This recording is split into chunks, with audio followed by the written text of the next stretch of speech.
back. I'm just the honky tonk man. Honky tonk man. Just the honky tonk man. The honky tonk man. I'm the honky tonk man. I'm cool. I'm cocky. I'm bad. What an excellent professional wrestler, Rachel. Yes. Today, Rachel, we embark on the most important of journeys that we can go on here at Shelf Life. For we discuss the duality of man, the ability for man to be both good and evil. What is man? Is he good? Is he evil? Or is he a bit of a gray area?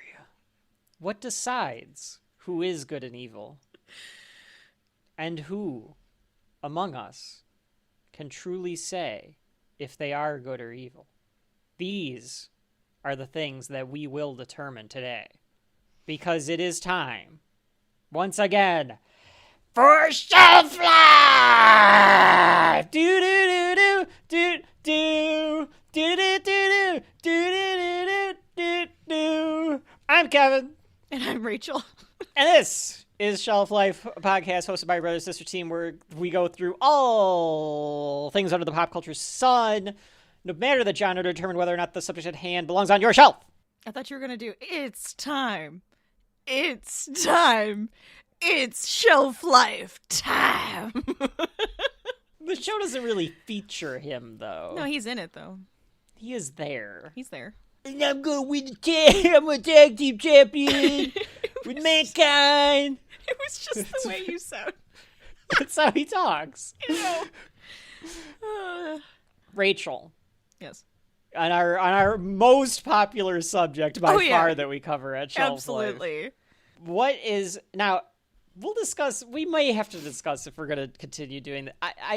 I love this genre of entertainment. What do we care, Kevin? Of storytelling. Hold on. What do we care if it is no, it's not on because, the bottom it's not of the because list? people don't care. It's not because our listeners don't care. For me, it's a morality thing about them doing things like giving Saudi Arabia the Royal Rumble.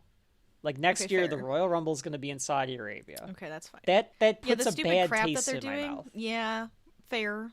Yeah. But I've I mean, also Vince McMahon, also disgusting.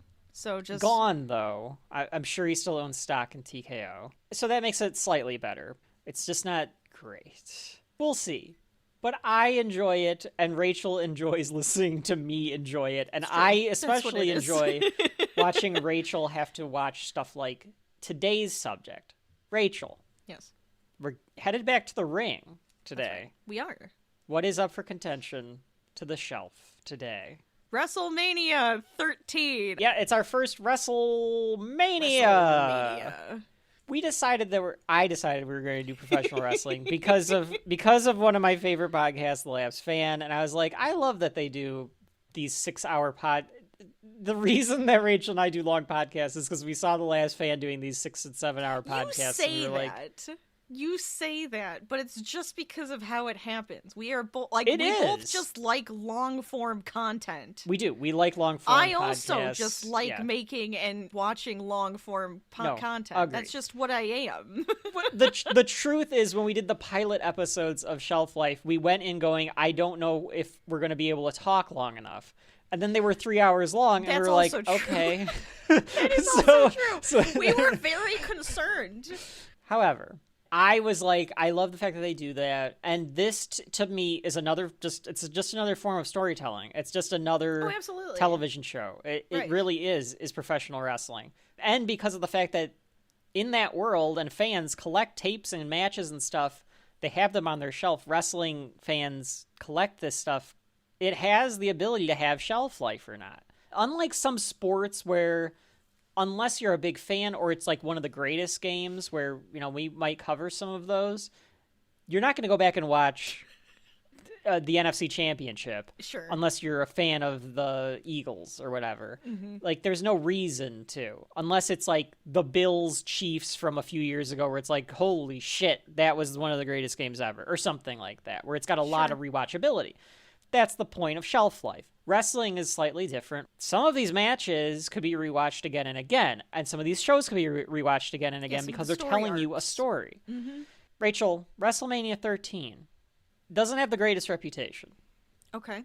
Interesting. But I figured you're coming into it fresh. Have you ever watched any of the matches that were on this card before?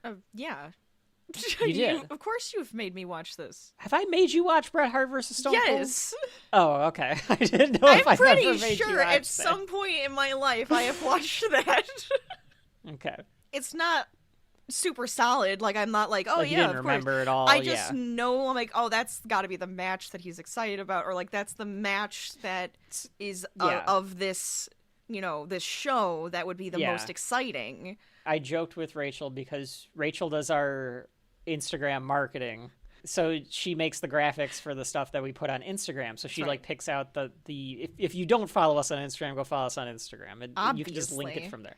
She was showing me the ones for Volume 5, and she showed me, and here's WrestleMania, and I was like, oh, so Rachel Googled WrestleMania 13, and it was nothing but screenshots and pictures of Bret Hart and Stone Cold Steve Austin, and she went, oh, that's why he's making us do this one. Because the photo that she has for WrestleMania 13 is Stone Cold Steve Austin hitting Bret Hart with the chair, right? Oh, yeah. I think it is. I think that's the one I picked. I had a couple different ones. I had him in one of the submission holds. Yeah. Well, I figured the blood was too much. And you were like, all right, maybe Instagram won't like that. Yeah. I can tell you where I've seen this for the first time. I actually do remember this. Okay. I saw this first when WWE Network came to be, like a decade ago. I was traveling a lot, and I immediately bought the network the second that they announced it. I wasn't fully lapsed because of Daniel Bryan and CM Punk. So like, and NXT was becoming a thing. So I bought it the second that it became available. But the thing I was doing, because it was like February, March, I was like, I'm going to watch all the Royal Rumble matches, and then I'm going to watch all the WrestleManias. You get to a point when you're doing that where you're like, okay, I'm just going to watch the best matches. And WWE did something that was pretty ingenious, and I wonder if they still have this list or not.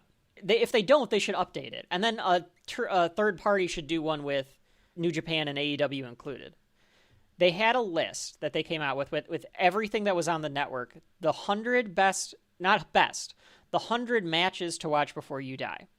And it was a great list because it had the best matches on it too, but it didn't have all the best matches. It had a bunch of these matches that were different flavors. So it had Hell in a Cell, and it had, the different street fights and technical matches and this and that, and Hogan Andre and stuff like that. So it was giving you like these little snippets of like different history points, but of WCW, ECW, WWE, whatever else, WCCW, like stuff that they just had, Mid-South, whatever. They did an update in like 2017, 2018. I kind of wonder, they should do another update because over the last decade, wrestling has gotten so much better in ring, storytelling wise, that I think that you could do a lot more matches and almost make it like a 200 best matches or something.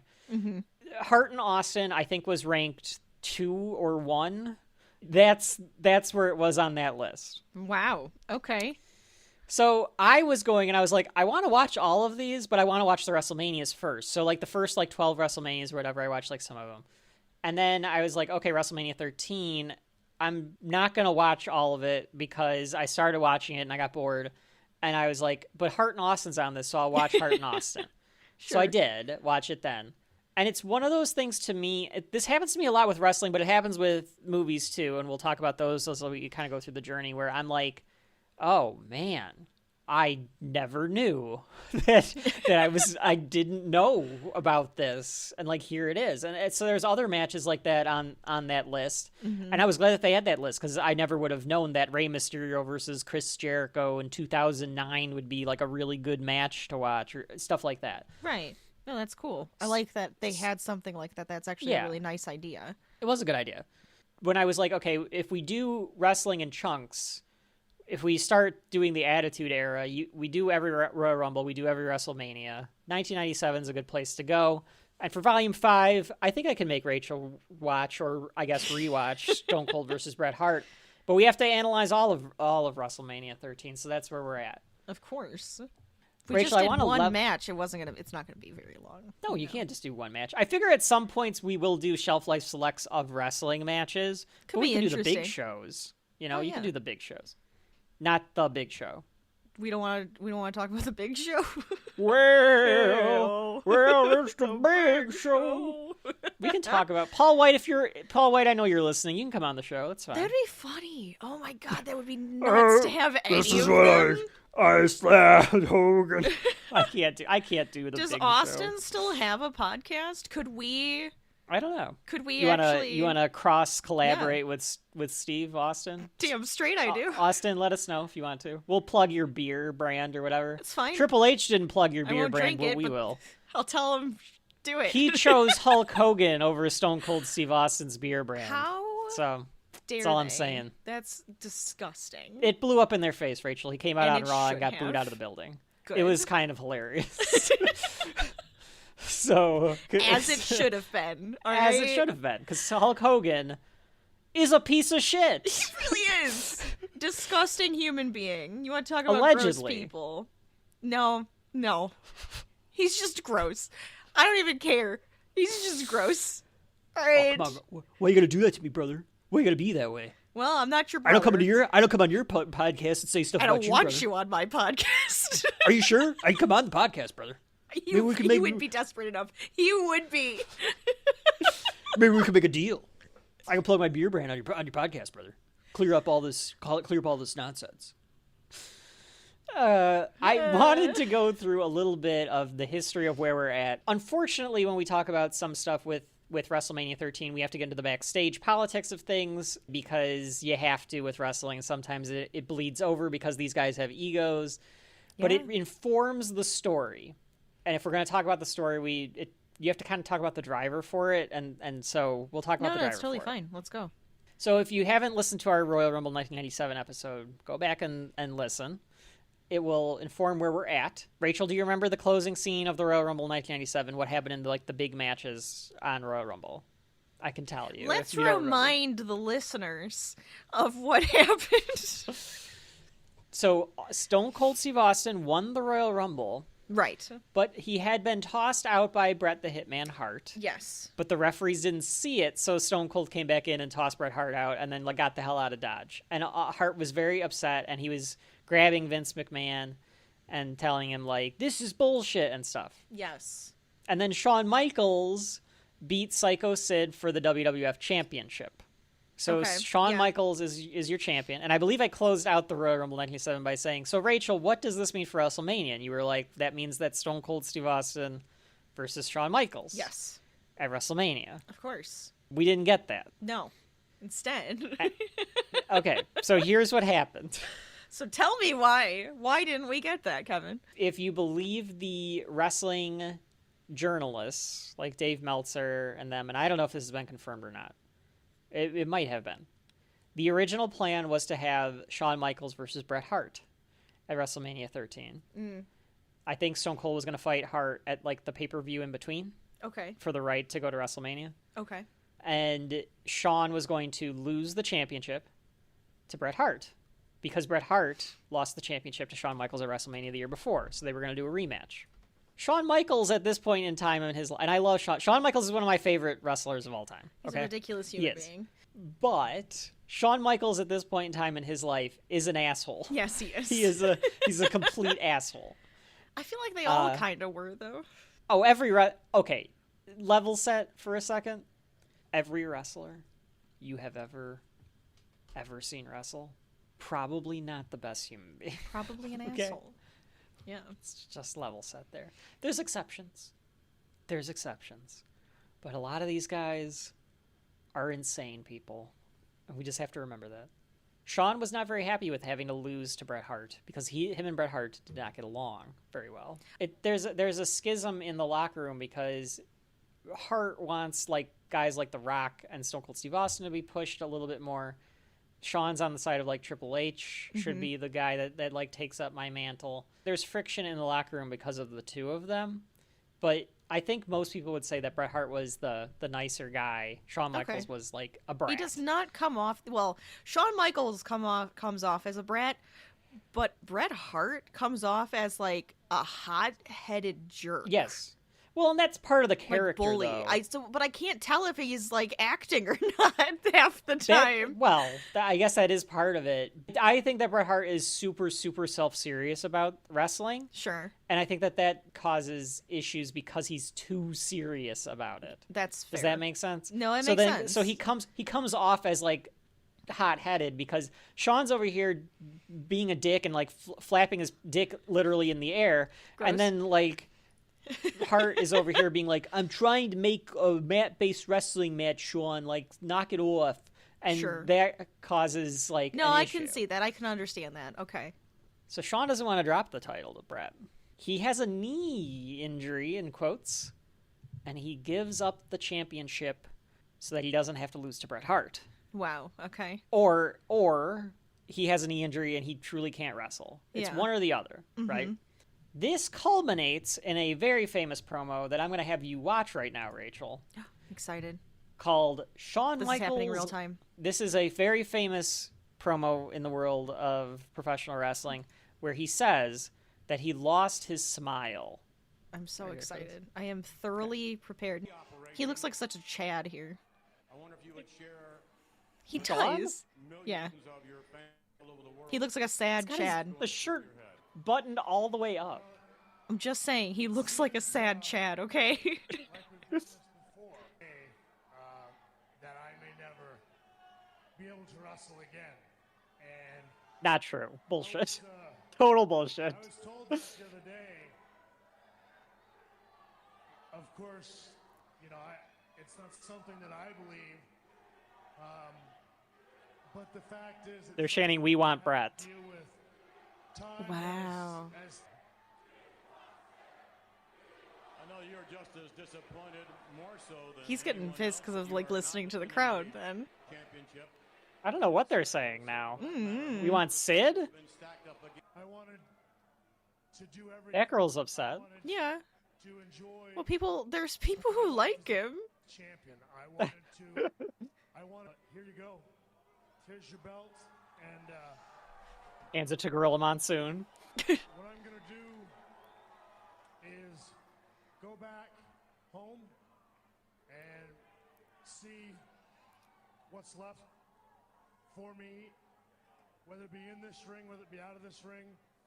I know that over the last several months, I've lost a lot of things, and one of them has been my smile. And I know it doesn't mean a whole lot to everybody else, but it means a lot to me. So I have to go back and fix myself and take care of myself.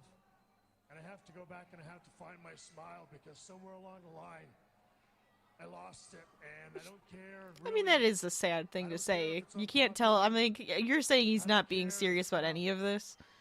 No, it depends on if you believe he was too hurt to really defend it and lose it to Bret. Maybe hurt emotionally. Because that part was like, well, I could see him just being like so frustrated with everything that he lost momentum and his smile. And I absolutely could see that being a thing. And so he's like, screw this. I don't even want to do this part because now I have to lose to him and I hate him and this is just going to suck. So, like, I could see that part. But Hart was professional enough to lose to Shawn. Sure. And that's where their tension rises. Mm-hmm.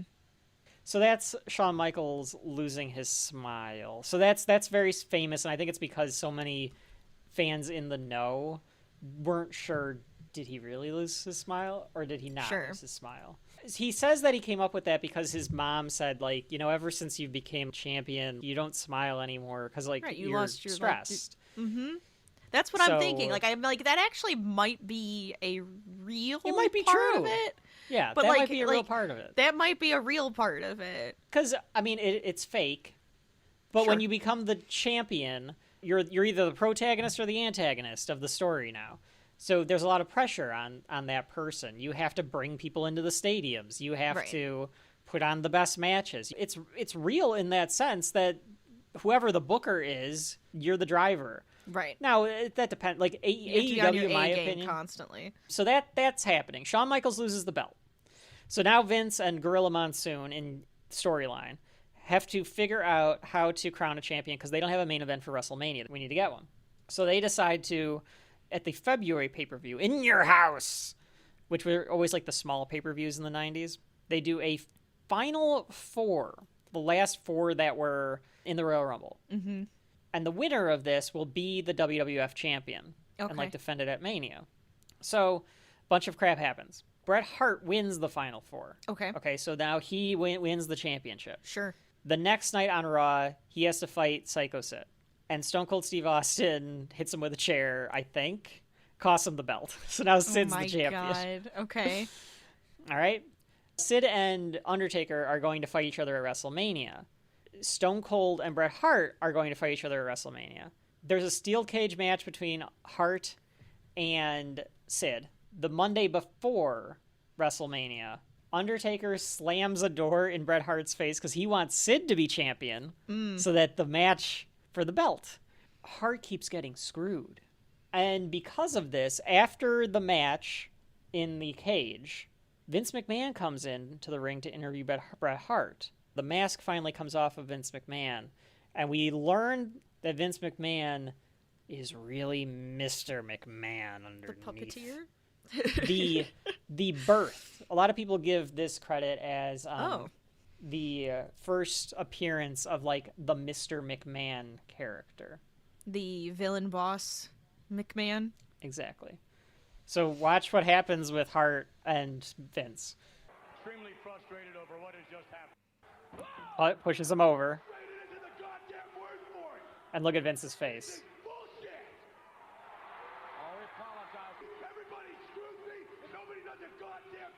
He's all pissed off. Now he's in character. Sure.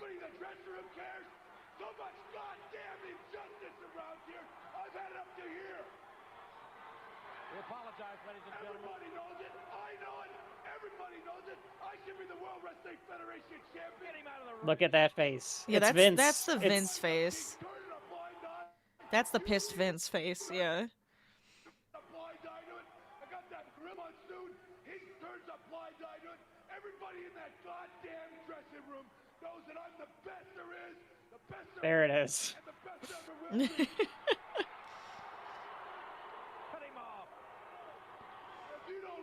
It's like a half a cage. If you don't like it, tough shit.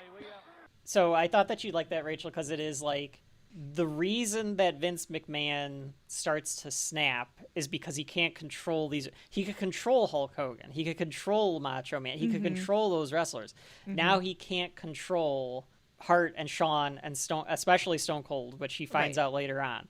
But like you see that you like don't ruin this. Like you can see it in like that face of Vince there, where it's like knock it off. Like it almost felt like he's like, oh my God, you're going over the top. Stop it. Like stop it. But it's like obviously he's acting because it's like it's for his character. He's acting, But it does feel like you crossed a line pushing me down, and now I'm angry, and you need to knock it off. So that happens, and that sets up WrestleMania. So at WrestleMania, Stone Cold Steve Austin is going to fight Bret Hart in a submission match, and The Undertaker will challenge Sycho Sid for the WWF Championship. Those are your two big matches on the card. That's where we're at in WWF at the time. I thought, just for the shits and giggles of it, Rachel, that we would examine for a minute here what's going on in the other part of the wrestling world, which is WCW. Okay. In Chicago. Okay. Same location as WrestleMania 13. Right. Sting. The hero of WCW is being developed. The NWO is running roughshod over the entire company. They're the big heels. They're the bad guys. And Sting is this mysterious figure who's in the rafters. He's the Crow. It's just the Crow, but it's a wrestling character because he was betrayed by like both sides. So now people don't know, is he going to fight the NWO? Is he going to join them? All this stuff. And then he does something incredibly famous while Macho Man Randy Savage won't leave the ring because he's pissed off at everybody. And then suddenly... He's Macho Man. I'm not going to leave the ring. You tell everybody back there. Tell I'm not everybody gonna else to leave the fucking damn ring. Eric Bischoff, tell him to get his fat ass out here. I'll beat the shit out of him, too. I'm not in character. I'm just sitting in the fucking ring. Sitting here. I'll waste this whole goddamn company's time. Do you think I care? I'm getting paid either way. So he's doing that. And then Sting appears. Okay. Oh. Chicago. You can't get a cheer like that anywhere else. No, you can't. Except for Chicago. For a guy turning around. Because they know the story is developing. See, he tossed him back the bat. Yeah, instead of hitting him with it. Because you're like, is he going to hit him with it? WCW does a pay-per-view. It's exciting. Called Uncensored. And there's chaos in the ring. The NWO is doing a bunch of shit. And Sting decides to make his choice.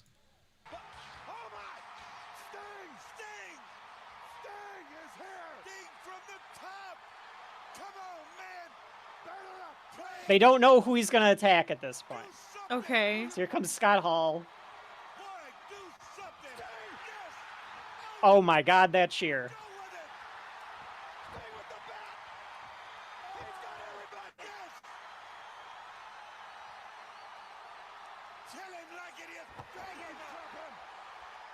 Is he like the Phantom of the wrestling ring? Is that the idea was Sting? Yeah, sort of. Like he's the Crow. So like he's supposed to be like like a vigilante, sure. like dark, you know. Yeah. I don't know. I like to think of him as the Phantom of the wrestling ring. Yeah, I guess you could think of it that way.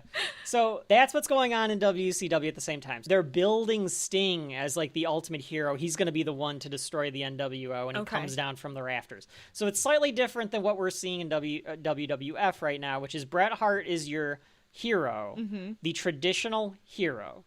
Stone Cold Steve Austin is this beer-swilling redneck hillbilly badass. So, Rachel, it is now time, after word from our fake sponsor, to walk through Wrestlemania XIII. After the break. Promotional consideration paid for by the following. To be the World Wrestling Federation champion, you gotta want it every day. It takes an integrated approach to training, and that is what ICO Pro is all about. The following announcement has been paid for by the New World Order. Hey, Scott, where'd you get that new shirt? Who do you got here to mount for? International Male Model of the Year 6. You look too sweet. Get the new NWO Outsiders logo t-shirt for only $20. Just call 1-800-NWO-0242. You want to show your support for the Outsiders? Please do it. Please do it. We need the money. I'm begging you. Buy the shirt. Outsiders. Real simple. Outside. The preceding announcement has been paid for by the New World Order. Oh, welcome back, everyone! We're back! That's what Vince sounds like to me on commentary. It's kind of what he does. You're right. That's kind of his commentary. Right, dude, good old JR's commentary. Well, welcome back, everyone. My God. This is Prime JR. We get Prime Cut JR on this one, Rachel. Oh, that's true. We do get a really good JR on this. He keeps it going. He's the one that motivated me to keep watching. So Rachel's like, there's an hour and a half left. Don't you sit right there, folks. You sit your ass down. We got the tag team championships coming up. Triple H, Chyna's gonna be here. Don't you want to see Chyna? She's gonna beat the shit out of a little blonde woman. That's gonna be fun. Don't you can see a bunch of the street fight, Stone Cold. Come on now. Don't leave just because Rocky Maivia sucks so much. Can't do that. That's what Rachel's experience was like trying to watch this. Thank you. That's it. All right, now we can just be done. All right, I'll see you later. Bye. It does not have shelf life. Thank you. Come back, Rachel. Sit your ass down. Finish this fucking show. You want to know whose fault it is? The podcast. This is what we have to do. That's right. This is our mission. This is our public service. This is our mission. This is our journey in life. We have to do everything, including WrestleMania 13. Okay. All right, Rachel, are you ready to go to Chicago, or at least the suburbs of Chicago, at the Rosemont Horizon for WrestleMania 13? Chicago is a place that will cheer for whatever you do as long as it's wrestling. Good. They just want wrestling and they want good wrestling. And I feel like so that's why I feel like we want wrestling. Yeah. We want fun. That's what WWF stands for. We want fun. That's right. That's it. There it is. You're welcome. Yeah, that's right. I'm gonna poop on someone's chest in 25 minutes, allegedly. Yeah, I didn't really do it. Mm-hmm. Thought about it? Even though I've been shitting on the wrestling fans' heads for at least the last 15. Yeah. Metaphorically speaking. So he wanted to physically do it. That's right. Allegedly. You know, whatever. You can keep saying alleged. Second that comes out. So, like, all right. So let's get right into it here. It starts off with all this pontification about WrestleMania. It's the granddaddy of sports entertainment. There's the branding there, Rachel. It's not wrestling. It's sports entertainment. That's right. You got to make sure. Of course. Shows all the old stuff. So they do this every year for WrestleMania. Like, we're on WrestleMania 41 this year. This was WrestleMania 13. But even then, they were like, look at all the great and grand things that we've done over the last dozen years, where they'll show, like, the Rockettes and Muhammad Ali and all this crap that they did to make WrestleMania their biggest show. But this year, a tempest engulfs Utopia. Go ahead, Rachel. I just saw it. I says. just read it, so it's okay. Go ahead. It's okay. Hatred and anger have eclipsed the heavens. Heroes have stepped down from their pedestals. And they show Bret Hart.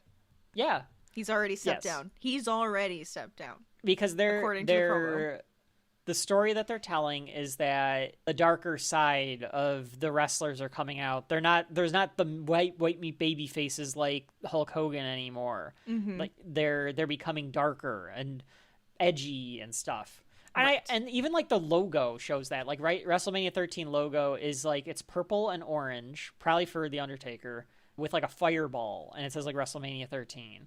So like, it's not the traditional WrestleMania like in gold. It's like, right. You know, we're in hell right now. Yeah. Which makes sense. The Undertaker's going to win the championship. Spoiler alert. In 2.5 hours. So it makes sense. You know, from however many years ago. Right.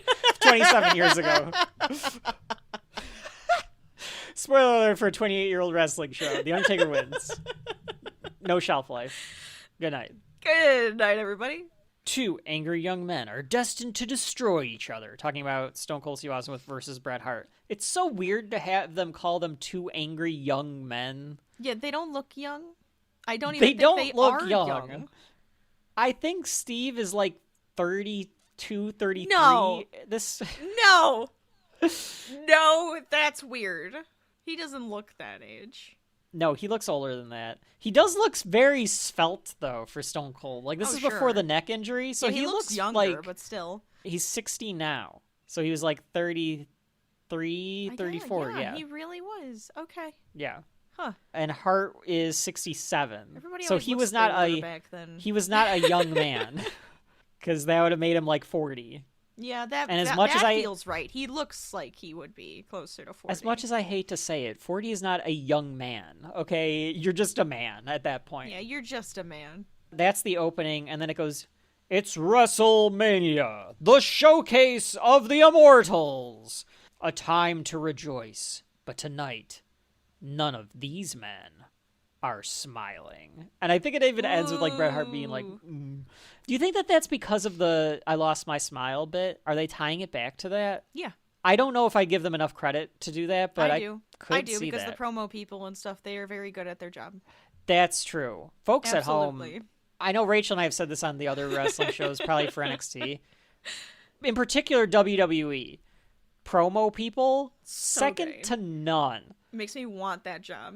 Like, yeah, they seriously, like, they can make any shitty, and there are a lot of them, shitty WWE stories.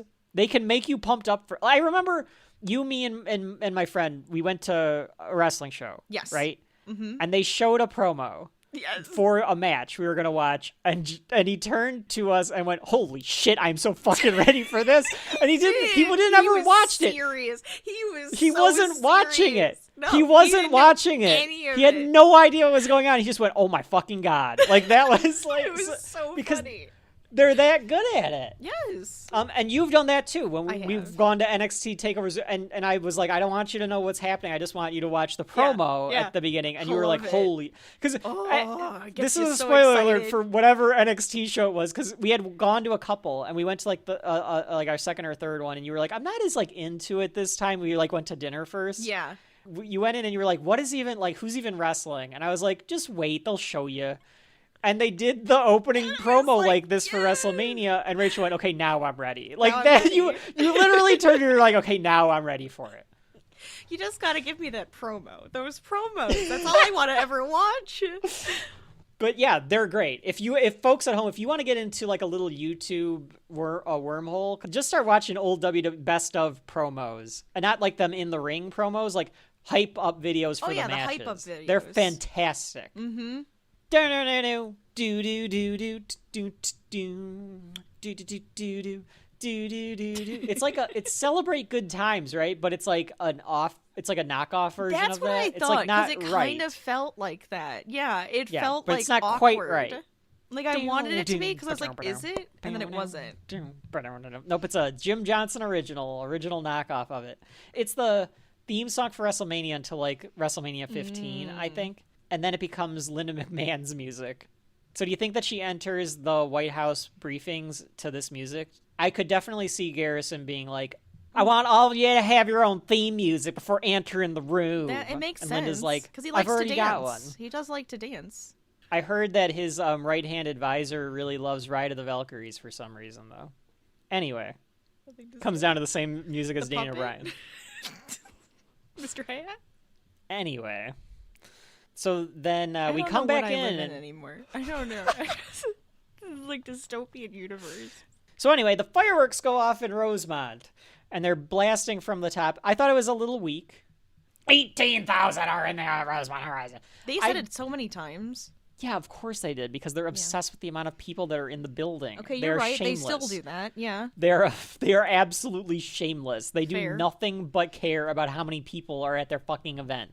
And as a viewer, I don't give a shit. I don't care how many people there are that are there. If it sounds loud, that's all I care about. If there are 10 people there and they're super loud and engaging, great. It Good for doesn't them. matter. Vince welcomes us to WrestleMania in the most Vince McMahon way possible. Rachel, why don't you do a welcome to WrestleMania Vince style so that I don't lose my voice? Welcome to WrestleMania. Thank you. Does that work? Yeah. WrestleMania! I guess I gave him too deep of a voice. I gave him more of the Mr. McMahon. Yeah, you did a versus little more this Mr. one. McMahon than his like Vince McMahon announcement. Welcome voice, yeah. to WrestleMania. I can't go higher. I can't do it. It's not working. Welcome to WrestleMania. Yeah, there you go. You got it. He says that we're in suburban Chicago, and he's going to emphasize that quite a bit because Rosemont. How far away is Rosemont from Chicago? I don't know. Do we know this? I Can you Google don't this? know. Oh, okay. It's 19 miles. So I guess it is farther than I would have. 25 minutes away, 19 miles. So it's further than I thought. But That is further than I would have thought, so yeah. a ton of signs, Rachel. A ton of signs in the crowd. Oh, yeah. It's, all over the place. It's becoming the Attitude Era with this amount of signs. Do you like... Because nowadays there's a few signs, and I actually saw a SmackDown a couple weeks ago where they actually do like signs of the night, and they like would zoom in on the signs. So they're obviously encouraging signs again, which makes sense. Triple H is in charge. Mm-hmm. He loves signs. He likes this kind of participation. Yes. But do you like the million signs you see here where like no one could possibly see what's going on if anyone holds up a sign? That part is what always bugs me, because it's just like, okay, sometimes you gotta just put it away. You know, and they're huge. They're not just like small signs or anything. They're like massive signs. Because like so NXT, it does what it is a little like obnoxious. I kind of wonder like how this all started. Because like you see it at like football games every once in a while. People will have like signs, but not like this. I don't know what caused wrestling to become this like you make your sign. Like that's the thing you do. If you're going to a wrestling show, you better bring your sign. Like, you have to come up with something. Did become that. a glimpse of some of the degenerates in the crowd. How would you describe the 1997 crowd here at WrestleMania, Rachel? It's very 1997. Yeah, I don't know how else to describe it, but that's kind of just what it is. Some adults, some teenagers, some kids, but like it's WrestleMania, so like it's going to be a little more expensive. So more teenager adults teenagers than you would expect. Yeah. The PlayStation blimp is overhead. They need to bring the blimp back, man. Like that is kind of fun. The Royal Rumble is this weekend, and there better be a fucking blimp. Like, that's all I want. Just, come on, Triple H, bring the blimp back. That just feels bring right. Bring back the blimp. Hashtag bring back the blimp. At Paul Levesque or Triple, whatever the fuck he is, on Blue Sky. If he is on Blue Sky, he's probably not. But if they're on Blue Sky, at WWE or whatever, hashtag bring back the blimp. That's right. I want to see that blimp. It'd be really silly. It would be fun. It's fun to watch that thing float around, isn't it? It's so weird, but I like it. It's better than having all the shit on the mat. I don't like that. That is ugly as hell. Yes. It's just ruined. Like, I can't watch thank you. because it's just so awful. It is. And that's like, one thing that I agree with. It's one thing to have it on, like, the fence around it, and then you have it on the actual mat? That's so gross. Yep.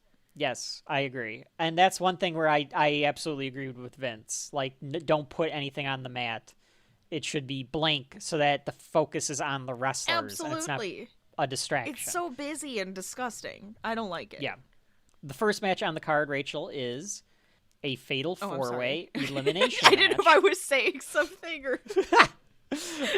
This is clearly to get people on the card, I think, here. So first up is the Godwins. Yep. Coming out to clearly dubbed music, because at some point they cut to the crowd and the crowd is clapping along. And it's a different song, clearly, than what is playing. Because it's like, it's like some just like generic country song. Yeah. I think we discussed this during the Rumble, too, for 1997. But it's Don't Go Messing with a Country Boy, Country Boy, Country Boy. It's like actually kind of a good theme song. Yeah. But for some reason, they don't have the rights to put it on Peacock. That's so weird. All right.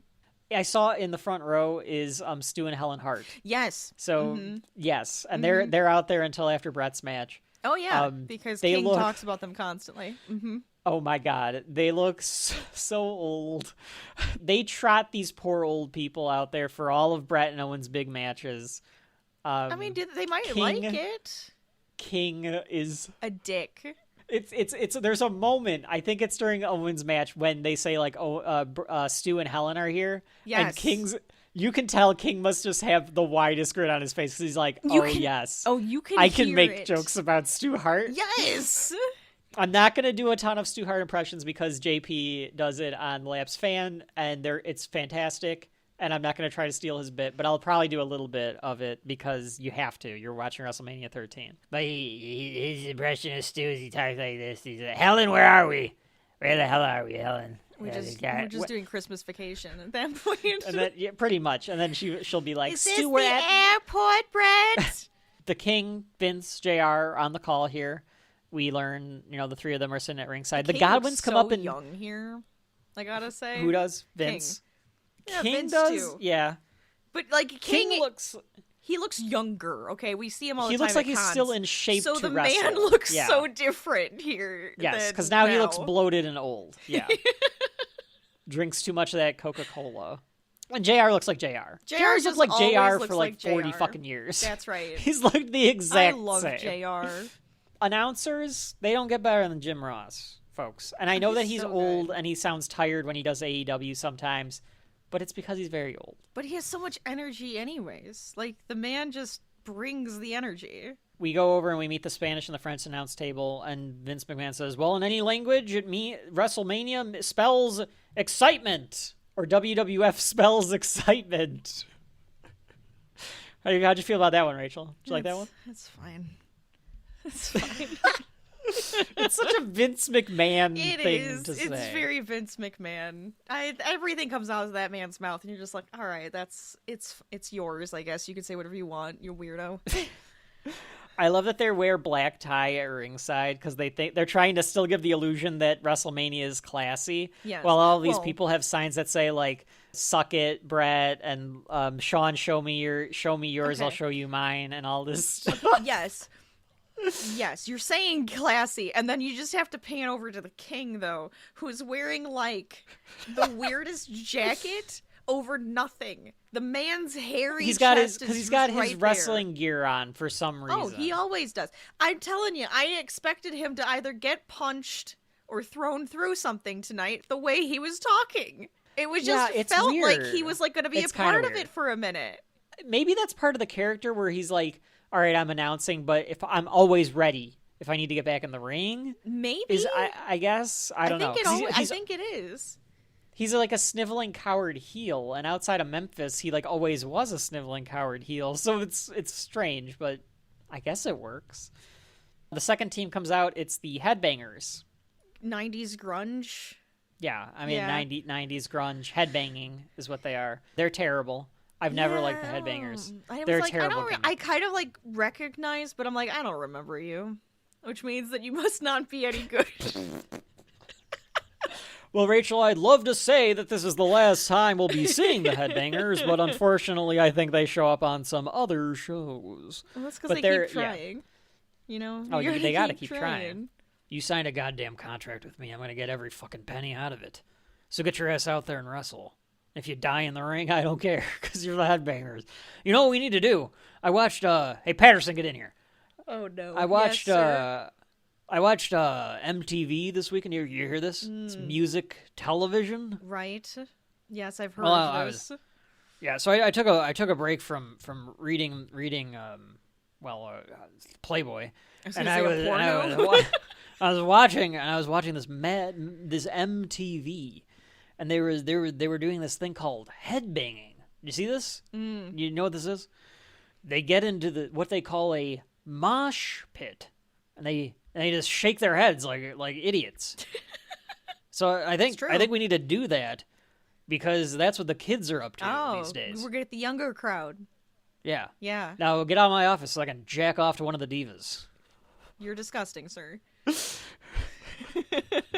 Actually, bring the diva in here so that I can sexually harass her. No, I will not do that. I refuse to do that, sir. That's not what I heard. Well, I don't want to be him anymore then. So anyway, that's the Headbangers. They're terrible. At least, Rachel, I will give them credit. In 1997, they have a match at WrestleMania. There is absolutely no reason for any of these guys to be on the card, but they give a reason for the match, and that is the winner will get a championship match against the winner of the tag team championship match later in the night. Mm-hmm. So at least there's stakes here. Right. The next team that comes out are who are these guys? I literally, Rachel, do not know who these two guys are. I am sorry to say, I have no idea who these two guys are.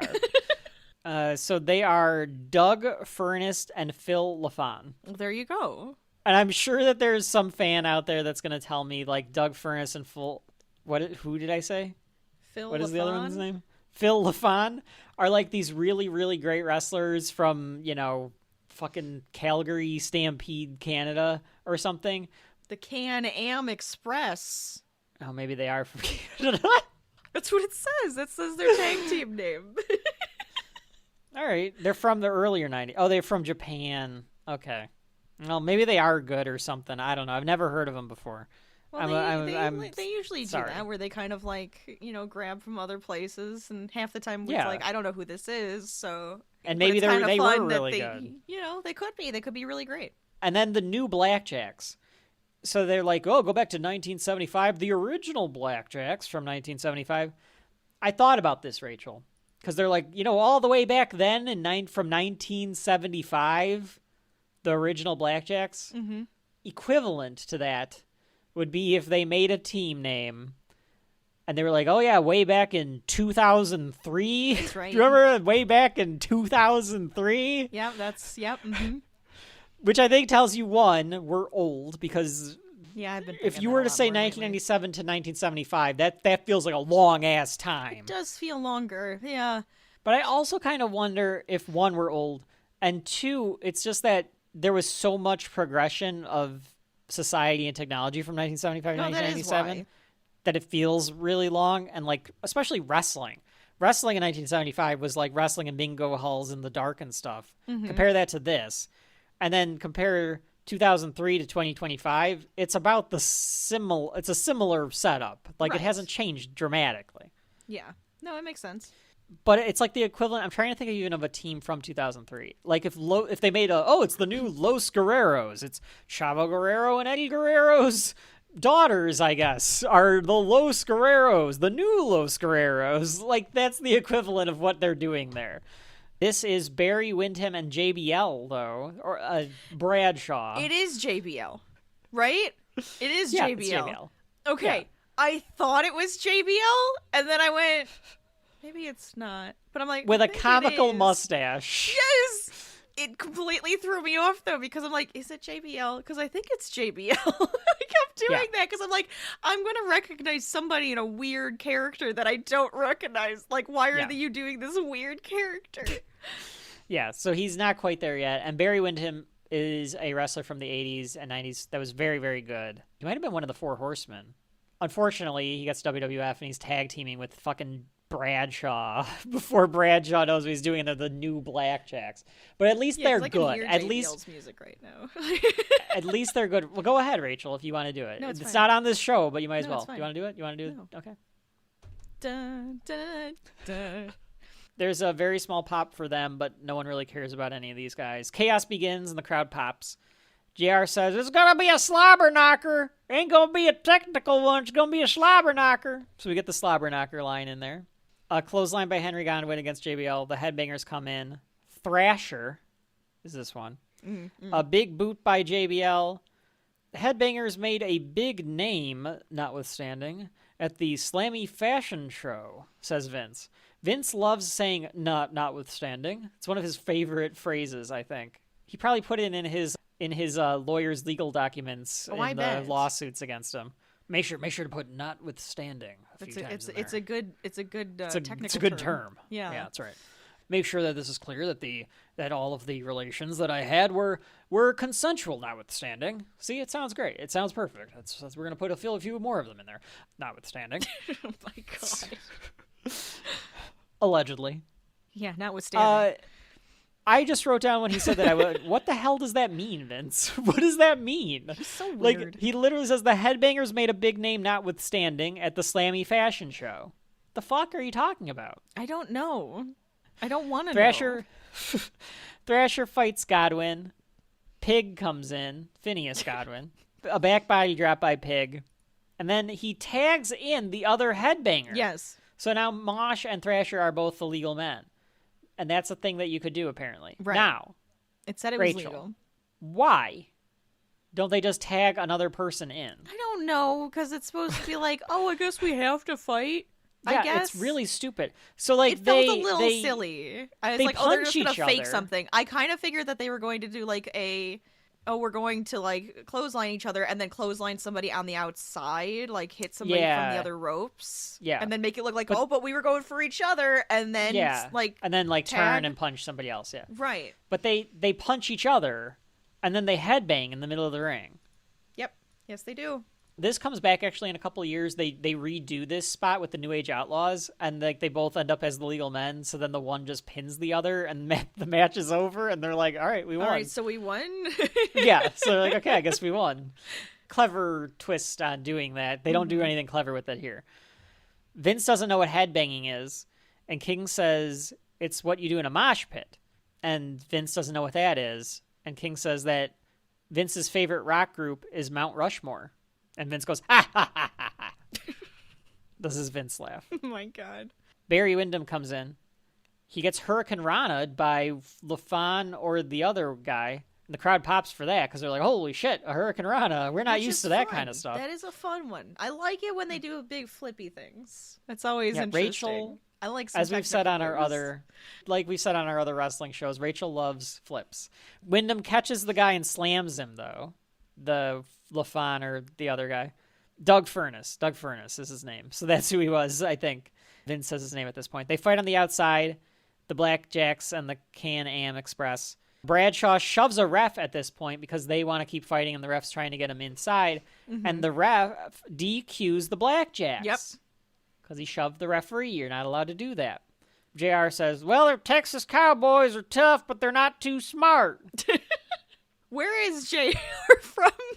Oklahoma. Okay. He's an Okie. I had a feeling. Cause I don't like them he's Texas a Southern boys. man. He wears a cowboy hat, and he's got that Yeah. Southern drawl. That's right, but I ain't going to no fucking ain't Texas. I'll Texas. tell you that right now. I'm Oklahoma. I just kind of Boomer assumed Sooner. it was one of those that was like, they got to be against each other. A rival. Yeah, definitely. The other two get counted out. The Can-Am Express get counted out because the Blackjacks won't stop fighting them. You think that the ref would give them a little bit of leeway because Just they a can't. little. The Blackjacks are stopping them from being able to Right. get in the ring, but apparently not. So now we're down to the Godwins and the Headbangers. One of the Godwins does this. This move was okay. The one Headbanger is down, and the one Godwin body slams onto the other. So like he body slams Phineas or Hog, body slams them onto the other, the Headbanger. King says, one good thing about being a dumb guy from Arkansas, you may get to be president. So you get a Bill Clinton dig there because it's 1997. You have to. Of course. I mean, you have Rachel, to take a dig at any president, right? You always have to. Remember when making a joke at a president's expense wasn't necessarily something that would offend half the country, but would just be a joke? A funny joke because, Because it's the guy in charge and you can make fun of him. And you can make fun of the guy in charge because you're supposed to. God, I wish we could get back to that. Yeah, I do too. Vince can't tell which... Vince can't... Our politics should be boring, and we should not have to pay attention to it. That's my dream. It shouldn't be a... Sports. It shouldn't be a sport. No. It shouldn't be your favorite form of television. Reality TV. Anyways, this isn't a political podcast. It's not. It never Definitely will not. be. Never will be. Unless... Until I retire. Unless something unless takes over we have and we to. have to. Yeah, unless we have fuck to. yeah, we will. I mean, if we have to, we have to. Vince can't tell which Headbanger is which, and neither can I. And I truly do not know which one is Mosh and which one is Thrasher. No, they I look really the don't same. fucking know. They probably don't know. It's just they just sound like stupid nicknames teenagers would give each other. I'm Thrasher. I'm Mosh. I can't. I'm sorry. I assume that JR says this. I didn't write it down. Henry Godwin is as mean as a Duroc boar. And Vince and King don't know what that means, and I don't either. But there you go. Let's find out what a Duroc boar is. A Duroc boar is a breed of domestic pig. Oh, there you go. I kind of figured when it was a boar, it was going to be a pig. Yeah. Well, sure. Hog and let's just say Thrasher, they spit on each other for some reason, and then punch fight, and you get the punch fights. Crowd doesn't really care. Well, yeah. They say it's the Headbangers' first WrestleMania, and I put, and hopefully their last. Aw, it's so sad. Get a new gimmick, and then you can come back to WrestleMania. One of them did, Rachel, Oh, and no. it was beaver cleavage. That's worse. Yes, it is. That's so much worse. It was worse. It didn't last more than, I think, a week. So Yeah, it shouldn't have lasted a night. a clothesline over the top for both of them, so now they're both on the outside. I stopped paying attention for a minute, and I was like, oh shit, I have to take notes. So I went back and started paying attention, just to let you know where I'm at in my shelf life journey with WrestleMania 13 here. They're not starting off on the best foot with this match, Rachel. This feels like it's just like a throwaway. It felt like a throwaway. I felt like it was just to get people, get some energy to, okay, now something is actually happening in the ring. But, nowadays... But it just didn't feel right. We always joke that we structure shelf life like a pay-per-view, like a wrestling pay-per-view, where it's the first match should be something kind of to get you into the crowd's it. ready and the Yeah. crowd wants to be into it. And it's you're getting your snacks and you're going to the bathroom. you're not really into this one. No. Yeah. I could also see where there's definitely wrestling cards that they build to the biggest matches, so all the biggest matches are at the end, and that's one way to do it too. But recognize that your crowd isn't going to be into it at the beginning, and you have to keep their momentum that they came in there with, or they'll get tired, I guess. Godwin gets pulled up by a headbanger, flying clothesline by Mosh on the outside. Yes. And he goes to the camera and he goes, "Everyone knows that we're getting to the title shot." Ha ha ha. It was so How would you even weird. describe this? What the fuck was that? Is that something that punk metalheads were doing in the 90s? It looked like Metalheads, something maybe. a 5-year-old would do. Yeah, it did feel more like a 5-year-old was gonna do that. Can you describe what he does? I don't know if I can describe that. How do you want me to describe it? He like grabs his ears. Oh, he does that part. Yes, that part at the end where he does the monkey face where you grab your ears. Yeah, it's a monkey you make them so face. that they go Okay. rounder, and then you will go with your mouth to make it like like stick puff out your cheeks. Yeah, because they puff up their cheeks like that. So he does like a monkey face. Very strange. Very strange to do in the middle of this match. That didn't make any sense. Like him just yelling at the camera was just like, yeah, I guess that's fine. But then the weird face and like, I don't know. I guess it's his way of doing like a crude gesture without it actually being crude. Yeah, I think that's right. I think he's too afraid to do the Steve. He doesn't have enough clout to do a Stone Cold flip off the camera. Yeah, like shove so he's it gonna or do anything. yeah. So he's just doing a monkey face. He's fucking mosh. He can't. He could lose his I'm only job. mosh, all right. He's not gonna do anything too crazy. They splash onto Henry Godwinn. Pig tries to get the crowd into it by doing the claps to get to do a hot tag. Vince doesn't know White Zombie, and he goes, "Did they play with Tony Bennett?"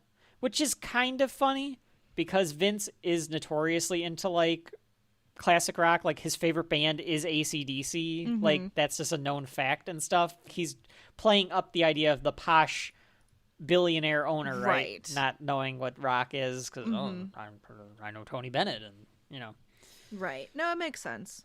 So ha ha ha. Good job, McMahon.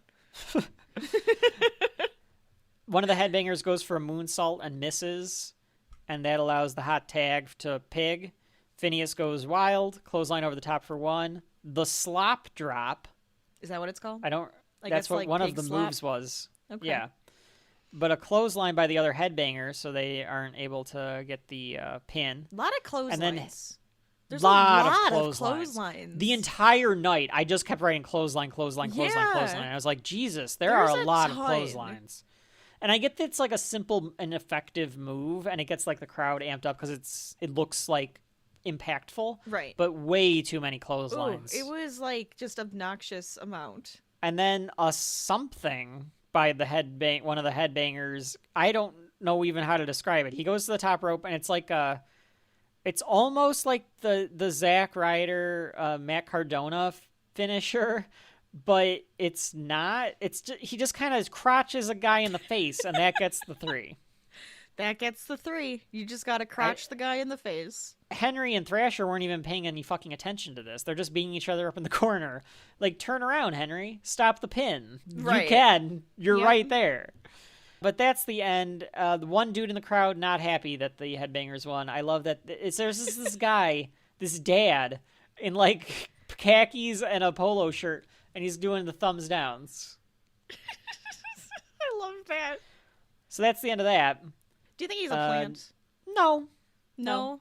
He's either there with his kid or he's just got, like, a guy like me that would be there and just like, I guess wrestling. if you know the camera's going on you, right, you're supposed to give some sort of... You gotta react. Yeah. You have to do some reaction. The and man who just the hell had like a mullet and his polo shirt. It was just a little odd. Looked very 1997, yes. Yeah. And who wants the headbangers to win? Yeah, who? Who? There's no one out there that wanted the headbangers to win this match. I would have defy preferred you. the Hog. Folks all at right? home, if you were around in 1997 and you were like, yes, I'm thrilled that the headbangers won this match, let me know. Because that person doesn't exist. Rachel, if I'm not, we don't give star ratings to the matches, but this would have gotten like a, 1 star? Like, it's just a nothing match. It's just there. Yeah. Maybe a 2. Can be nice. Rachel, I'm just going to give it a 2. At least there was like, a little brawl action kind of thing going on where they're all hitting each other at one point. That's fine. Yeah, there's brawling. Yeah. There's a commercial about the In Your House pay-per-view, and when we come back, the Honky Tonk Man is in the ring. Rachel, we already did his little song there. Honky Tonk Man. Do you want to describe the Honky Tonk Man? Because I don't think he was at the Rumble. He's an Elvis impersonator. Yeah, that's it. He's an Elvis That's all you need to know. That's all you need to know. He's an Elvis impersonator. Yeah. the shoot king's cousin. He's the real life Jerry's cousin. Yeah. Well, there you go. He looks kind of like Jerry the King. He really does. He really does. Like, if Jerry wanted to be an Elvis impersonator, he could also be an Elvis impersonator. It would be fine. Yeah, you kind of could. Yeah. Yeah. They're from Memphis. Everyone looks like the fucking Elvis, Elvis. in Memphis. A million of them funny. walking around. Yeah, so the Honky Tonk Man is just this Elvis impersonator. He's just this, hey, here I am. I'm the Honky Tonk Man. I'm cool. I'm cocky. I'm bad. He's a cowardly heel like king and the greatest Intercontinental Champion of all time. I don't know if he still holds the record. Gunther might have the record now. That's crazy. Okay. For the longest, Gunther might have the record now. I think he broke it for the longest reign as an Intercontinental Champion. Wow. But, okay. but he always, Surprising that it would be the Honky Tonk Man, but yeah. Exactly. Especially because it's the Intercontinental title. Like, that's supposed to be, like, the good one where, like, people know how to wrestle. So it's like, why the hell did Honky Tonk have it for so long? But there you go. So weird. Lou Albano is dancing in the crowd. Did you like that, Rachel? Captain Lou in the crowd dancing the Honky Tonk Man. Who is that? The guy with the big beard. Yeah, but who is that? He was a manager in the 80s, and Cyndi Lauper, this kicked off like the rock and wrestling boom. Cyndi Lauper liked wrestling and had Captain Lou in a music video with her, and that was on MTV. So then that got stuff rolling, and Cyndi came to the first WrestleMania, and so that gets a lot of credit for being like a part of the boom in wrestling, was Captain Lou being in the Cyndi Lauper music video. Who was the guy next to him? Because he looked I cannot so remember. unimpressed. Yes, and it he was the not, funniest juxtaposition. He did not want to be there. Yeah, and I cannot remember who it was. And I know it's a very lofty Hall of Famer. Yeah. But yes, he looked the exact opposite of Lou Albano. He did not want to be there. Oh my god, he hated everything about it. He hated absolutely everything about it. And Lou was even like trying to get him like into Yes. it, and he was just like, no. no, not doing it. He's like, back when we wrestled, we just put each other in headlocks for 30 minutes, and it was fine. I'm not going to do this cartoonish bullshit. Honky comes over, and JR alludes to him being King's cousin. He says, oh, look, you're close to Honky Tonk. King could be your cousin, or something along those lines. Sure. Here comes the Sultan, Rachel, and it's Big Quiche. Rikishi coming down as the Sultan. How could you not love Rikishi? Well, sure. I mean, but I'm just so not used to him looking like this, so that throws me off a little bit. Yeah. This is before Vince realized that he could monetize his ass to great effect. That's right. You gotta slap that butt. Or his kids, all three of them that are in the bloodline also nowadays. True. Yes. Did you think? So the upcoming match here is the Sultan versus The Rock. That just poetry rhyming history, it's like poetry, it rhymes. Because like here they are trying to fucking get The Rock over with this terrible gimmick, and they're like, well, give him the fucking, we'll put his dad in there, right? We'll put Rikishi in there, his cousin, and now it's like just fast forward 20 years, and Vince is doing the same goddamn thing with Roman. We'll put The Rock in there, we'll put the cousins in there. It's there. like, how many fucking Samoans do you need to put over the other Samoans? That's true. That's like all they do now. And then what happens? Oh, turn them heel, and they're the greatest thing ever. Who would have fucking known? Maybe, Vince, if you would have done the same thing with Roman that you did with The Rock.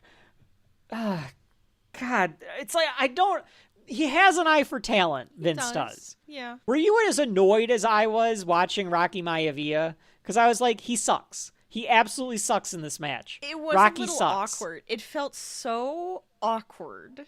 But it's The Rock. Yeah. So you know he's great. Right. So, like, Vince has an eye for it. Yeah. Of who is good. He just doesn't know how to package them together to be good. Yeah, they suck. He sucks at that part. But why? Why is it they always come in crappy and then I don't know. Someone helps them. Somebody in the background is just like, I'm fixing this. Yeah, we have to do something different. I'm fixing yeah. this. It's there's so, somebody back there. So I want to know bizarre. who that somebody is. But there's somebody back there that went, this was a bad idea. I told you it was a bad idea. I'm fixing it. Yeah, back to Rocky. Because I couldn't stand them calling him Rocky. I was like, I know Rocky why. Maivia. I get it. But it's so weird. Quiche has Iron Sheik and Bob Backlund with him as the Sultan. The he's Iron pretending Sheik. to be Iranian, I guess. Vince calls he's got, him the like, favorite. Genie, like the genie, like twisty shoes. Yeah, on. even on the shoes, he's got the little pointy shoes and stuff. Yeah. Vince calls him the favorite to win tonight. Rocky has a lot of distractions because of Bob Backlund and Iron Sheik being at ringside. And King says that Rocky has gotten lucky winning the Intercontinental title. Honky shouldn't be worried about him because Honky Tonk, of course, wants to get his belt back. Of course. Sultan's music sucks. It's awful. Yeah, it was boring. Like, it's just this, very boring. It does not get you hyped up at all for what you're about to see. No. I like a lot of the music. I was like, it's just kind of boring. They claimed that there were 18,000 people there. Again. I wondered how many actually could fit in the Rosemont Horizon. Ooh. So I looked it up, and for a concert, this is nowadays. For a concert, it is 18,500 to 22,000. Okay. For basketball, it's 17,500. So you'd assume that they could fit in more for wrestling than basketball because you don't need the full court. You just need the ring. So it's possible. That 18,000 were there. They could have sardined them in. Dave Meltzer, let us know what the real number is, please. Rock's music is a cheap version of his real music. Mm-hmm. Did you notice that, Rachel? It's like a boom, boom, boom, boom. It's not dun. It is a dun, dun, right. Dun, dun, dun. It is a softer, mellow version, which made it it's like got boring. no energy. Yes, yeah, no energy. And it's so weird because like this whole character, this Rocky Maivia, is supposed to be like this blue chip athlete who's got like way too much energy. Like he runs to the ring. He looks like a fucking dork. He looks does look so like a stupid. giant dork. He does. He has this Vince from Recess flat top hair. Yeah. But it's like too tall. And then his like sideburns go down to his jawline. Which is also like, what are you doing? It's not quite mutton chops, but like they go all the way down to his jawline. Yeah. Well, I am looking at him. You see the sideburns. He's starting to grow now. He's trying to impress a honky-tonk man. He looks like such a dork. He won the new Sensation Slammy at the Slammies the other night, which are their award show that they used to do apparently before WrestleMania. JR gives Rock his bona fides. He's a third-generation wrestler, and he was a defensive lineman at the University of Miami, and blah, blah, blah, and trying to like make it sound like he's going to be great. Sheik waves the Iranian flag. Tony Atlas is at ringside. And I assumed he was going to assist Rocky. Here's what I thought was going to happen. That would have been probably better. Because Tony Atlas was Rocky Johnson's tag team partner at one point. And Tony Atlas is a very famed wrestler. He's a Hall of Fame guy.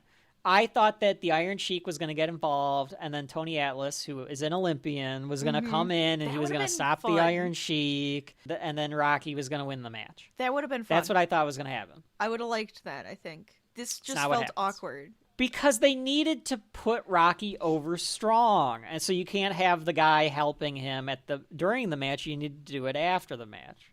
Yeah. So anyway, Rock flexes his pecs because he doesn't have he like boom, boom, boom, boom. He kept doing that. he's got the Samoan boobs, so he doesn't have the implants in yet. So they're not that big.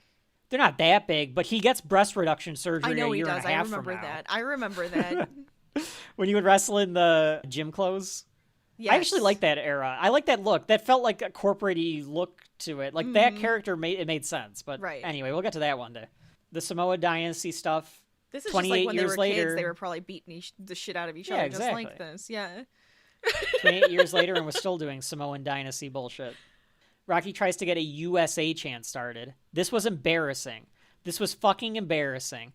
Watching Rocky Maivia stand in the ring and like pointing his finger, like trying to get the crowd to like chant USA at the Sultan, and the crowd does not like Rocky.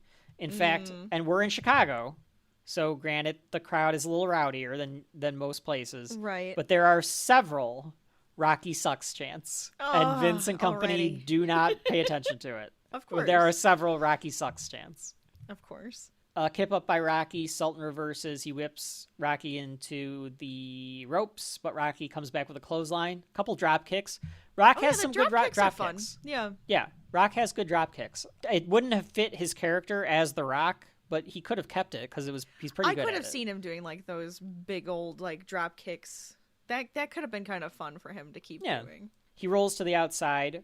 Rocky goes to the top rope, but Hebner makes him think the better of it, so he doesn't jump from the top rope. This was the first Rocky sucks chant, and it is audible. You can hear it, and you can see the people in the crowd chanting Rocky sucks. Because, Rachel, as we know from wrestling, and what promoters have not learned from wrestling for 50 fucking years, and not even promoters, Hollywood hasn't learned this, Washington hasn't learned this. If you push the wrong person, the crowd will reject them because they think that you're pushing them down their throat. Right. Yes. The only way to do it is to let that person grow with the crowd organically. Mm-hmm. Rock is just another example of that here, where the crowd is just like, no, he sucks. We don't like his presentation. We don't like the character. We are not going to allow this man to be our next big baby face. Yeah. He'll get there. Don't worry about it. Sultan goes outside to regroup again. Rock comes out and goes for a clothesline, but the Sultan ducks, and Rock's arm goes into the turnbuckle. Good sound effect here with Rocky's arm going into the turnbuckle.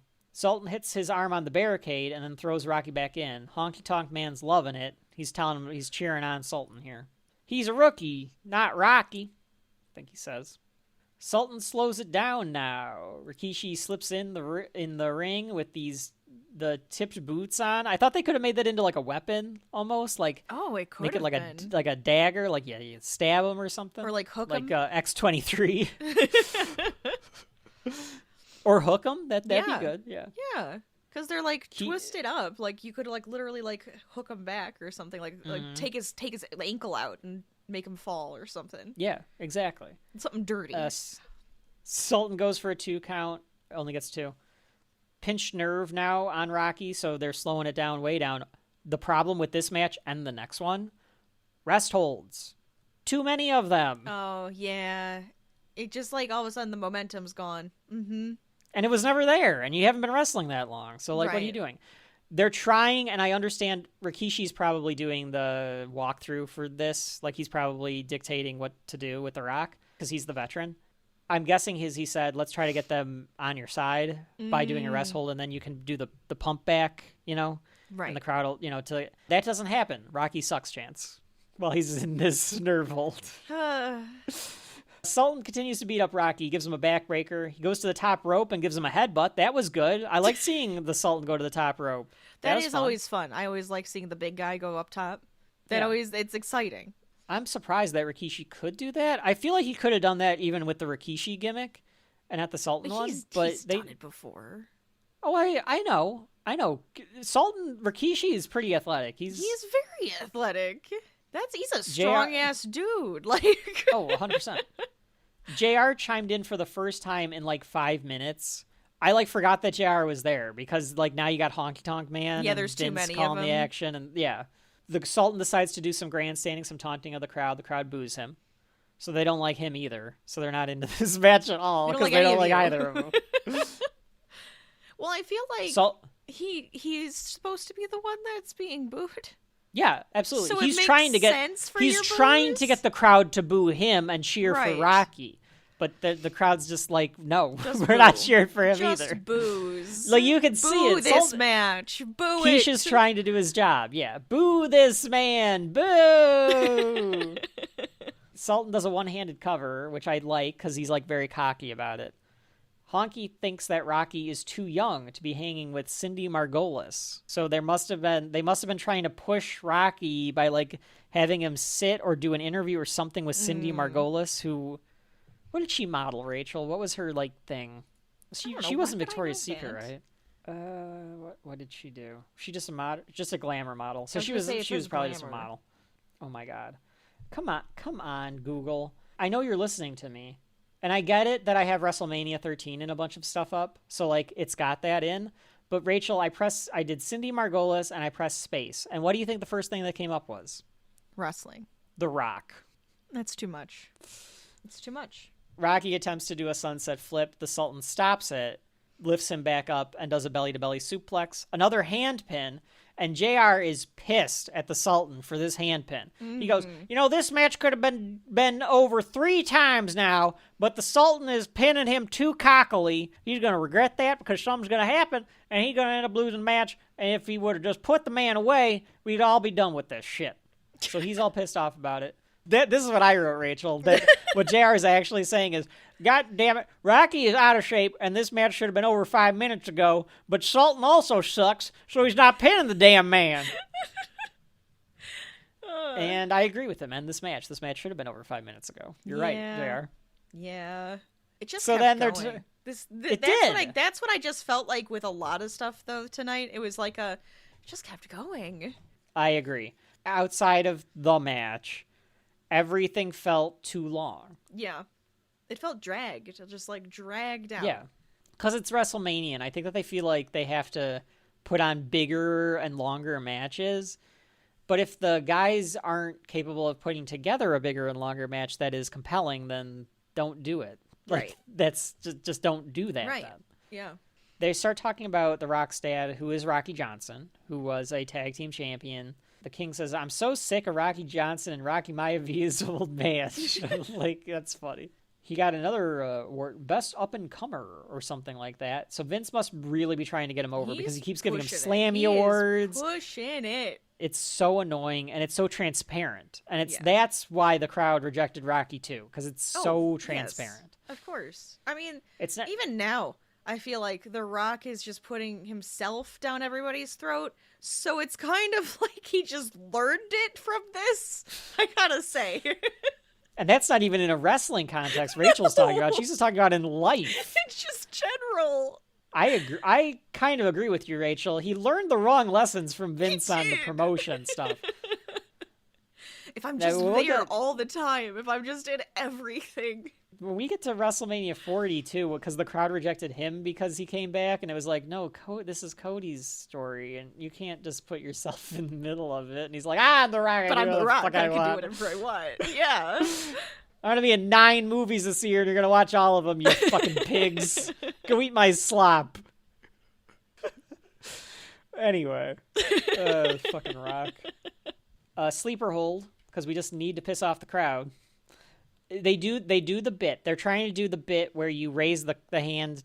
I do this with the dogs all the time when they're sleeping to piss off, in particular your dog, because he's got those long-ass legs. He will also do the thing where he holds it then. Yeah. And you hold it and you're like, yeah. What happens, Rachel, when the referee does that? What's the deal? Why is he doing that?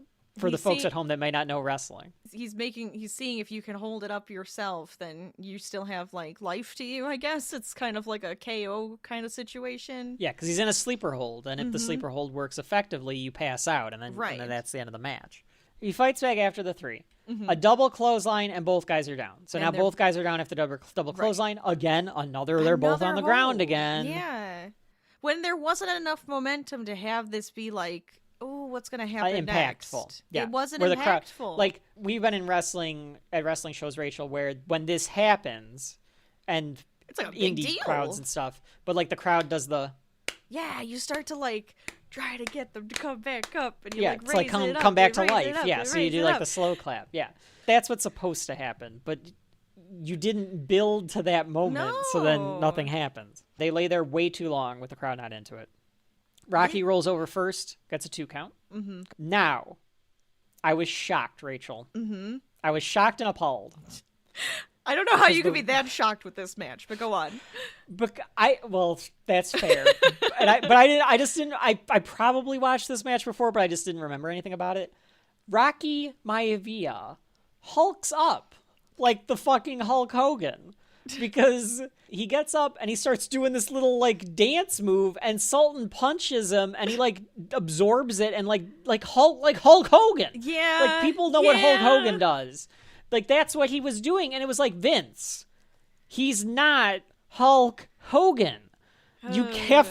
The Chicago crowd especially, but a crowd in 1997 doesn't want to see this. No, because you know who's not doing this?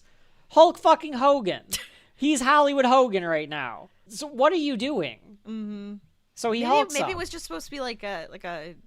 I don't even know. I know you're right. You're right. It's just a Hogan thing. He's hulking up. I'm just maybe it's just supposed to be like that athlete. I'm getting my second wind. I'm doing twinkle toes. I mean, he's doing Rocky Johnson moves. That was Rocky Johnson shimmy shit. Okay. But he's doing it as a Hulk Hogan maneuver. Right. So it doesn't work. Mm-hmm.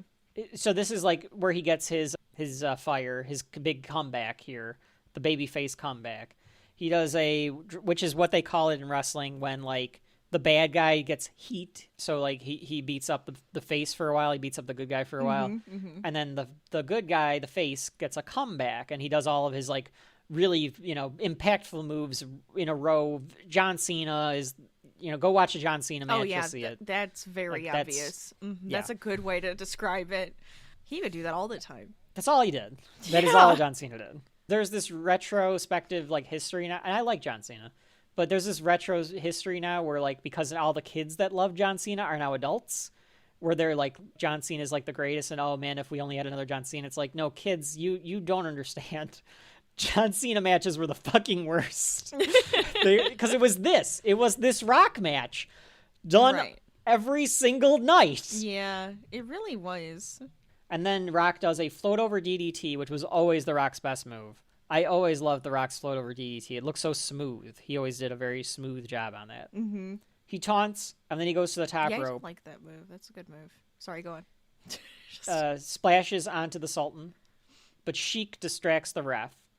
And Sultan gets up, but Rocky turns around just in time, and then Rikishi gives an Uso kick, like Jimmy and like his sons would in 20 years, and knocks down Rocky.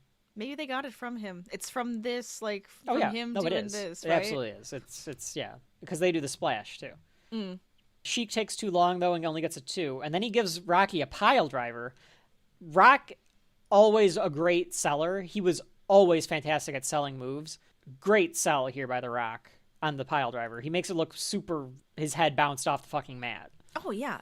That's probably why I liked him in some aspects, though, is because it's like he was at least interesting and fun to watch because he always looked like he got the crap beaten out of him. Yeah. Because he was good at showing it. That's why I want him in movies to get beat up more, because he's so good at looking like he's getting beat up. Right. Like, he get beat up more in a fucking movie. I just don't. I feel like he's shying away from doing all of that. This time, Sultan hooks the leg because he knows that he can't just put the one arm or the one hand on Rocky. He needs to actually hook the leg. And Rocky does a good job of kicking out to make it look super close too. Like it's like barely before the 3. Very good actually here. So you see the bits and pieces. There's flashes here. He's like a rookie. It's like seeing a rookie quarterback. Yeah, There's flashes of greatness. You know he's there. He's just gotta show it. He's just gotta come out of his shell. And the crowd didn't really buy that was going to be the finish either. They know that Sultan's not winning the fucking Intercontinental Championship tonight, so they're not expecting that to be the 3. And then out of nowhere, Rocky rolls him up and they get a flash 3. And that's it. Terrible ending. Very, very weak. A little boring. He could have done at least some move. I know the rock bottom's not his finisher yet, but do something. Yeah, it's WrestleMania. Do a splash again or something. I don't know. And then you can roll into the finisher. That's fine. Yeah. JR tries to interview Rocky, and it's even weirder because like Rocky's supposed to be this white meat babyface, but he has the voice of The Rock.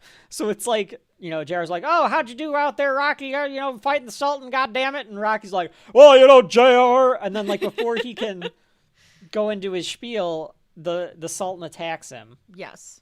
Hits him with the belt.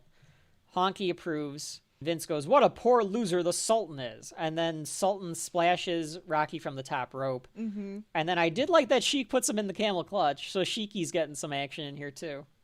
Oh, that's true. Yes. It's one of my favorites. Yeah, Rachel is a big fan of the Iron Sheik. Fuck you, the Hulk Hogan. No, I like Rikishi, not the Iron Sheik. Well, both of them. Iron Sheik was always fun. I liked Iron Sheik. He's a ridiculous man. Sheik's got him in the camel clutch.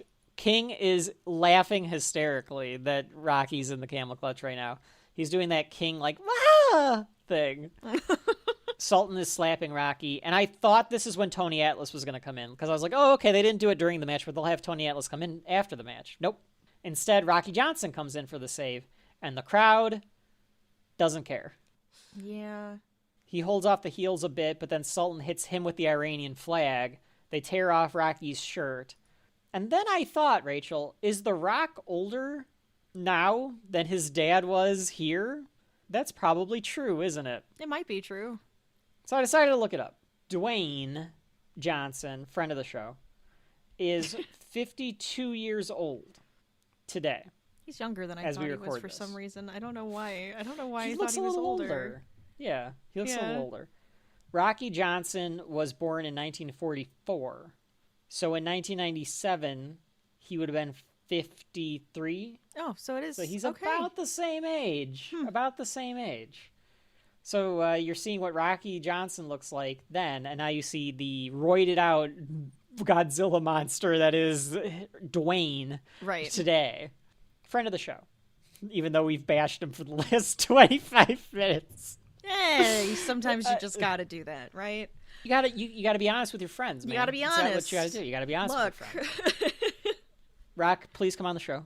Anytime. That'd be kind of fun. Anytime honestly, you want to plug sure. your bullshit on the show, you come on. Only if you do the elbow and the eyebrow. Bring it back. On a podcast, on an audio podcast. That's right. Exactly. We're just going to go, look, he's doing it. He's doing it. Rock gets back up and punches Sultan through the ropes and then gets his hand on the Sheik and slams him. And then the Sheik gets slammed by Rocky Johnson. They double punch him and he rolls out. And then Rock's crappy music plays. And then the Rock and his dad embrace in a hug. And the crowd doesn't care. Rachel, I wrote that Rocky Johnson's got quite the old man bod on him. Yeah, he does. Yeah, you're He's right. got a dad bod. He does have a he's dad like bod. Built. He's like built like an old man. He's like built like a strong old man. Yeah. Yeah. He also looks older than 52. Like Rock, I would say like he's got because of the baldness and the fact that he has no body fat, so his skin is just taut everywhere. Yeah. So it makes him look older because like his skin is like kill me. Like it needs to be hydrated. So it makes him look older. I would say that like Rocky Johnson looks older than 53. Like if I look, I hope I look as good as Rocky Johnson does here. 60s. But I would have thought he was a little older than that. Mm-hmm. So that's The Rock. Done with that. Okay. Todd Pettengill, one of the worst interviewers of all time, is in the back with Ken Shamrock. Jesus Christ, Rachel. Go on. Ken Shamrock's neck is wider than a fucking truck. At this point, like, they all have such wide necks. Is this the roids? It's gotta be. It's gotta be the roids. He was a real fighter, so he actually had to have a base, like one of those necks that was like a base. He really has it then. Oh. Yeah. It is massive neck. This man is gotta be right. He's gotta be Bobby juiced Lashley. to the fucking gills. Because, like, when I think of, like, a wrestler having a thick neck, I always think of Bobby Lashley. And, like, it's not quite there, but his neck is huge. I want you all to remember that I'm not the only one that knows wrestling because Rachel just referenced Bobby Lashley. And, like, I thought the obvious reference would have been Kurt Angle. She went with Bobby Lashley. And that's Kurt Angle's acceptable. another good one. Yeah. Yeah. So I don't want to hear it that I'm making fucking Rachel watch these wrestling shows because she just, to make a comparison and knowing she knows Ken Shamrock, she also knows Bobby fucking Lashley. But yeah, he's huge. Look at that. I know he's huge. I'm a big fan of Big Bobby. Look at Bobby Lashley.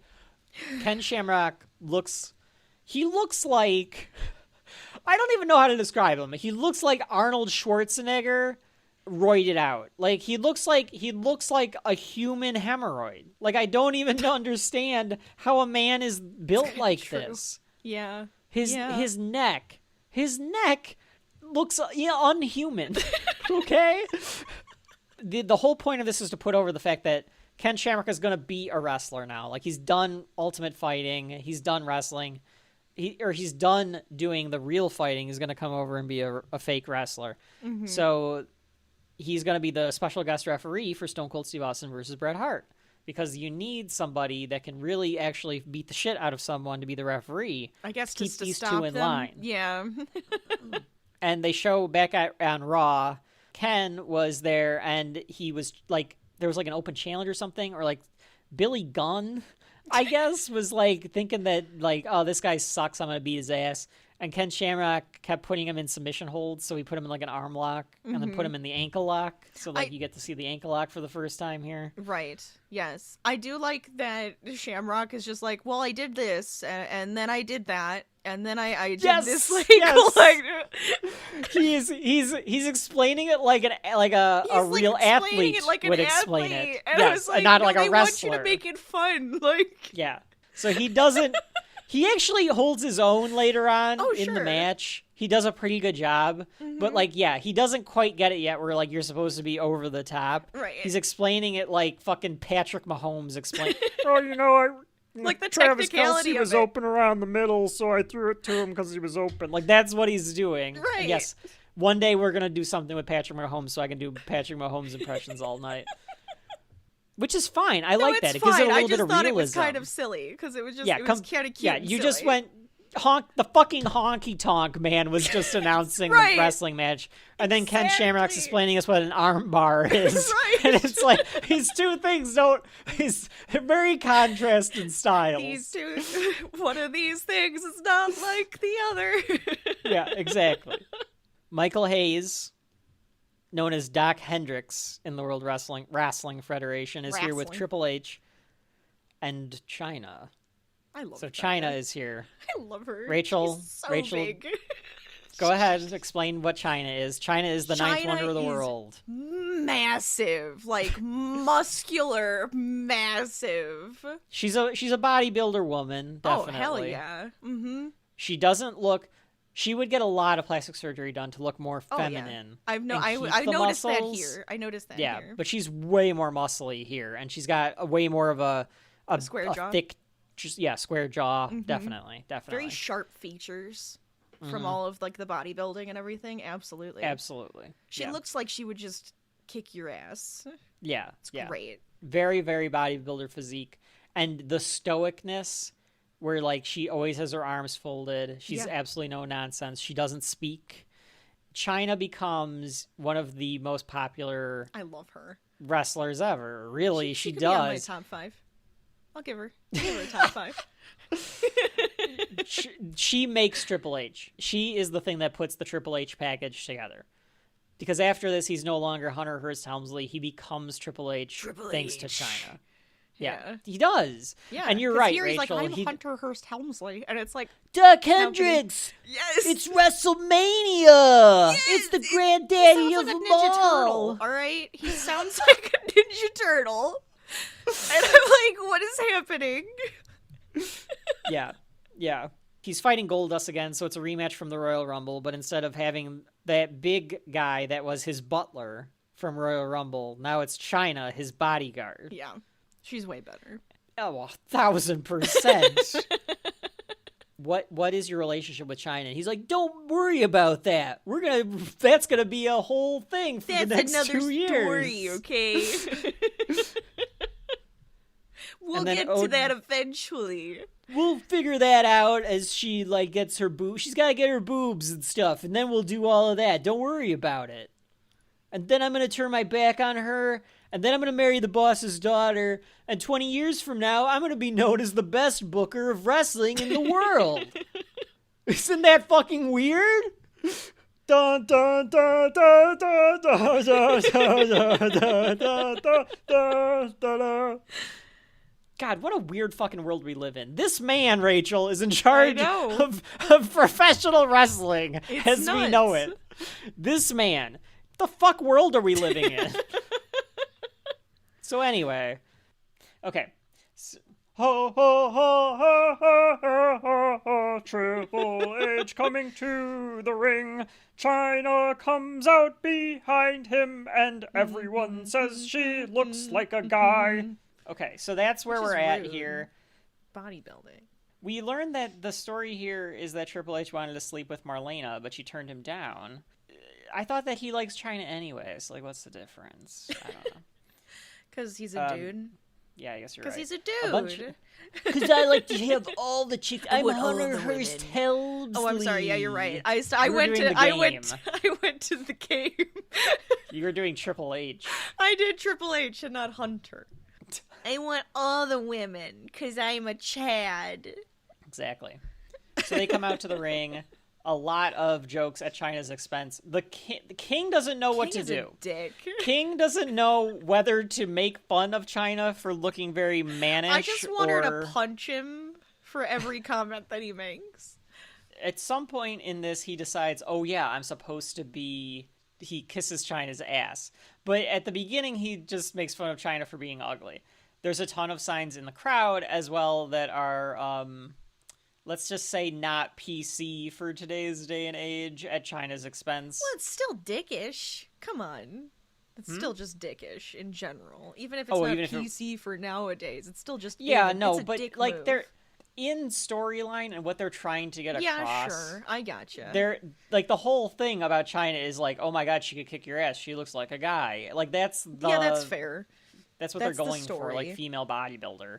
The signs that say like who has the willy? I know that there's another one about like China looking like a man.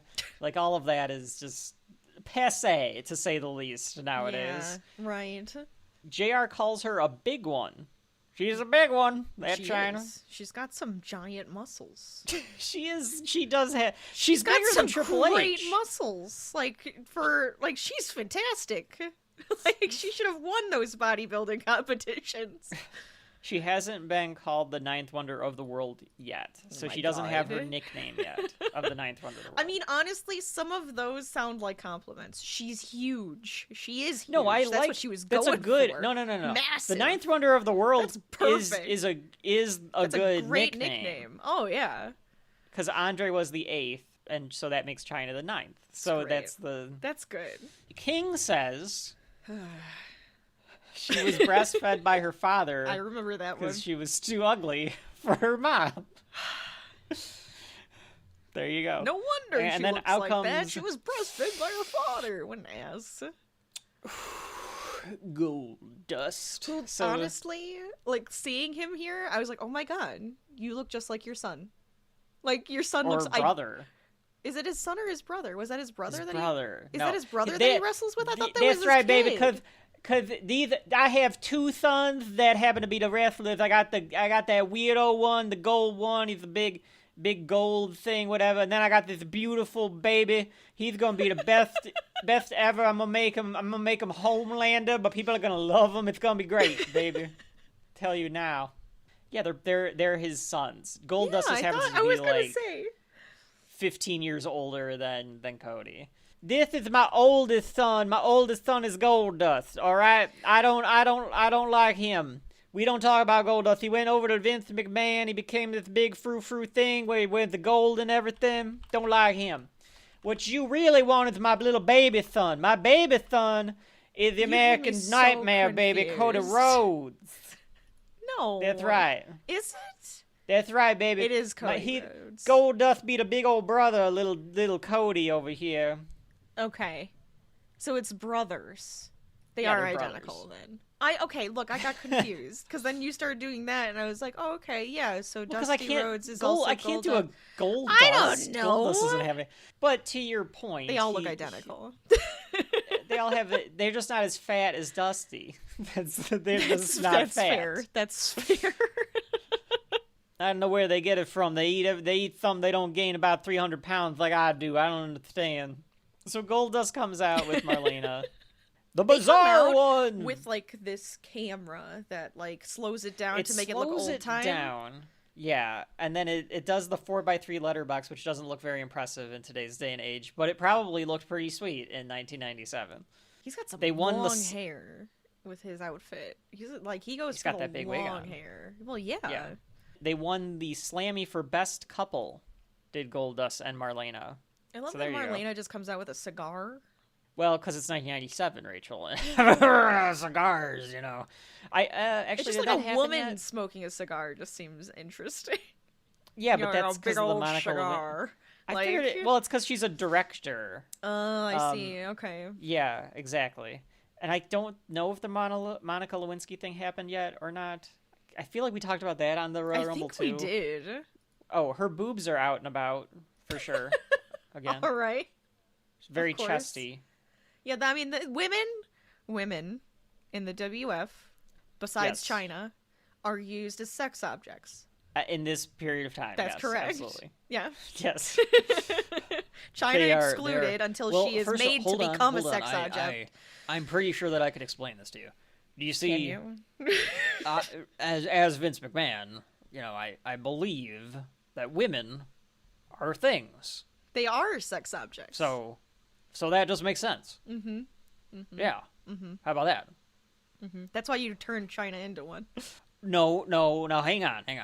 She decided, with my blessing, that it would be a good idea to enhance herself, become more marketable. Now, if it was actually her choice, that's think fine. It was. I think she had a lot of. Well, I think that she had a lot of. I don't like that she's getting a lot of pushback, and then it's like being forced into it. If she really wanted to do that, fine. I think she wanted to look more feminine, but I don't know how much of that was just a desire to do that, and she had a lot of mental stress. Yeah, right. Let's say, that's what I feel bad about. Did she overdose? Is that how she died? Yeah. Okay. So, she had a lot of issues, Joni Lawler. I don't know the answer to that, but I'm sure it's a combination of both.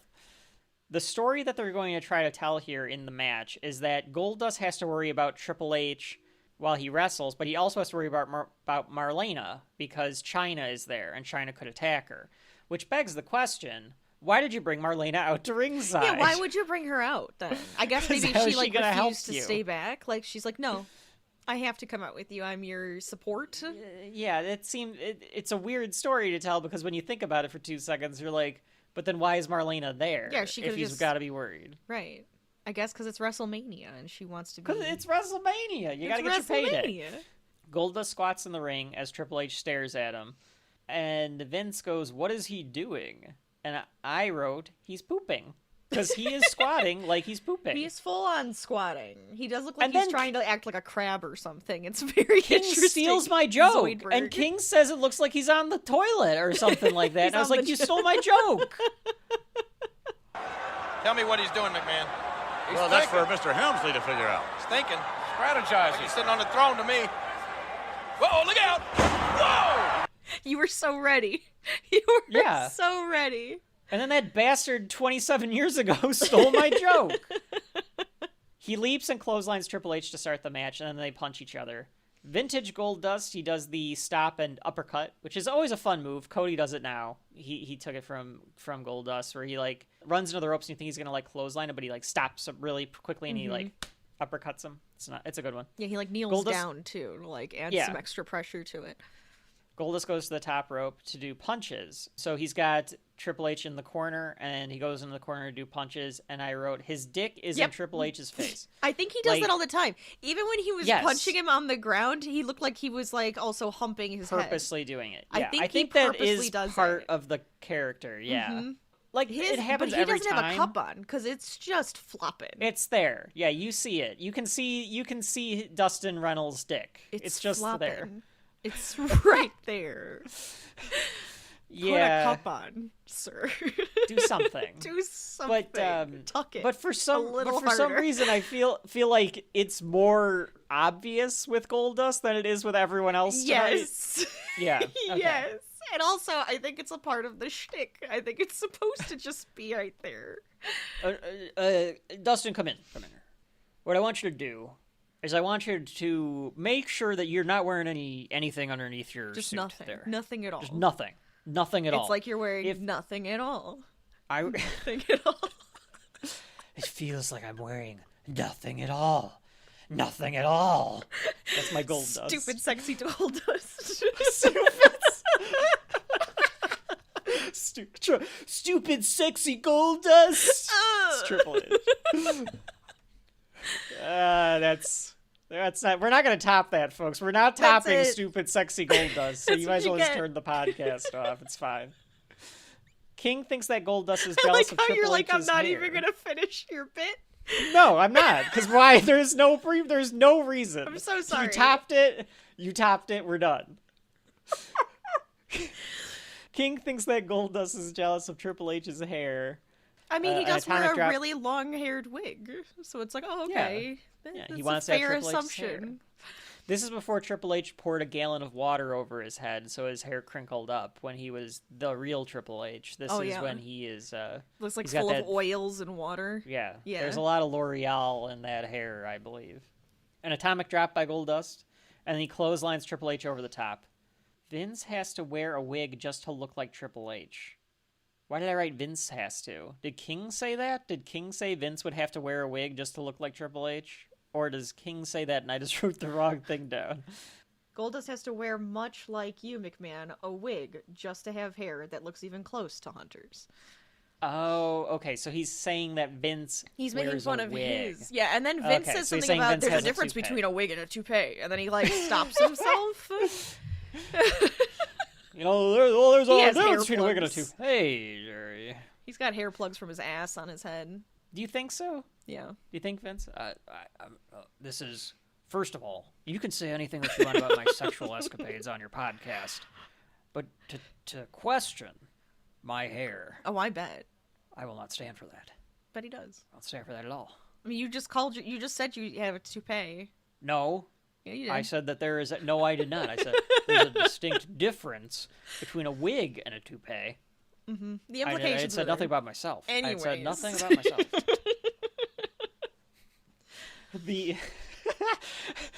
This Vince McMahon character is supposed to be like more of a dork, like a Michael Cole. Like he's supposed to be like a Michael Cole. It makes sense.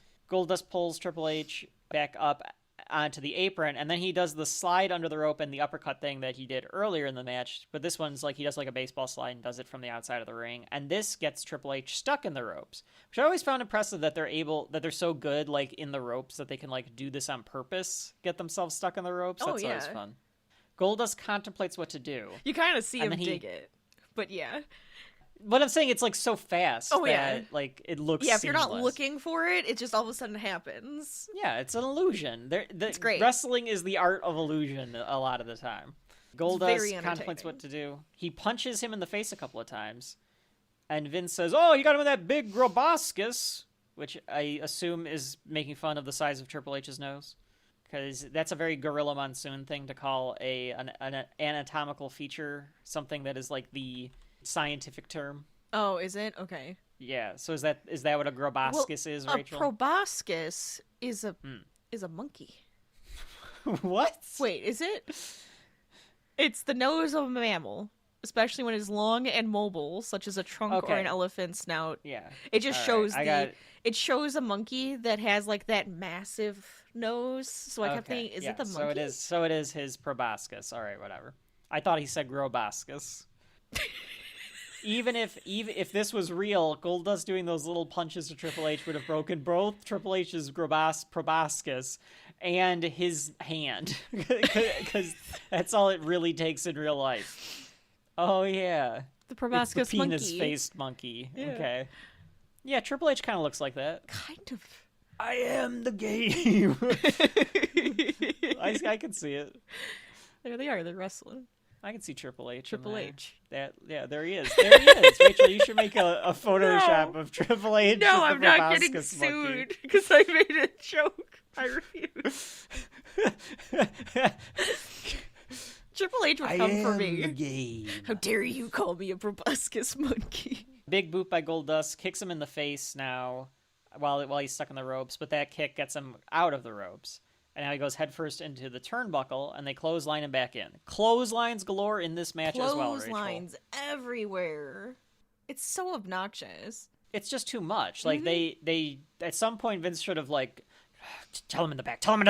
Fucking knock off the clotheslines. We've had, like, 1 million of them already. Mm-hmm. It's like they didn't think about him all together. Everybody did their own matches, and there was just a bunch of clotheslines. There was no communication match. Between the people making the matches. Yeah. Goldust takes Triple H to the corner. He does an Irish whip, but Triple H stops and does the facebuster Triple H thing. So he does like the knee. He pulls the guy's head down and then he like pulls their face down to his knee. It's a good move. The Harley Race knee. Chyna is staring at Marlena this entire time. I do love. Like, she's got her teeth so like clenched. I'm like, that's gotta hurt after a while. Could just be how her face is shaped. I suppose it just looked like she had like a huge underbite for a little while. Like she's just like that. I think she is like pressing. I do think she's pressing her face out. Yeah, but like I do like that she doesn't move. She doesn't No. budge. She barely pays doesn't. attention to what's going on. She's just standing there. Right. And you know she's going to do something good because she hasn't done anything yet. A beautiful power slam by Goldust. The torque, according to JR.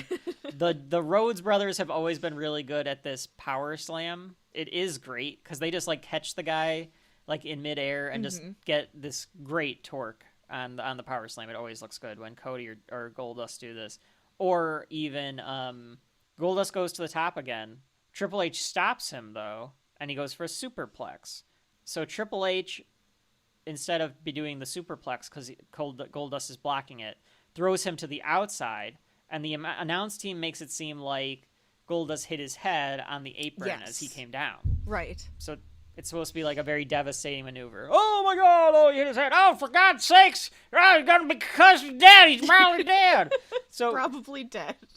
They show a replay of it, and you can tell Goldust hits his hand on the apron. Like it's pretty obvious in the replay, but like you're supposed to get he that makes illusion it so that and then he head. like, oh my head, oh oh no, oh my head, oh what was me. Triple H goes to the top rope and does a punch from the top rope that only gets a 2. So all of that just to get a 2 count, but now Triple H is in control. He takes him back to the corner and pulls his suit down, revealing that sweet, sweet Goldust chest. The shaved chest, I think. I don't even know if it had. I would assume. Did it have anything? I don't think it did. You see, the thing is, Cody needs to shave his chest, but Goldust, he's got my chest, which is just bare, baby. It's just like a baby bottom, okay?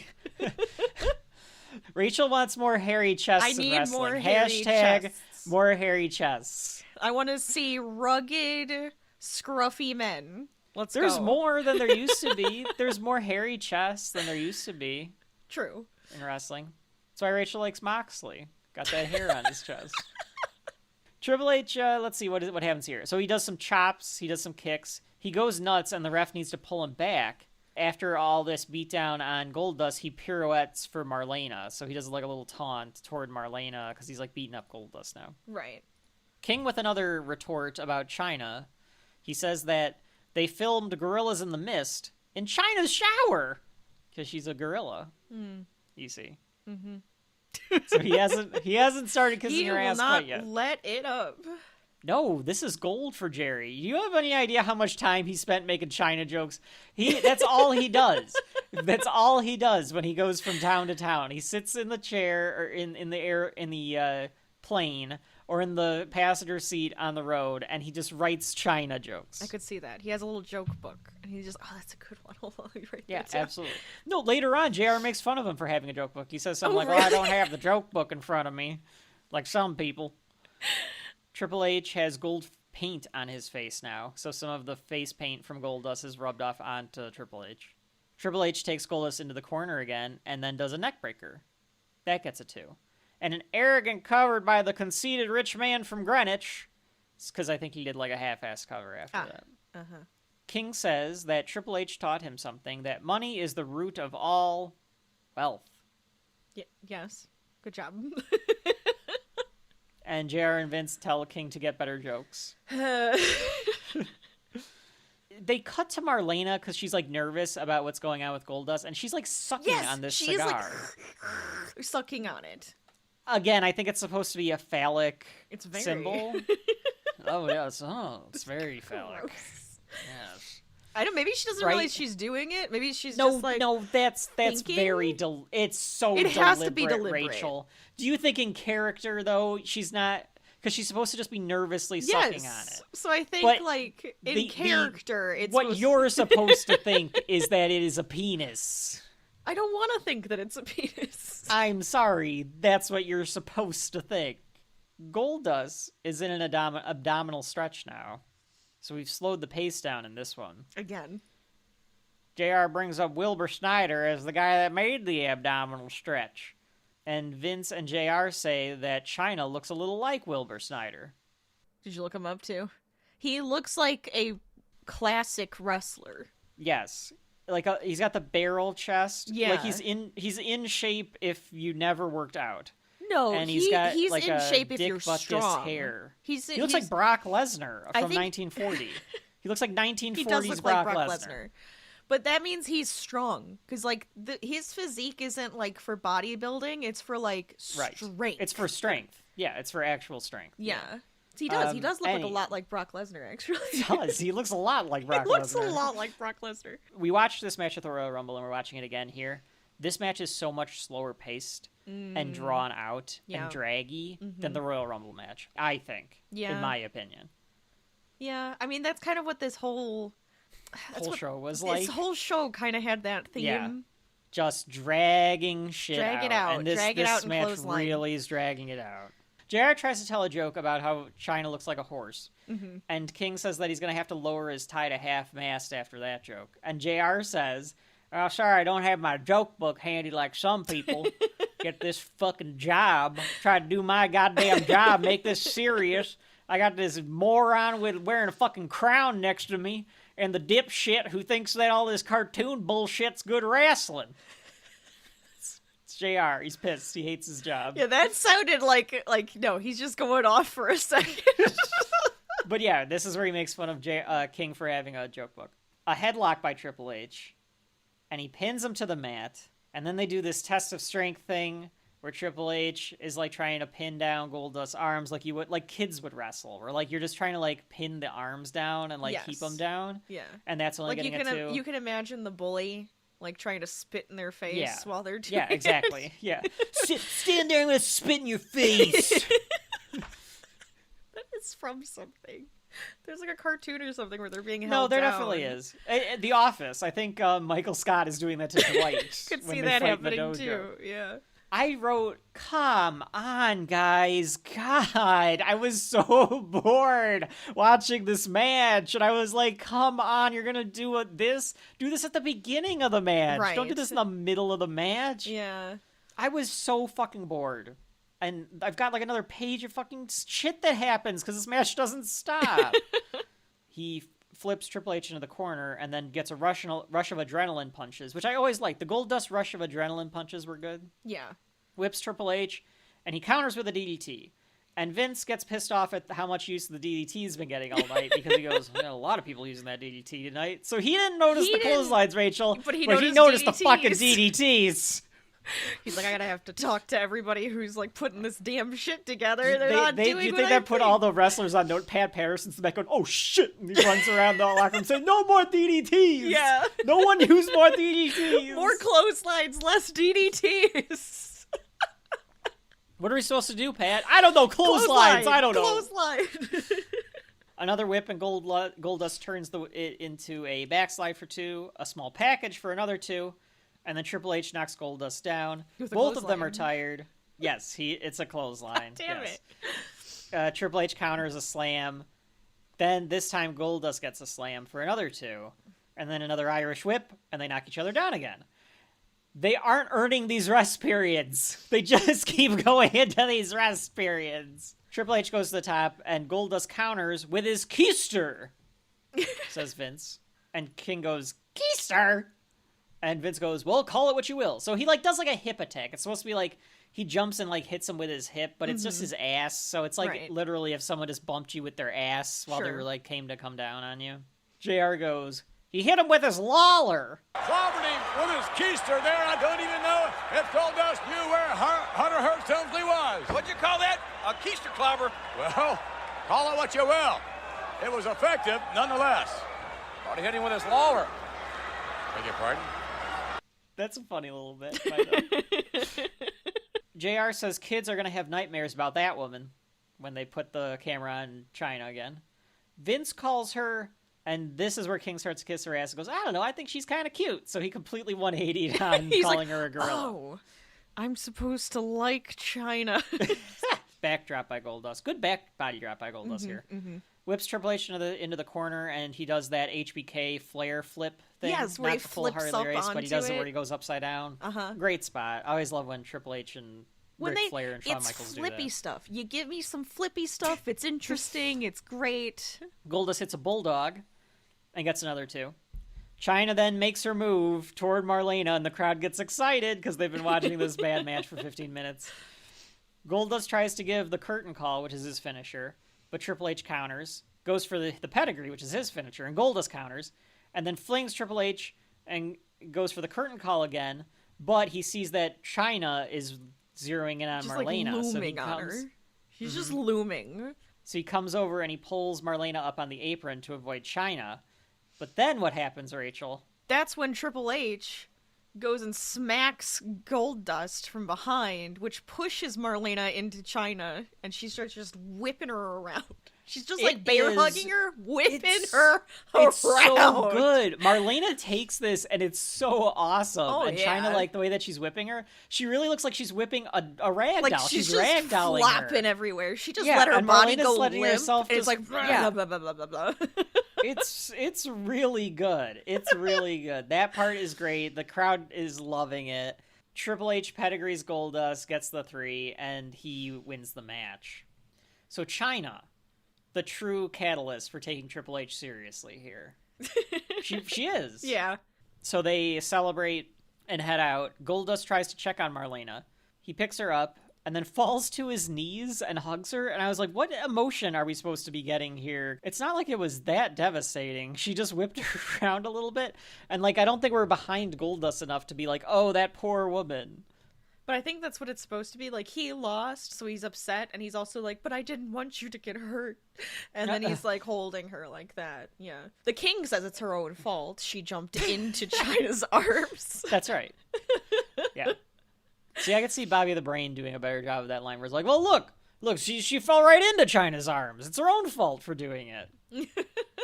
And they want us, I said that they just want us to care too much here, and we just don't. Yeah, I just don't care.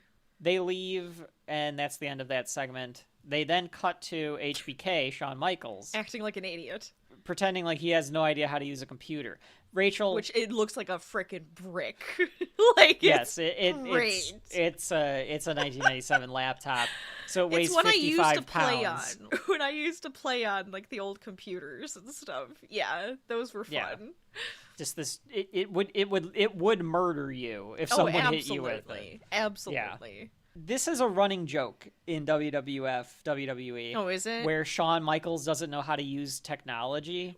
They've done this a few times where they'll cut to Shawn and like he like doesn't understand how to use a computer. He'll act like I an definitely old man do. Still. Yeah. Vince laughs at it. He does the ha ha ha ha. Vince laugh because he at thinks Shawn it's not knowing what to do. hilarious. Oh, he does. And then Rachel, what time is it? It's Vader time. You goddamn right it is. Vader Here comes and a big Mankind. grizzly bear. You know what though? Kind of like the team of Vader No, I and like Mankind. I like the team up. I do like the team up. I So always loved like Mankind in that. Those were such silly, fun characters that he played. Yeah, of course.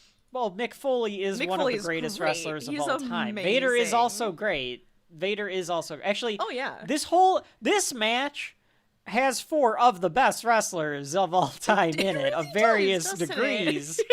But it's kind of, this is the one where it's like, oh, this is kind of, I mean, the last 3 matches really, because you had The Rock and Rikishi, Goldust, Triple H, and now this one. But those last 2 matches where they're not in their prime, and it shows. This match, at least, I felt had a little bit of, these 4 guys know what the fuck they're doing in it, for sure. That's very true. But what a weird trio. We got Mankind, Vader, and Paul Bear. Yes, Paul Bear comes out. That man. We saw Paul Bear at the Rumble, right? Yes, yeah, we did. Okay. Yeah. Right. Oh, you saw me all right. I'm coming back for more. Smash has a lot of people I can do terrible impressions of in it.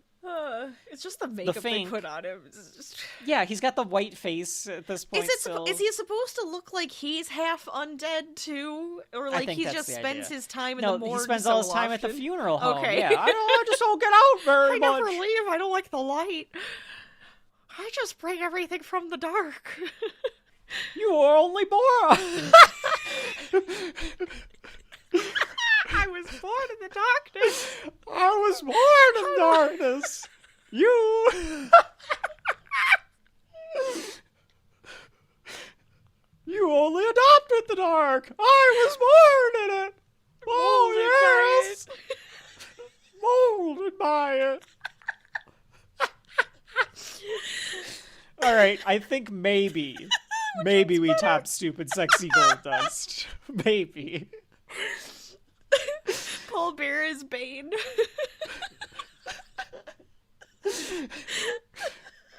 Now's not the time for fear. That comes later. All right, folks, do it. Use AI. I want Paul Bear coming out of Tom Hardy's voice in Dark Knight Rises. Give me that. Give me that, internet. Oh my god. No explanation, just do it. Yeah, okay. just do it and put it somewhere. Don't give any explanation. Maybe put hashtag shelf life. We're never getting through this WrestleMania. The Fink, the ring announcer, Howard Finkel. Oh, one of the great ring announcers of all time. Says that they have a combined, Vader and Mankind have a combined weight of 754 pounds. And that's just Paul Bear. Eh? God damn it. Eh? And then JR stole my fucking joke, because he said that with Paul Bear, they'd be well over 1,000 pounds. And I was like, damn it, JR. Would you two quit stealing my jokes? Vader's all fucking amped up for this match. He's like running back and forth on the ropes. He's like jumping on the ropes and shit. And you can tell Mankind and Paul are like, oh, get out of his way. He's like going fucking crazy. He's ready. It's WrestleMania, baby. I'm gonna go to a fucking Denny's after this. Mick, you could come too. We're gonna get some grand slams. He was hyped up. They say that Vader hasn't reached his full potential since coming into the WWF, so we're at the point in time where they're starting to, well, I don't know if I trust this fat guy. I don't know what the hell Japan and Turner saw in him. He doesn't do shit for me because he's fat. Sean doesn't like him. So the Hart Foundation are going to defend their tag team titles against Mankind and Vader. JR goes to the He goes up aisle to way. them. Like, he leaves the other two. Like, screw you guys. He's going to do an interview with Owen and the Bulldog on the way down. Owen's got his 2 slammies with him because he's that proud of the slammies. Mm-hmm. And he keeps going, I've got 2 slammies. He's got 2 belts. We're the champs. Woo! And doing the Owen Hart. Owen is so good as this slimy Weasley heel. Oh yeah, absolutely. It is so good. Yes. And he's so funny at it too. I think Mick Foley tells a story where he was wrestling Owen. I don't remember if it was around this time or if it was earlier. They were at a house show, and you can find this story. Mick has told it before because it's his Owen story. Mm-hmm. And Dave Meltzer, who gives out the star ratings and everything, was at the show. Yeah. So he went, Mick, let's try to get a -5 star rating. He was let's try to put the worst match possible on. Oh my god. So he goes, so Mick's oh my god. So they start wrestling and he goes, Owen comes over and he takes his hand in a karate stance and he goes, hi-ya! And he keeps karate chopping Mick. And Mick's so then I had to sell it because I didn't know what else to do. So he acts like he's getting punched, and Owen's just going, hi-ya! Oh my god. So that's really silly. That's fun. Owen Hart. Aw, that's sad. So it's fun. JR, yeah, exactly. He's a fun guy. JR asks Bulldog if he's offended by Owen, because apparently Owen said that he's the smart one of the team. Well, who's the leader of the team? I'm the leader. Leave us alone. JR asks who the leader of the team is, and Owen says, I am. As they walk away. I am. You're the one who said it. He's such a good doofus. Yes. It's really good. Yes. And the crowd, Rachel, because it's WrestleMania and it's Chicago and they think that Owen is fun. Oh yeah, they're having a good time. Make them the faces. Yes. They're cheering Owen on, so they kind of work as faces in this match. Right. Vader starts against Owen. Vader has so many odd shapes. What does he's that in mean? this wrestling singlet, but his belly is so oblique, but then he's got muscle, and then he's got fat over the. It's just there's Who a is lot this? of roundness. Who is this? He looks like the Michelin Man. Which one? Vader. Vader. Hold on, I gotta look at him. Yeah, I mean, maybe it's just because it's supposed like those suits are supposed to be like nice and tight and like bring everything in, but maybe it's just kind of like couldn't do it in some spots, or it's like pushing it into other areas. Maybe. Yeah, kind of. Maybe that's what it's doing. He might. You know what he probably has on is one of those things to help your back, like when you're like doing like moving and stuff. Do you think I've got a weight belt on? Yeah. I'm wondering if he does. He might have a weight belt on, actually. Yeah, because that might actually be why it's like giving him the weird shape. I got a little V on my butt, and I got my weight belt on. He doesn't have a V on his butt. They say that at the Slammy Award ceremony, Owen shoved a waiter into Vader. So I was like, is that what started this? Did it actually happen? Yeah. Is that what started this feud? Vader just got pissed from that. Vader goes to town on Owen. He hammers him in the corner. Vader says he's in his best shape, but apparently he still doesn't like Vader enough to push him at all. He's got those oak tree limb arms, they say. Owen slides under Vader and then runs the ropes, clotheslines Vader. No effect. Goes again. This time he hits his enziguri. They call it a back heel kick or something like that. I call it an enziguri because that's what it is. It's one of those Japanese moves that has the American name. Vader catches him and just drops him. Just drops him. I mean, why not? But that would actually like probably knock the wind out if you really were dropped like that. Absolutely. He misses an elbow though. He goes for a big elbow and misses. So then Owen goes into the ropes, but Vader catches him because Owen like tries to do like a Hurricane Rana or a drop kick or something. But he was able to grab him before he was even thinking about what to do. Yeah, power bombs him. Yes. He puts him down kind of gently for Vader though. Like for Vader, Owen Hart can that seemed way gently, way gentler than what you'd expect. Owen can take it. Slam his ass on the ground. Slam Vader. him down.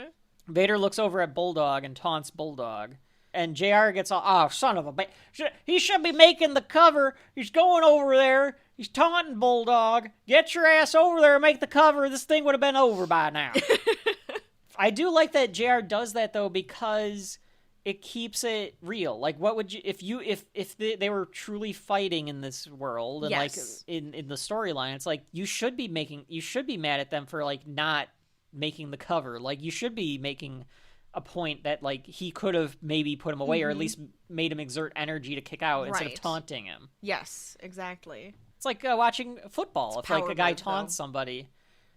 Oh well, that's true. Like it's power move. Yeah, that's right. Yeah, you're right. And like in the hierarchy of the alpha males, Vader above Bulldog. I mean, only one of them smokes crack. So I don't even have to say allegedly to that one, and that's because Bulldog, not because both of them have died, but he did smoke crack. Yeah. They say that Vader has been in a foul mood ever since the Final Four, where he lost his chance to be the WWF champion. He goes for the Vader bomb, which is like the splash from the corner where he like gets all the momentum by like going on the ropes, but Bulldog stops him. He like hits him off the ropes. And then Mankind runs in and pulls the Bulldog in, and then the two of them just start hammering on Bulldog. Yes. But Bulldog gets to do his strength moves now because he ducks underneath them, and then he clotheslines them both. And then Owen does a double dropkick on them. So this is where they start working like they're the faces. Right. Bulldog doesn't really tag in, but whatever. Nobody cares. So now Bulldog's the legal man. He whips Mankind into the turnbuckle, and then a big suplex. As long as somebody walks out, and they're like, "That's fine." Yeah, nobody's paying attention. A big suplex by Bulldog on Mankind, very good suplex. I applauded it. Vader walks in and suplexes Bulldog for no particular reason, but nope, Bulldog reverses and suplexes Vader, and that was pretty good too. Holy crap! Like suplexing Vader. Mm-hmm. So it shows good strength by Bulldog, and it's probably even more impressive for like Vader to be able to like get himself to do that maneuver. Yeah, I think he must have had to like clench his core just to like help him get him over, because he's a big dude. So it's just like you have this big guy getting picked up. Like he can't be fighting back. A chin lock on Mankind, and the crowd chants for Owen, which I thought was great. Owen taunts the crowd to off screen to get them to stop cheering for him. So he's doing something to try to get them to stop cheering for him. Wouldn't that just make you do it more though? Like, 100%. You can't do that. You can't do that. Not to a Chicago crowd. No, you're just egging them on. Now you're just trying to get them to be your favorite. Yeah. They kind of do, though. So, like, it must have been good enough, because, like we said, the Chicago crowds usually will go along with you if you do it right. Right. JR and Vince say that Brian Pillman and Sonny are in the Superstore room with Shawn Michaels. Don't know what they're doing in there, Rachel, but I'll let you take it from there. Sure. Oh, yeah! No, stop! Vader helps to low bridge Bulldog to the outside so that he holds the rope down so that when Mankind does an Irish whip to Bulldog into the ropes, Bulldog can't bounce off of them. He just tumbles over the outside. They try to earn Bulldog. They try to hit him with the urn. Yes. But he gets tripped. I think it's Mankind tries to do it. So he like runs at him, but then he like toe drops him. Yeah. Vader comes outside the ring then at that point, and the ref is on the other side with Owen, distracted by Owen. Yeah. And that's when Vader takes the urn to hit him over the head Bulldog. with it. Yeah, because Owen is accidentally distracting the referee. And I say that in air quotes only because I think that they've been teasing, because they did it at the Rumble too, like teasing that Owen is jealous of Bulldog or he wants all the credit. And I mean, that's why he's the one who keeps saying he's in charge. He's the one with, like, you know, everything. I think that was like JR's point. Like, you're the one who said he was even like playing. That's right. Little wedge right there. Exactly. Paul Bearer giddy about the hitting of the urn. King says Paul needs a bookmark to find his chin.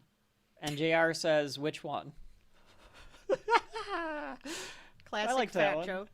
Yeah. That's a good one. That's a good one. Yeah. Vader suplexes Bulldog. JR puts over Bulldog as having Hart. And Vince says he's in great condition. I guess if he isn't smoking crack or injecting himself with drugs. Yeah, don't do drugs. Because this is before they stopped everybody from doing steroids, right? This is way before that. This is most of the guys you're watching are on steroids of some kind. Oh yeah, absolutely. Yeah. So this is before they're like, no, knock it off, like with everything. Yeah, yeah. It's a requirement. If you're gonna work at this company, you're gonna inject yourself with drugs. That's just the way it's gonna be. Well, because you see them all deflate after they have to stop using. Or get fatter. Yeah. Or they get a little fatter. Brett and Sean were... The only reason that Brett and Sean were picked as the next, like, big guys or top guys was because they weren't juicing as much or at all. Yeah. Because you can tell, like, it doesn't change too much. Yeah. When you see their body doesn't change as much, it's just like, okay, you knew he was actually juicing. Like, remember when Triple H became the game? And it was like, oh, he got jacked to the gills. And it's like, there's no way. Or, like, The Rock now. Like, The Rock... Yes. Like, you're going to tell me The Rock now is natural? Rock, please come on the show. But, you know, friend of the show, Dwayne Johnson. I don't know. Seems a little, you know, I don't know. A little suspicious. Like, now... But look at them nowadays. They're all, like, svelte. They all have good cardio. Like, they all have muscles. Yes. But they're all svelte. Like, most of the wrestlers. Or they're, like... They can be just big. Vader goes to the corner to smash Bulldog. Takes forever. And then splashes on him. Gets a 2, so Bulldog has the strength to be able to kick out of the splash from Vader. Mankind comes in. He's looking for the mandible claw. He gets a big knee to the corner, so he like pushes him to the corner. He does that Mankind, and then like runs and hits him with the knee in the corner. Mick Foley always making weird ass noises as he does. Well, Mankind should be like he's nuts. The guy is like supposed to be like just whacked out of his mind. A leg drop on the apron by Mankind, and we get the Mankind squeal. Rachel, you want to try doing the Mankind squeal? I can't do it. It's just a pig noise. That? Yeah. I don't know. It like hurt my chest a little bit. Did it with my whole chest on that one for you. Yeah, there you go. You did your whole chest. A back body drop by Bulldog on Mankind. That was pretty good. And then the hot tag to Owen. So Owen gets the hot tag. Goes to the top rope. He drop kicks Vader. He does an Irish whip reversal, and Owen tries to do a sunset flip. He can't pull Vader down, so then Vader tries to sit on him, but he moves out of the way too quickly, so Vader slams his butt on the ground. Owen gets a splash for 2, and then he attempts to get back up to hit Vader, and Vader girth bumps him. And then Vader asks to hear it from the crowd. He does the Hulk Hogan ear thing to try to get the crowd to like boo him and stuff, knowing that he hit down Owen, so they'll kind of get mad at him. Right? Yeah. Well, I feel like Vader likes being the villain. Vader's a good villain. Yeah, he is absolutely a good villain. The boos probably make him go, yeah, do my job. Like, let's go. The one thing about this match outside of the clotheslines, which we talked about, is they keep throwing each other to the outside of the ring. Yes, that happens constantly. A lot in this one. And it like breaks the match up a little bit too much. It really slows the momentum down of the match when they keep doing this. So they throw Owen to the outside, and Mankind and Bulldog go back and forth. Mankind does an elbow from the apron, and this is a classic Mick Foley move where he's like on the apron, and then he like jumps off and like hits him with his elbow. And Vince says, Mankind doesn't care about his own physique. I don't think Probably that's the word he wants. I don't think he does care, but what's your point? I know Mankind. I know Mick Foley does not care about his own physique. But I think he just means his own like livelihood. Yes. Like he doesn't care if he hurts himself. Yeah, he doesn't care if he hurts himself. I think that's what he meant. Physique means like how he looks. Yeah, that's not what that's not what that means. That's not what that means. These words, I don't think they mean what you think they mean. That's on the list, right? Princess Bride. It's got Andre in it. Bride. Yeah, that's on the list. Oh yeah. Definitely. JR makes a Rick Pitino reference because this is happening in March. So March Madness is happening. Okay. Gotcha. Did we ever say when this is happening? Like we said it's in Chicago at the Rosemont Horizon. Did we ever say the date? I don't think we said the date. March 23rd, 1997. That seems early. It is a little early for WrestleMania. Yeah. I wonder if like Easter and March Madness like forced their hand on like having it on the 23rd. Potentially. So they go back and forth, and then a jawbreaker by Mankind to the outside. And then Vince mentions that Stu and Helen are here. And King, I can picture it in my head as Vince says Stu and Helen are here. King's eyes must have his heart grew 5 sizes at that point, and he goes, "What?" Because he is thrilled. Because he gets to pull out the old joke book. He's like, hold on, let me flip back some pages. Stu looks like he doesn't know where he fucking is. I don't know how old Stu was at this point, but my God, does this man look kind of decrepit. I mean, they just look like a couple of old people. He kind of looks like, not that interested. She looks more like, here.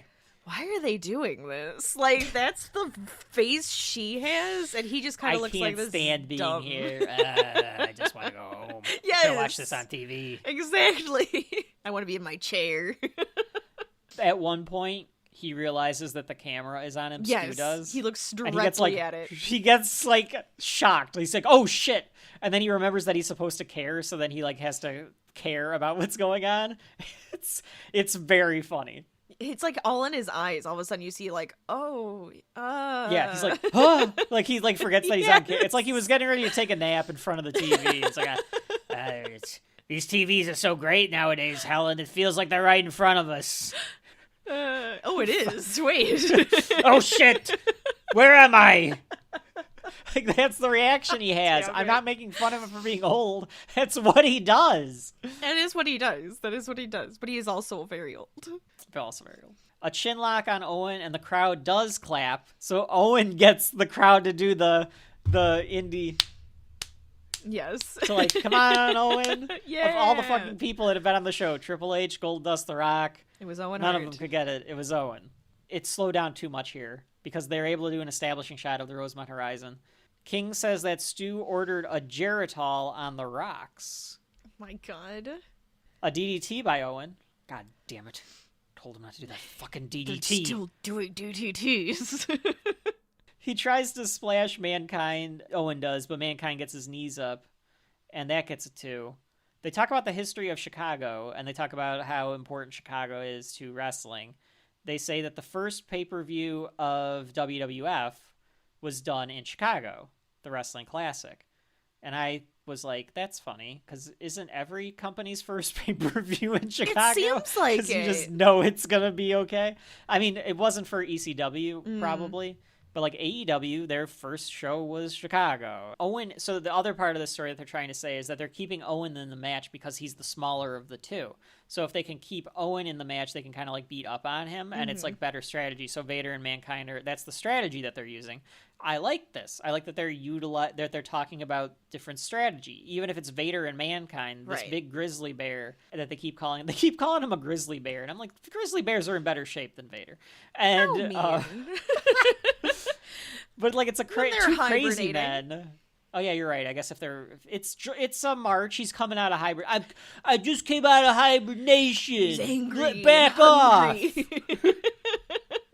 Vader punches Owen all over, and then Vader goes for a suplex, but Owen lands on his feet and gives him an enziguri, and both men are down. Vader hits an elbow for 2. Mankind comes back in, tosses Owen out again, and then Bulldog tries to come in. Mankind runs at Owen, and he belly-to-bellies Mankind on the floor. Good move. Mankind, of course, taking the punishment there. Oh, yeah. That man would take, like, real hits. He always did. The camera surprises Stu again. This one's even funnier. This one is, like, the one where he, like, looks incredibly shocked at the camera. And I was like, these poor old people, they just want to watch their stupid sons do their stupid wrestling. Right. Another enziguri to Mankind and a hot tag to Bulldog, and he runs wild. He gives him the noggin knocker. Sorry. Vader's Vader's mask falls off. Yes. And then he very Bulldog unnerving. It's very unsettling. Well, it's like if Mankind's mask would have fallen off. Wouldn't you be a little scared of that for some reason? Like, even though you've seen both of these men with their masks off, that's many correct. times. But they're in character. They're in character. All right. Kane never should have taken the mask off, and that was way too unnerving.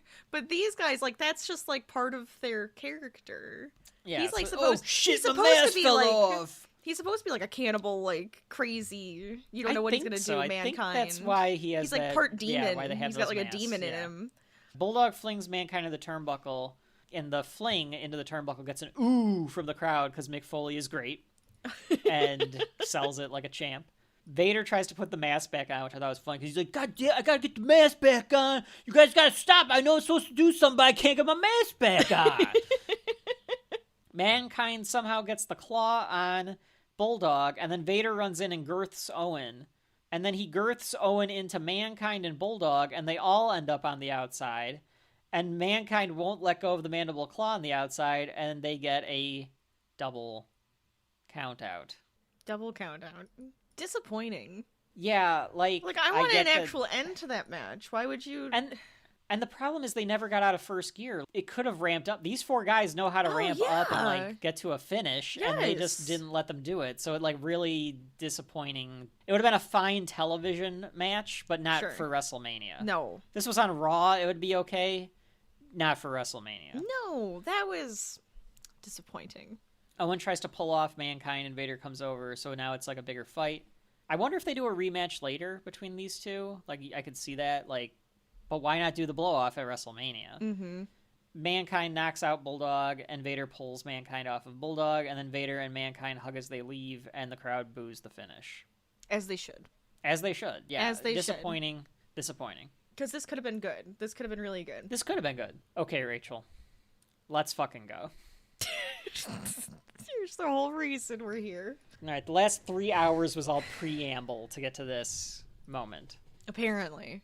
A promo package tells the story of Bret Hart and Stone Cold Steve Austin. So here's what I garnered from this promo package. Okay. See if you agree with me. Okay, go ahead. Bret Hart is respected by all as the hero and the protagonist of WWF. He takes a break after losing to Shawn Michaels because he's been working his ass off for like 8 or 9 years or whatever. 12, I guess. They say this is his 12th WrestleMania, so he's been doing this for 12 years. Okay. So he takes a break. And when he comes back, the Rogues have taken over. So times are changing. So he is the white meat baby face, the greatest wrestler. Kind of. Yeah, the best wrestler there ever is, ever was, and ever will be. And while he's gone, Stone Cold Steve Austin wins the Royal Rumble, becomes this attitude of this anti-establishment, rebellious, redneck, who doesn't take shit from anybody, tells Yes. it like it is. Like we've said, there's parallels between America's political climate today and the rise of bringing like out the Stone Cold Attitude Steve Austin, Era. the Attitude Era. Yeah. A lot. Oh, A lot. absolutely. So now the Rogues have taken over, and he needs to purge the WWF of all of these villains, from Stone Cold Steve Austin to, in his mind, Shawn Michaels, all of these guys that are like, don't have respect for wrestling the way that he thinks it should be. Right. But to do so, he needs to be darker than ever, as Austin keeps pushing him to the brink by being just an asshole. Just because being that's an what asshole. Stone Cold is. Right. And Stone Cold is trying to prove that he has overtaken Bret Hart. So he's calling out Bret Hart because he's like, I need to prove myself by beating you. Then the wrestlers start costing each other the title. So Austin keeps getting under Hart's skin. Yeah, now he's just screwing with him. So then Hart says, you know, there's a new motto in the World Wrestling Federation. You scratch my back, and I'll stab yours. This is where they show him shouting. It is a good line. They show him shouting at Vince McMahon and pushing him down, and then they blame Austin for Hart turning. I do like the fact, kind of, because they do this with Vince, with Austin too. It's not that Austin is causing these people to become evil. He's It's pushing that them Austin to show themselves. Exactly. Yes. Exactly. This Because is your real Austin sees self. underneath. Yeah, he's like, you're not the puritanical guy that you claim to be. You're not the kindly owner that you say you are. I know you're not. So that's how they keep Austin on the side of the angels a bit, because he's the anti-hero. Right. He's a guy that's like, I don't trust you at all. And here's why. Let me just rip that mask off and let's show you let's show the people who you really are. This whole thing, and Tony Khan, please let us know. I know you're listening. What the hell else are you doing? Of course. I thought that this is very reminiscent of a feud that took place in AEW. When we get to AEW, Rachel, we'll get into it with Hangman Adam Page and Swerve Strickland. It's interesting how I saw the parallels just in the promo for this match. Right. As we said, I feel like history does make it seem like Hart came in as the white meat babyface and Austin came in as a diabolical heel. And that's not really the case. They were leading to this point to officially do the switch in this match. They introduced Ken Shamrock as the special referee back in the arena. This dude is so jacked, Rachel, seeing him in this ring. It is crazy. Like, he looked insane, huge. But he is enormous.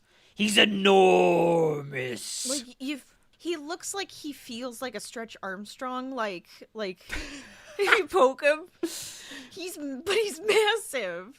He looks unwell. He's very he looks defined. so big. Very defined. And they also put him in this, like, not really the ref's uniform. The tightest ref. The tightest ref outfit like they can find. Skin tight. Rachel, we haven't talked about it, but we haven't talked about the entranceway. Could you describe the entranceway for WrestleMania 13? What the tunnel looks like? So, okay, first, it kind of looks like lightning bolts are going around it, or it's like an iris. Like, I couldn't tell if it was like an eyeball with like the little like iris part. Well, or if it's supposed to be like lightning is coming around the door. I'd say it's lightning for the Undertaker. So that's where my head goes. So it's like purple with lightning, and it's like the shape of a hexagon. Yeah, I think so. Hexagon, octagon, something like that. Yeah, and then there's like lights going into it, so it looks like it's like almost like a tunnel, they're almost emerging from like a Mario portal of some kind. Yes, that too. They have like where it looks like it's like multiple glass of panes with like lights on them. Mm-hmm. Yeah, the glass breaks, and we see Austin like it physically breaks. We see Austin walking from the back. He's already jaw-jacking people. And then of the very famous, this is probably the most famous entrance for Stone Cold at WrestleMania. There's a big sheet of glass that just says Austin 316 on it. Yes. And it shatters. Yes. That was so good. Shatters. That was so fun. So simple. Yes. Too. It's so simple. And they're all wearing boots, so it's fine. Yeah, it's so good. I really wish that they would do something like this these kind of entrances again, like they do these big elaborate entrances for WrestleMania, but all you have to do is something this simple and it would be really good. Absolutely. I don't need your weird CGI crap. Just give me some glass breaking. I'm happy. Just break some glass. It's fine. That's all I want. Vince tries to get the crowd response over, so he says that Austin's getting a positive reaction. It's good, but that's probably more because these people are like, here we go. Like here we go. The crowd is ready for this match, Rachel. They were. Like the second that they realized this was the match, they were like, oh, fuck yes. Like, this is why we're here. Lot of Austin signs in the crowd. Lot of Austin 316. Some Hitman 316s and stuff like that too, but a lot of Austin signs. Vince tries to put over the idea that Austin gets a positive reaction and Hart gets a mixed, but I disagree. I think Hart gets a lot of cheers. Vince is just trying to tell the story, but Hart gets a lot of a huge pop too. Oh, of course, yeah. Fireworks for Bret. And I think it's probably his best entrance. He gets the fireworks. He comes out. He walks over the broken glass, which is symbolic because he's walking through the broken glass to fight Stone Cold Steve Austin. Exactly. A simple entrance for Hitman, but he looks so ready to walk to the ring that it's like a great entrance. Mm-hmm. It's very like stoic. Yeah, exactly. It represents Bret Hart perfectly. Mm-hmm. He steps through the glass. He gives his visor thing to a kid in the front row. Yes, I love that. He like was looking for a kid too. He was waiting. He's like, that one. Oh, he always put one there on it a is. kid. Yeah. No stare down. Austin never liked stare downs. He said like, I don't like to do the stare down because why would you do that? You'd fight the son of a bitch if you wanted to fight him. So like Bret he never likes wanted doing it. a stare down. Bret wanted it. He was walking up for it, and like Stone Cold turns his cheek. Like, Yeah. And then runs at him and tackles him, and here we go. Crowd goes fucking nuts. They punch each other on the ground for a minute, and then they roll out of the ring still punching each other. Yes. Some back and forth on the outside. The crowd continues going nuts. Crowd starts chanting Austin. They're fighting around ringside now. Hart throws Austin into the ring post. Austin gets a great noise out of it. It makes a clap sound when he hits it. Austin hangs Bart. Don't have a cow, man. I could see Bart becoming a wrestler. I'm sure that episode has happened. It did happen. There's that episode where Grandpa is a wrestler. It did happen. Really? Yeah. Oh, God. Austin hangs Hart on the barricade and then clotheslines him over, and Lou Albano sells this for the crowd. Captain Lou acts like, oh my God, he's like going crazy. This man is having so much fun getting to participate. He's also kind of helping the security push back people. He is also pushing people. He knows what's going to happen. He's like, all right, guys, gotta move. This. Yeah.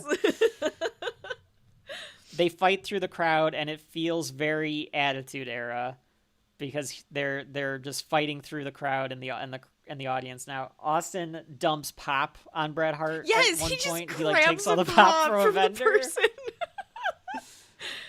Crowd's having a fucking blast with this because this doesn't happen all the time. Probably in this era, there was one show that you and I went to, Rachel. And I was shocked that they went into the crowd because they never do that, or they don't do it as much anymore. Right. And I just remember getting giddy when I started like slapping you, like, they're coming over here. They're coming over here. And we were never on the level where they're gonna be at, but we were like right above that. Yes. So that was fun. But it was like so close. They came so close. I cannot imagine being in the right crowd on top and of having them fight like that. And I then wouldn't the be crowd, worried that they're gonna hit me. Like on accident. The crowd's doing the pats. Yes, like this is the era when you'd always just touch the wrestlers, which is the strangest fucking thing that wrestling fans have ever done. So they're all just patting them. It goes on a little long because the rest of the crowd like starts to kind of wait for them to come back to the ring. Right, because they can't really see. Yeah, the vendor guy who Austin took the pop from has no idea what to do. He's like standing there all like, I don't know what to do. The pop is gone now. I don't, what do I do? He thinks he's going to get in trouble. He's going to get fired. Probably, and they're like, no, we're going to pay you for him. It's not a big deal. Like, calm down. Hey, Pete, get your ass in here. You lost 3 pops out there. What happened? The wrestlers came into the crowd. Oh, sir, one of the gentlemen that's one of the wrestlers knocked the pop out of that's coming out of your paycheck. Oh, no. It's a terrible Chicago, but whatever. They go further into the crowd. There's a dude with long hair taking pictures with his normal camera, and said that's Rachel. And then there's some guy with a camcorder that's filming the whole thing, and I went, that's Rachel again. Well, yes. It's fun. Yeah. If you can get some good action shots, it's fun. A back body drop by Hart in the crowd. I would be terrified to be a wrestler going into the crowd, but nothing has ever happened that I'm aware of. Like, I don't think so. They do this, and like the crowd just is like, yep, we know what to do. We part ways and we cheer like crazy and we pat him on the back. And it's like, you're doing a great job. Good job. It's so bizarre. It's the strange. Like, wrestling fans are fucking weird, and some of them are terrible people, and some of them are great people, just like any other fandom. But the strangest social contract I feel like wrestling fans have with the wrestlers is that if they go in the crowd, you just stand there and go crazy and let them fight. So it's like, let them do it. Let them do it. This is awesome. They're right next to me. Holy shit. They do have like a huge crowd of security around them at the same time. So it's like, you'd hope that if anything's gonna happen, it gets nipped in the butt immediately. One drunk guy, right? Just exactly going too far. They start heading back to the ring. Hart goes on the barricade and then does like a jump and like punches Austin as he comes off the barricade. Mm-hmm. Austin reverses a whip into the steps. Oof. JR on fucking fire in this match, Rachel. He waiting. He knows what his job is, because he's got the intensity up for this one. He's just like, this is a brawl. This is a war. I've never seen anything like this in my life. Like, he's doing all of that. Yes. Even Vince has upped his intensity. King knows not to make jokes. Yes, King. Which would just be like, oh my God. Just, Yeah, he just does the King yells the whole time. Mm. He doesn't say anything, really. Austin comes off the apron, punches Hart. Austin grabs the steps. He picks up the steps, which I don't know if we even talked about. They got the red, white, and blue ropes and the traditional. So it's the traditional WWF logo. Like, even the old WWF logo is in the corner instead of the scratch Attitude Era. Right. Because it's not the Attitude Era officially yet.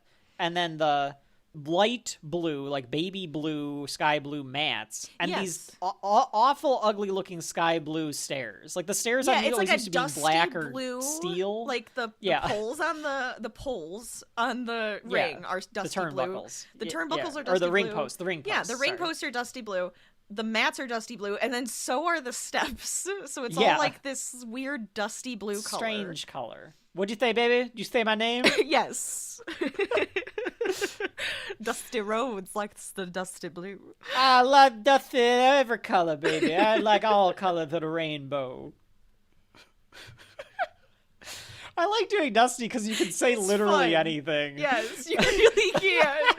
Austin grabs the steps, but Hart kicks his feet out from under him. He kicks his leg under his leg, and Austin drops the steps. And Austin does this thing where he like makes it look like his knee buckled underneath it. It makes it look kind of gnarly, like he like hyperextends his leg. Yes. I don't know how Stone Cold sold that, but he did. Oh, anything with knees freaks me out. And like the whole idea here is that Austin just had a knee injury. Had a knee problem, yeah. Yes. Yeah, because he's got the brace on and I think that's why he's able, like, just playing with it. Like, he's like, nah, I gotta really make this great. Well, and he's gonna be put in the sharpshooter, which puts the pressure on your back and your legs. So, right. Yeah.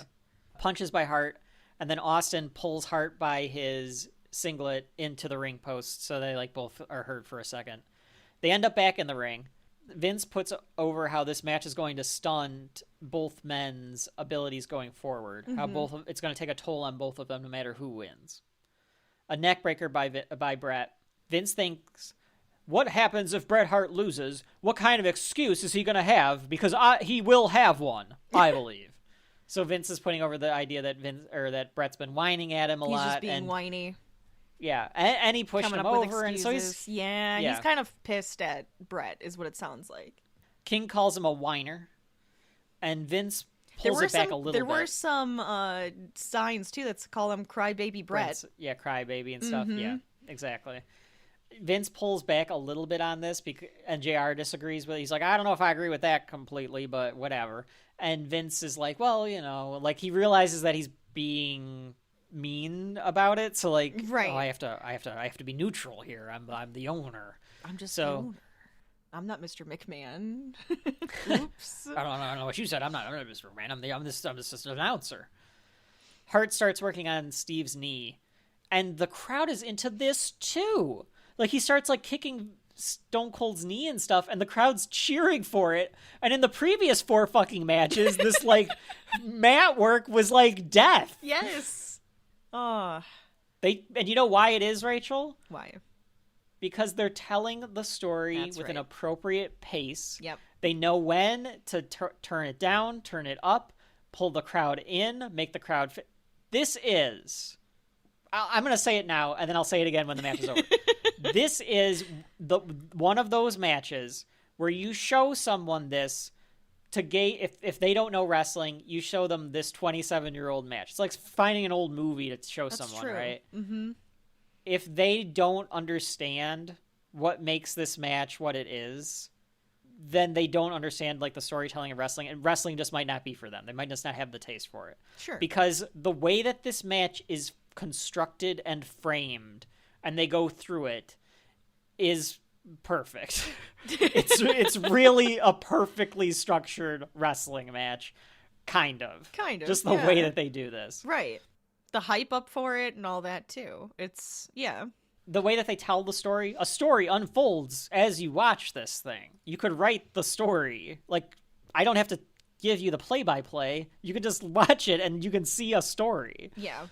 There's tidbits, if you listen to the Laps Fans version of this podcast of WrestleMania 13, JP and Jack will read from, the chairman, will read from a lot of wrestlers' books. Okay. As they give you the walkthrough. They call them deep dives. We call them walkthroughs. And they do idea. Bret Hart's book. We stole it from them. And we didn't steal it from them. That's just how we started doing it. It just so happened, yes. You know what, JP Jack, let us come on your show. I would. And you guys could come on our show. I absolutely would. Absolutely would. And I would love to have them on our show. Look, I'm not that great, but it would be fun. It'd be fun. They're veterans of this. We're the young bucks. Not literally. No. So anyway, there's a lot of tidbits in their podcast about Bret Hart's book where he goes through this match in great detail and talks about it. So I'll bring up a couple of the points that they brought up, but they go into great detail. That would be kind of interesting. All of those. Sure. Yeah. Austin flips off Shamrock because Shamrock asks him if he wants to give up, and of course Austin gives him the bird. Vince hopes that Bret Hart will settle down after this match because he's just thinking Austin's just got him to this point, and if he just settles down after this, he can go back to being the great Bret Hart. Mm-hmm. More beating up the knee, but he misses a drop onto the knee. He takes Stone Cold over to the ropes, and he gets ready to do a sit down on the knee to try to bend it. Oh, which but sounds Austin awful. moves out of the way.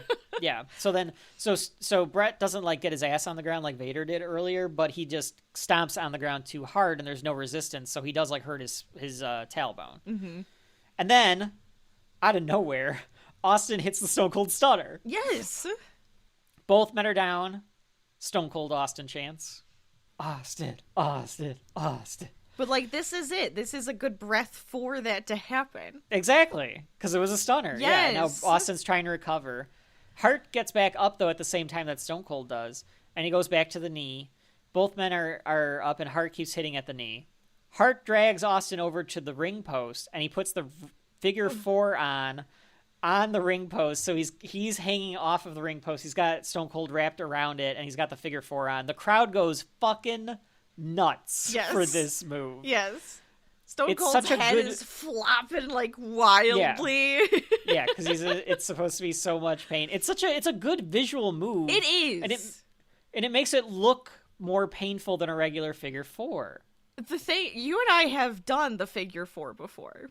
We have done this to each other. And you can tell it's it doesn't hurt that much, but you can get it to hurt a little bit, on the ankle. If you were to press on the ankle. Yes. Yeah. You have to press. Yeah. Hart lets go, though, because of the leverage. He can't keep hanging on, so because he's got to, like, keep Austin's weight in one spot, so he has to eventually let go. And then I do love that even in between this, he just looks down at Stone Cold and he goes, "Son of a bitch!" And then he, like, walks over to do more damage. He walks over to the timekeeper's table and he grabs the ring bell and a chair. And he makes sure to grabs the steel chair, and he puts Austin back in the ring. And he puts the chair on Austin's ankle because he's going to Pillmanize him. So there's this famous bit, Rachel, where Stone Cold and Brian Pillman were a tag team back in the day. Okay. And then they, like, feuded in between this time with Austin, or with Hart. Austin put Brian Pillman's ankle in the chair, and then he went to the top rope and stomped on it, so he broke his ankle.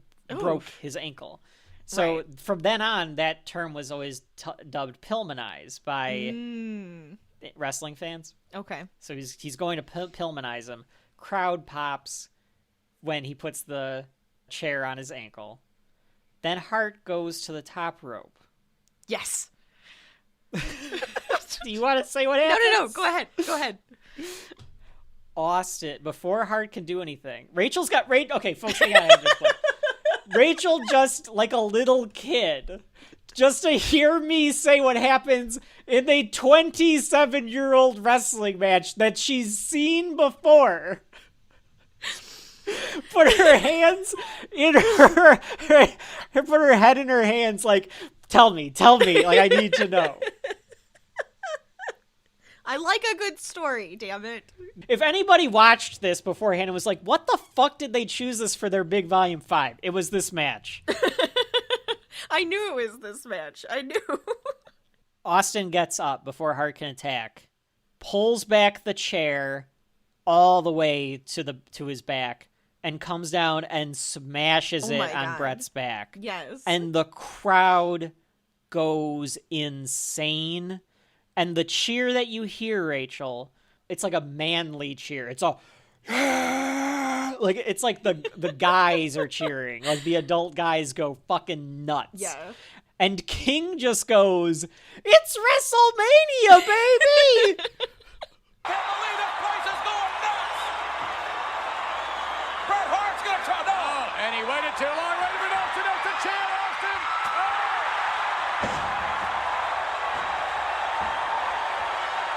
It's WrestleMania, baby!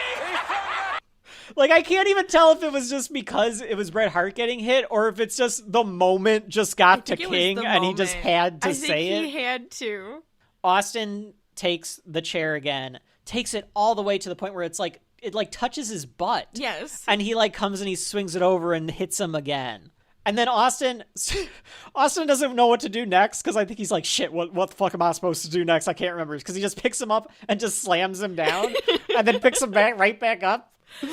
Well, I think he's playing off the momentum of the crowd. Like, I gotta keep slamming him because they're just, I gotta do like, something, they're just yeah. excited about it.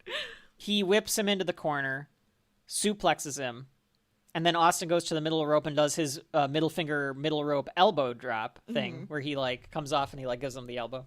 Maybe he asked Bret what he was supposed to do. Like, what am I doing? He did. Oh, did so according. So these two. I'm gonna slam you, but what am I supposed to do next? These two worked out spots, but for the match. So like the ring bell spot, the ending, of course. We're gonna go in the crowd. Like that's how Hart would always work. Sure. But in between, they improvise spots, or Hart says like, "We should do this, we should do that." He probably said turnbuckle. Bret's the guy that's directing the match. Okay. JR goes nuts here. He says, "It's not about talking about it. It's not about titles. It's not about talking about the past or posing or covering a bald spot.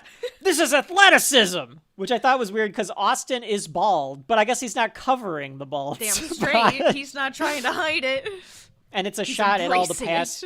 It's a shot at all the past WrestleManias about how Hogan, Savage could have done this match, but Hogan and them could never have done something as great. But they show Bret Hart's daughter, and she's covering her eyes, and I felt kind of bad. Scared. Oh, it always reminds me anytime I see like the kids of them Foley's that are kids. like watching and they're scared. Like you can tell mom's just like, he's fine, everything's fine. Dad's gonna talk to you afterwards. It's gonna be fine. Yeah. And it always reminds me of the Mick Foley match where he was bleeding profusely from the head. Yes. And he's in the back getting patched up. His kids are crying, and he goes, "No, look, it's okay. It's just a Daddy's little cut. okay." They're just fixing me up right now." And I'm just like, that's what always reminds me of. Yeah, definitely. Yeah, it reminded me of that it's traumatic. too. I'm hoping that she knows that, like, because Mick told them it's fake. Like, he made sure, like, to tell them, like, I'm not really getting hit. But I do kind of wonder that too. A little cut, no big deal. A Russian leg sweep by Stone Cold, and he goes right into this, like, chicken wing submission, where he's, like, pulling on Hart's shoulder, and he's got his, like, leg wrapped around Hart's bringing it out of its socket. He's trying to pull the shoulder out of its socket. Stu looks concerned. So even Stu's woke up for this, according to King. So he's even got a look on his face like, and I can't tell if that's a shoot or a work or what's going on there. Well, you know, back in a dungeon, I would stretch guys. Because, you know, what I would do as a wrestler and I could shoot fight is I'd stretch them. So you get them on the ground and you stretch their limbs past where they're supposed to go. That's stretch them. That was his specialty. Oh, was it? Yeah. Oof. He would train wrestlers in his basement. That was was what they would do at the Harts. Yeah. Wow. Well, there you go. Then maybe he fucking was looking crazy. at this like he might go crazy past family, it. The Harts. It sounds like it. They sound kind of nuts. Boston Crab by Austin. Simple but lethal, or simple but effective, that could according hurt to your Jer. neck. I could see it.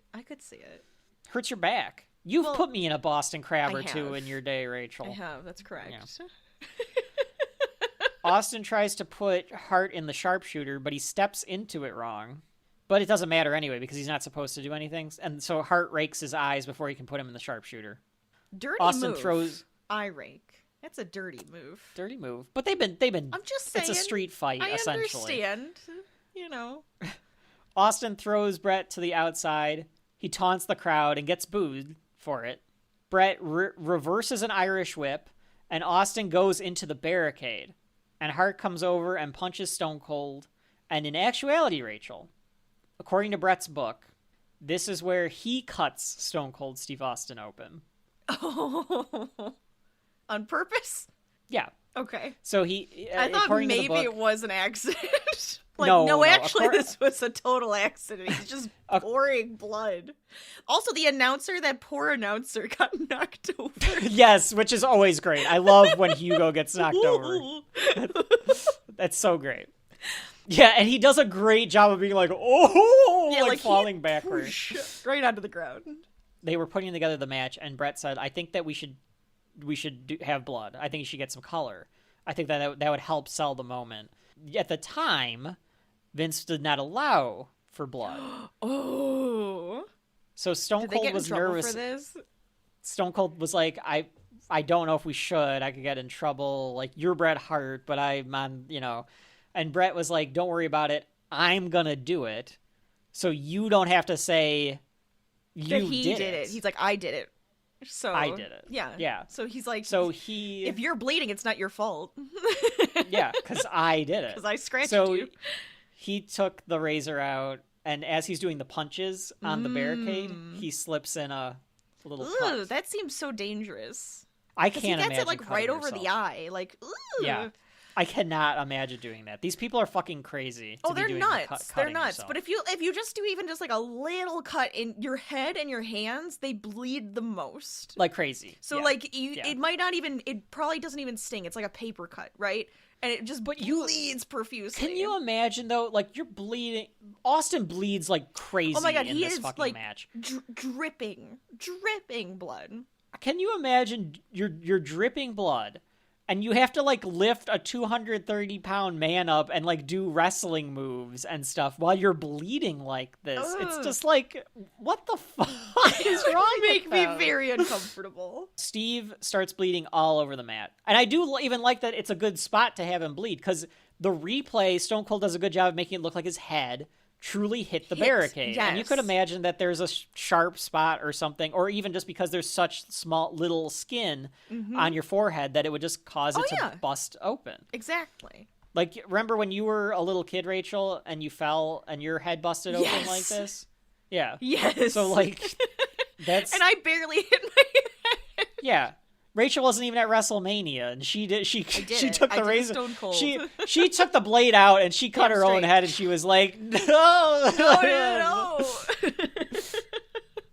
I still remember that because we were at Grandma and Grandpa's, and Grandpa and I were doing some like wood shop thing in the garage, and we just heard Grandma go, "Get here now!" Austin is bleeding all over the fucking place. It is just gushing everywhere. It's so disgusting. Bret is giving him elbows to the head, probably to make it smear all over the place even more. They're back in the ring, and he's like smooshing it on his hand. Yeah, he's trying to make it. Because it looks even better too. Because with the bald head, it's like it's not getting absorbed in his. Yeah, it's not absorbing in his hair, so it's just going all over. Bret looks down at his hands after he's done hitting him with the elbows, and there's Austin's blood all over his hands. And I was like, oh, that's a nice little touch that he like looks at his hands and like Austin's blood is all over his hands. Right. Good improv. He picked. Yeah, it's Bret Hart. He knows what he's doing. I'm just saying. A backbreaker on the knee by Hart to Austin. He goes to the middle rope and he hits a knee drop on Austin, and then he grabs the chair and Vince goes, "Oh no." It's a good line by Vince though, just that, "Oh no." King goes, "Only a coward would use a chair." Well, they've been using this chair the whole time, King. That's the point. King's a hypocrite some way or another. He hits Austin on the knee with a chair. JR goes fucking apeshit. He's just, somebody stop this. Oh my God, he's gonna kill him. Bret goes for the sharpshooter, but Austin blocks it. And then Austin low blows Hart eventually. And JR goes, "That was low. That was down there near Saskatoon," according to JR. Austin gets back up and JR goes, "This Austin's a stud." So he knows the fucking role, man. Yes. Austin whips Hart into the turnbuckle, and he does that great Bret Hart turnbuckle bump where he doesn't turn around. He just goes sternum first into it and just takes all of that fucking pressure. Austin takes him to the corner and does the mud hole stops. What? In the corner. I love the mud hole stomps. That's a great move. That was a great move to do on the video games, to get him in the corner and do the stomps. Oh, absolutely. So much fun. That was a lot of fun to do. He gives him the finger because he's doing the mud hole stomps. Crowd pops. Loves that he's giving him the finger. Pulls Bret to the top rope and does a superplex.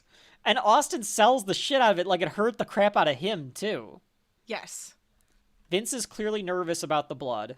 Well. And I don't know how nervous how he could be even more nervous because he didn't expect blood. Yes. Like if Bret didn't tell him we're gonna have some blood in this one. Why is he bleeding? Like did he actually get hurt? Do I need to stop this? They would have told you they wanted to stop if he was actually hurt. Vince would never stop it. No, but I'm just saying, like, if somebody was actually hurt and bleeding, they would just lay there. Yes. And like there'd be more, the ref would have come over and been like, yeah, the ref never We've seen when somebody actually gets hurt. Well, it's Ken Shamrock, so it's like maybe Hart told Ken, like, just let it go. Like, don't worry about it. Or something, They probably told Shamrock that this was going to happen. Yeah. If you're hurt and you can't keep going. True. Yeah. If you cannot stand up. Yes. If you're concussed, you're not supposed to keep going. That's not going to stop someone. Right. Austin goes and grabs a extension cord that must be like for all the microphones and shit. He wraps it around. I didn't expect that. No? No. Then, I went, ooh, that's too far. We're going to have to watch some of these hardcore matches, street fights. Austin, he wraps the cord around Hart to choke him out. Hart grabs the ring bell from earlier, so they set it up. They set up the ring bell that was going to be used now. Mm-hmm. And he whacks Austin over the head with it to get free. So now Hart is in control again. Yes. Hart puts Stone Cold in the sharpshooter, and the crowd is going crazy. Like, everyone is on their feet, like, jumping up and down at this point. Yeah. Like, we know that, like, they say that all the time. Like, this capacity crowd's on their feet. Like, everybody always says but that. You can see it. You can see it. Like, everyone is on their feet, like, shouting at the top of their lungs. Austin is shaking his head. No. As Shamrock goes, "Steve, do you want me to stop the match?" Because he's in terrible pain. And he's just bleeding profusely. The iconic image. I hate the word iconic. I wish I'd come up with a better word, but that's what it is. It is truly one of the greatest images in the history of American pop culture. Is Stone Cold Steve Austin in this sharpshooter going, no! Blood pouring down his face. Yes. It is, in a way, beautiful. He starts to really pass out. Shamrock shouting, Steve, if you don't answer, I'm going to have to stop the match. And then there's the image that we all think of. Yes. And then he almost pushes himself up enough to break the hold, and the announcers are going crazy, the crowd's going crazy, the announcers are going, no one's ever done this! No one's ever gotten out of the sharpshooter! This is amazing! Oh my god! And before he actually does, push Bret over. He is lifted up. But Hart doesn't give up the leg lock. Right. So he keeps the sharpshooter on, and is able to recover and sit back in the sharpshooter again. Exactly. And then what happens, Rachel? Steve tries not to, but then passes out. Yes. And Shamrock gives him one more time, and they make sure it gets picked up on the mic, and that you can see Shamrock ask him and goes, Steve, if you don't answer, I will have to stop the match. Yep. And Austin's just passed out. He's just passed out. In a pool of his own blood. Mm-hmm. Reaching for the rope. Austin will not surrender. He will not submit. Bret Hart has beaten every superstar. With this move. How in the hell Austin has not given up? I can't understand. Ken Shamrock stopping it right now. That's it. Stone Cold Steve Austin. Austin has it out. Austin is unconscious. Austin never gave up. Austin never gave up. But he passed out with the pain. Austin is out. And the match is over. And JR says, Austin never gave up, but he passed out with the pain. Yep. Shamrock raises Bret Hart's hand, and they put over how Austin never gave up. And Fink has to say refused to give up. On the mic so that the crowd knows, he says, due to Stone Cold Steve Austin passing out, Bret Hart is the winner of the match. Yep. Just to make it a little bit more obvious. Well, because if you're the crowd, you don't know if he you might not see if he tapped. You might not know if he said I give up. Yeah, so you have to make it obvious to the crowd. Did he say that he didn't give up? Right. Shamrock goes over to check on Austin. Vince is asking for doctors. Can we please get some doctors out here for Stone Cold Steve Austin? Bret Hart posing around the ring. He goes to all four turnbuckles and poses that he won. What a bloodbath. Sorry. Yeah, JR's putting it over. What a war! Hart comes back. He's like, I have to finish this. I have to kill this man. Yeah, like Steve, that's the wakes mentality. Up, but he's moving a little bit, he's being roused. So Hart comes back and he starts kicking his knee because he hates Stone Cold. Yes. He needs him out of his life. Yes. He needs this man to go away. I always love when this happens, when a heel starts beating up somebody after the match, when they just let the bell go fucking crazy, the timekeeper just keeps hitting the bell. They do it in AEW. They're trying to be like, no, it's over, damn it, it's over. Yeah, they need to bring it back. I don't know if Triple H has brought it back in WWE, but they need to bring it back. I love the bell. Because it adds to the chaos of it, of this dastardly bastard is going too far. Mm-hmm. Shamrock pulls Hart off and then slams Hart, and the crowd goes nuts. Slams him. And then Shamrock stands there you want to fight me? You can fight me. And the two of them tease going at it. And I love this, Rachel, because Hart looks around at the crowd, and he realizes that the crowd is cheering for Shamrock to fight him. Yes, to stop him. They're against him. That's right. The crowd doesn't believe in him. That's right. They've turned on him. Oh yeah, he didn't turn on them. They turned on him. That's right. He's become the bad guy. So he leaves the ring, and the crowd boos. Ooh. It's so good. It's so good. Mm-hmm. He looks around again as the crowd boos, and he's like, are you kidding me? I'm the bad guy? I'm the fucking bad guy? How am I the bad guy? Did you see him give the finger to a couple people?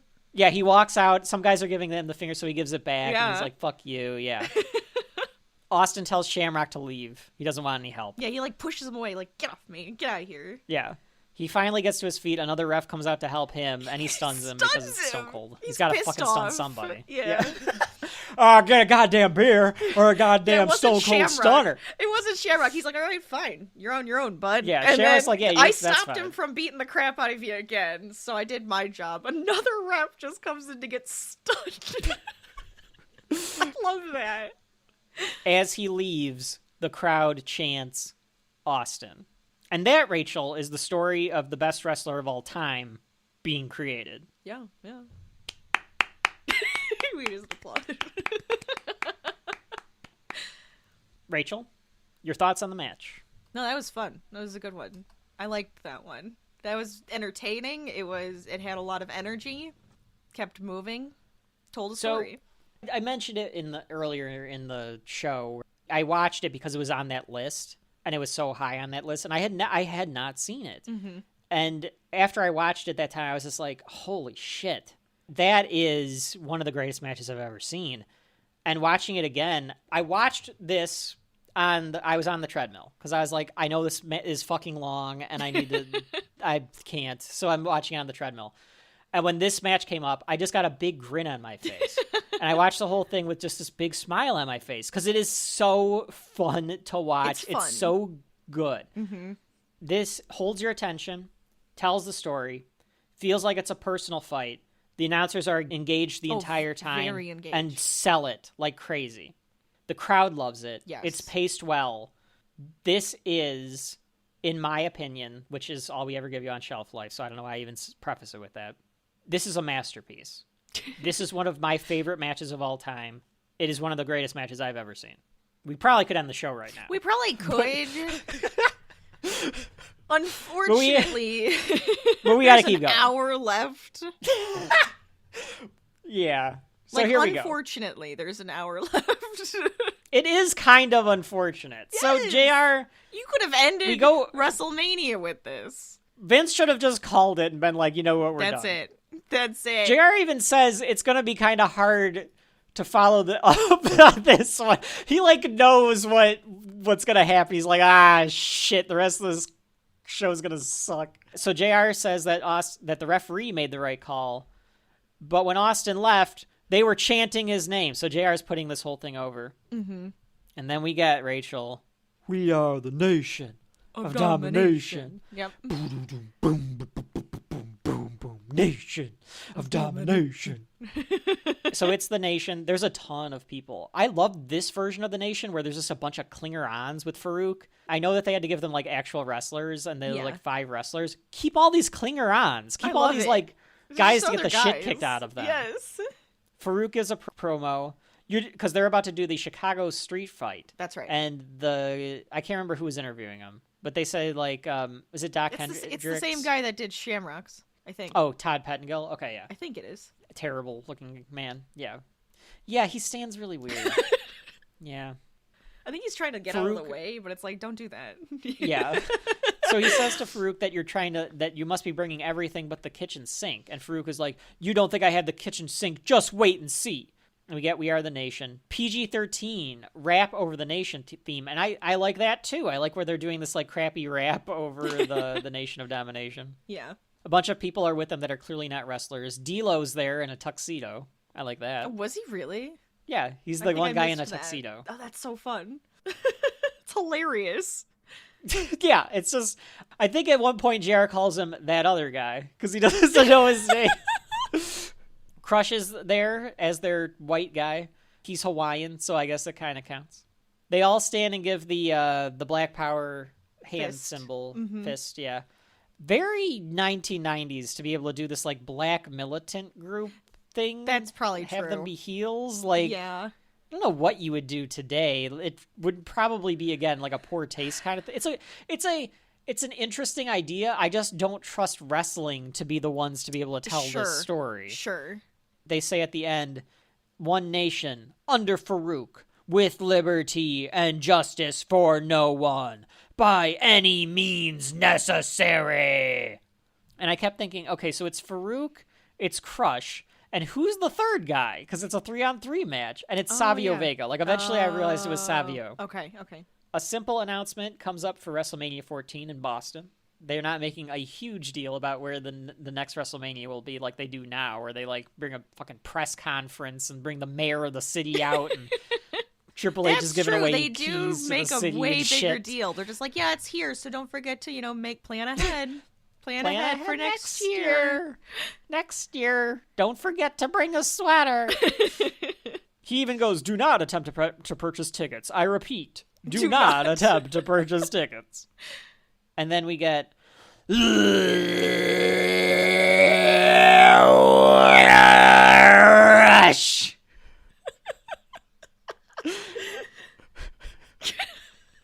Yep. There you did it.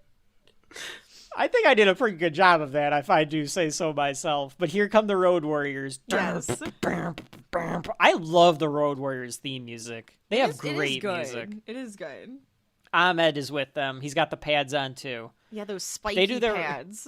They do their own Black Power salute. I don't know why, but they do. I mean, Ahmed is black, but Animal and Hawk are I don't know if they're mocking the nation, like what's going on there. It's a good question. It's a good question. The crowd is excited for them because the LOD have always been fun to watch. And they brought the kitchen sink. They did. They threw it into the ring. That's right. A giant brawl breaks out. Crowds chanting LOD. Austin's blood being all over the mat. Oh, it's so gross. It adds to this atmosphere there because it's supposed to be like a big street fight. Right. Yeah. It's just dirty. It's just so dirty. It does seem very dirty. Ugh.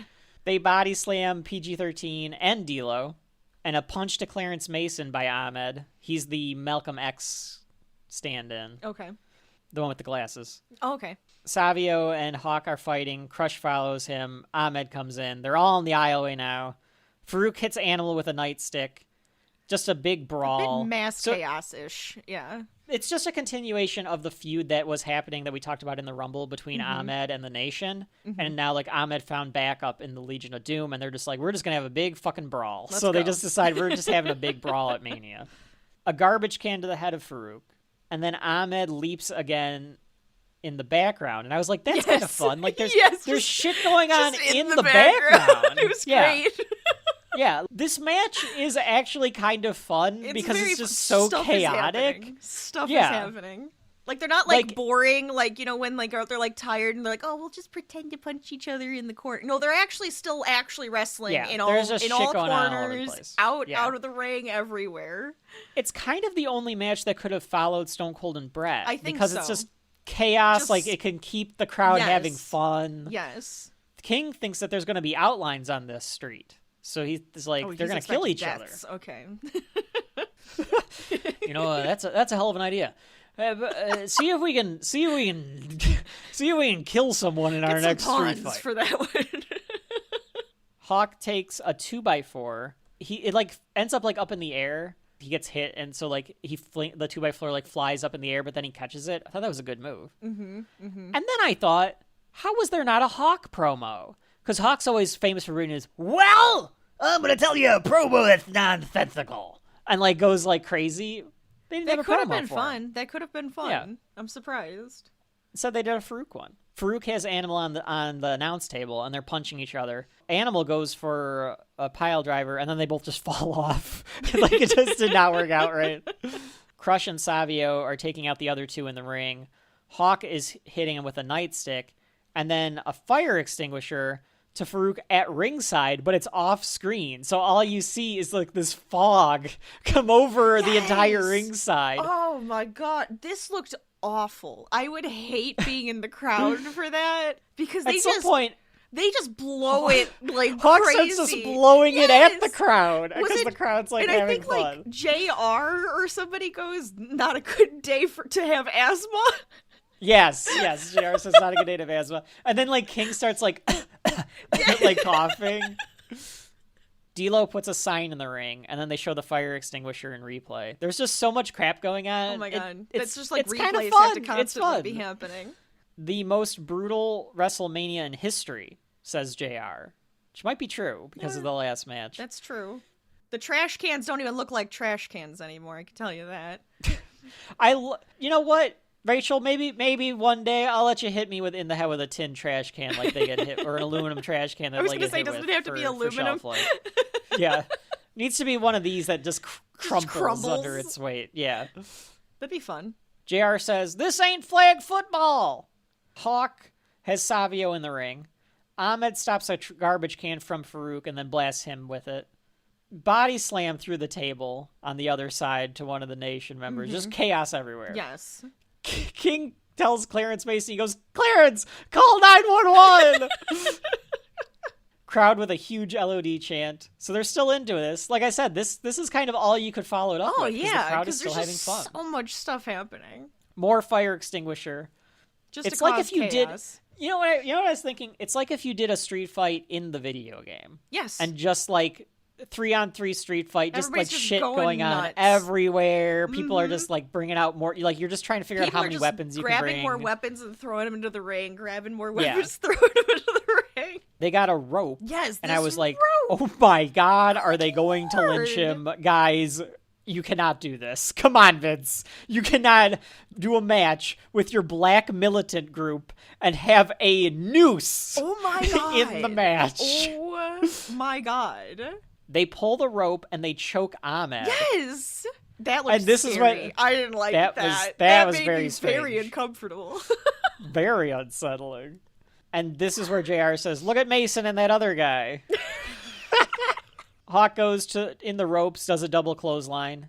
Ahmed gets himself free. The announcers are struggling to call it at this point because they don't know what to focus on for it's the hard story. to tell. Vince says that he extricated himself from the rope.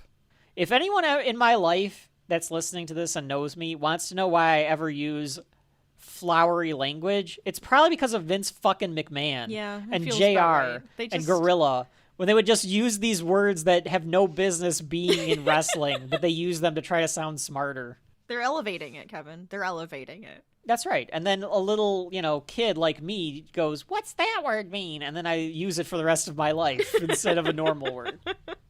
A big road sign to Farouk's head. It's like about parking at the Rosemont A Horizon, hazard so it's parking supposed to or be like something? they... Oh, yeah, like it's they supposed to be actually tore they it took down? the sign, yeah. Oh, that's fun. It doesn't sound too bad, the hit with the sign. Sometimes You those just hear signs that can...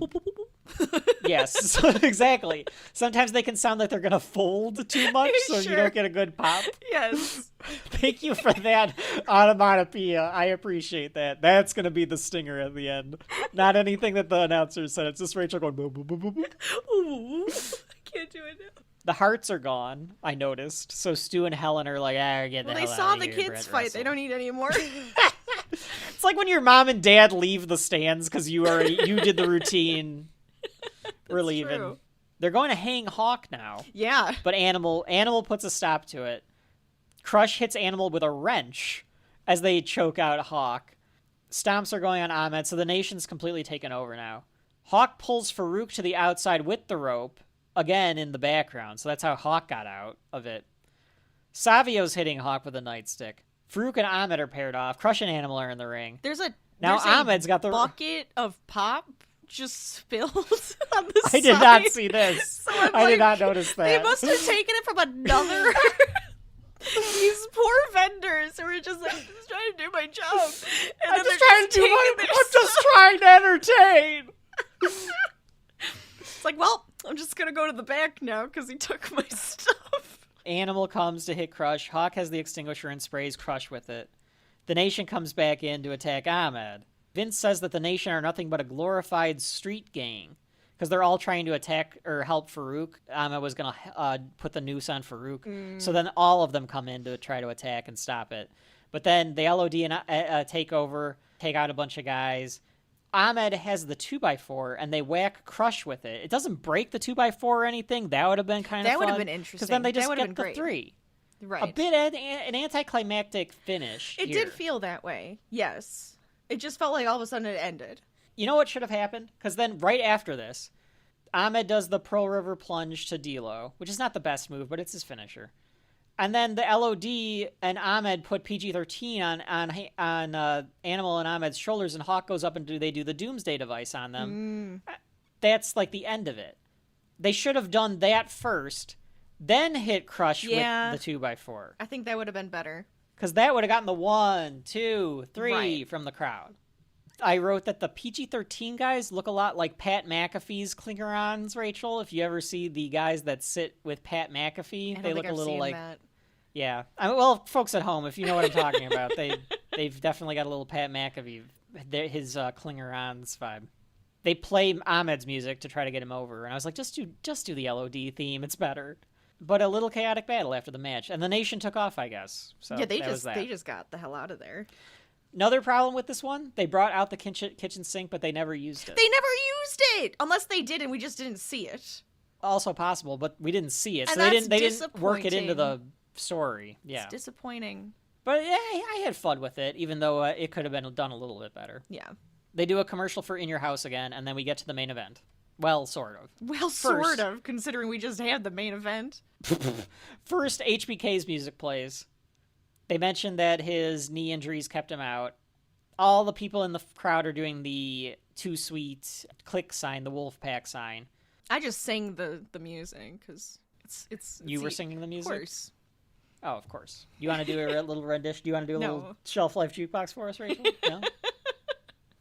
No? All right. They think I'm cute.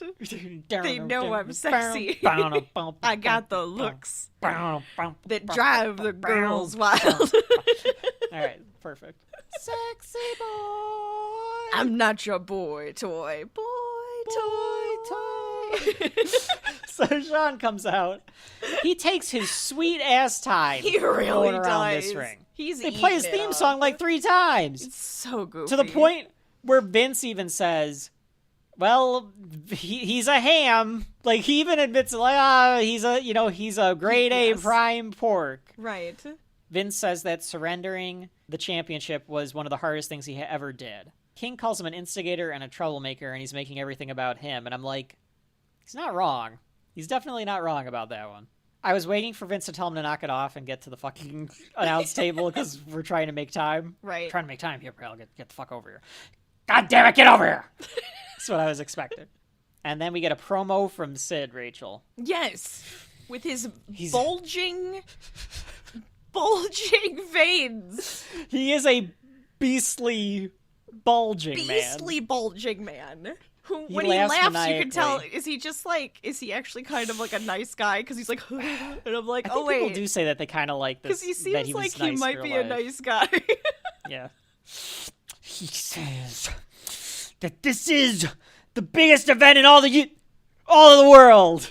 So, like, he was gonna say universe, and then he was like, wait, no, I want to say world. So he, like, stops himself. Yes. Sid's always screwing up his promos. It's part of his charm, I think. When darkness falls, every man, woman, and child will be scared. Except for one person. And that one person that's not scared of the Undertaker is me. I am the master and the ruler of the world.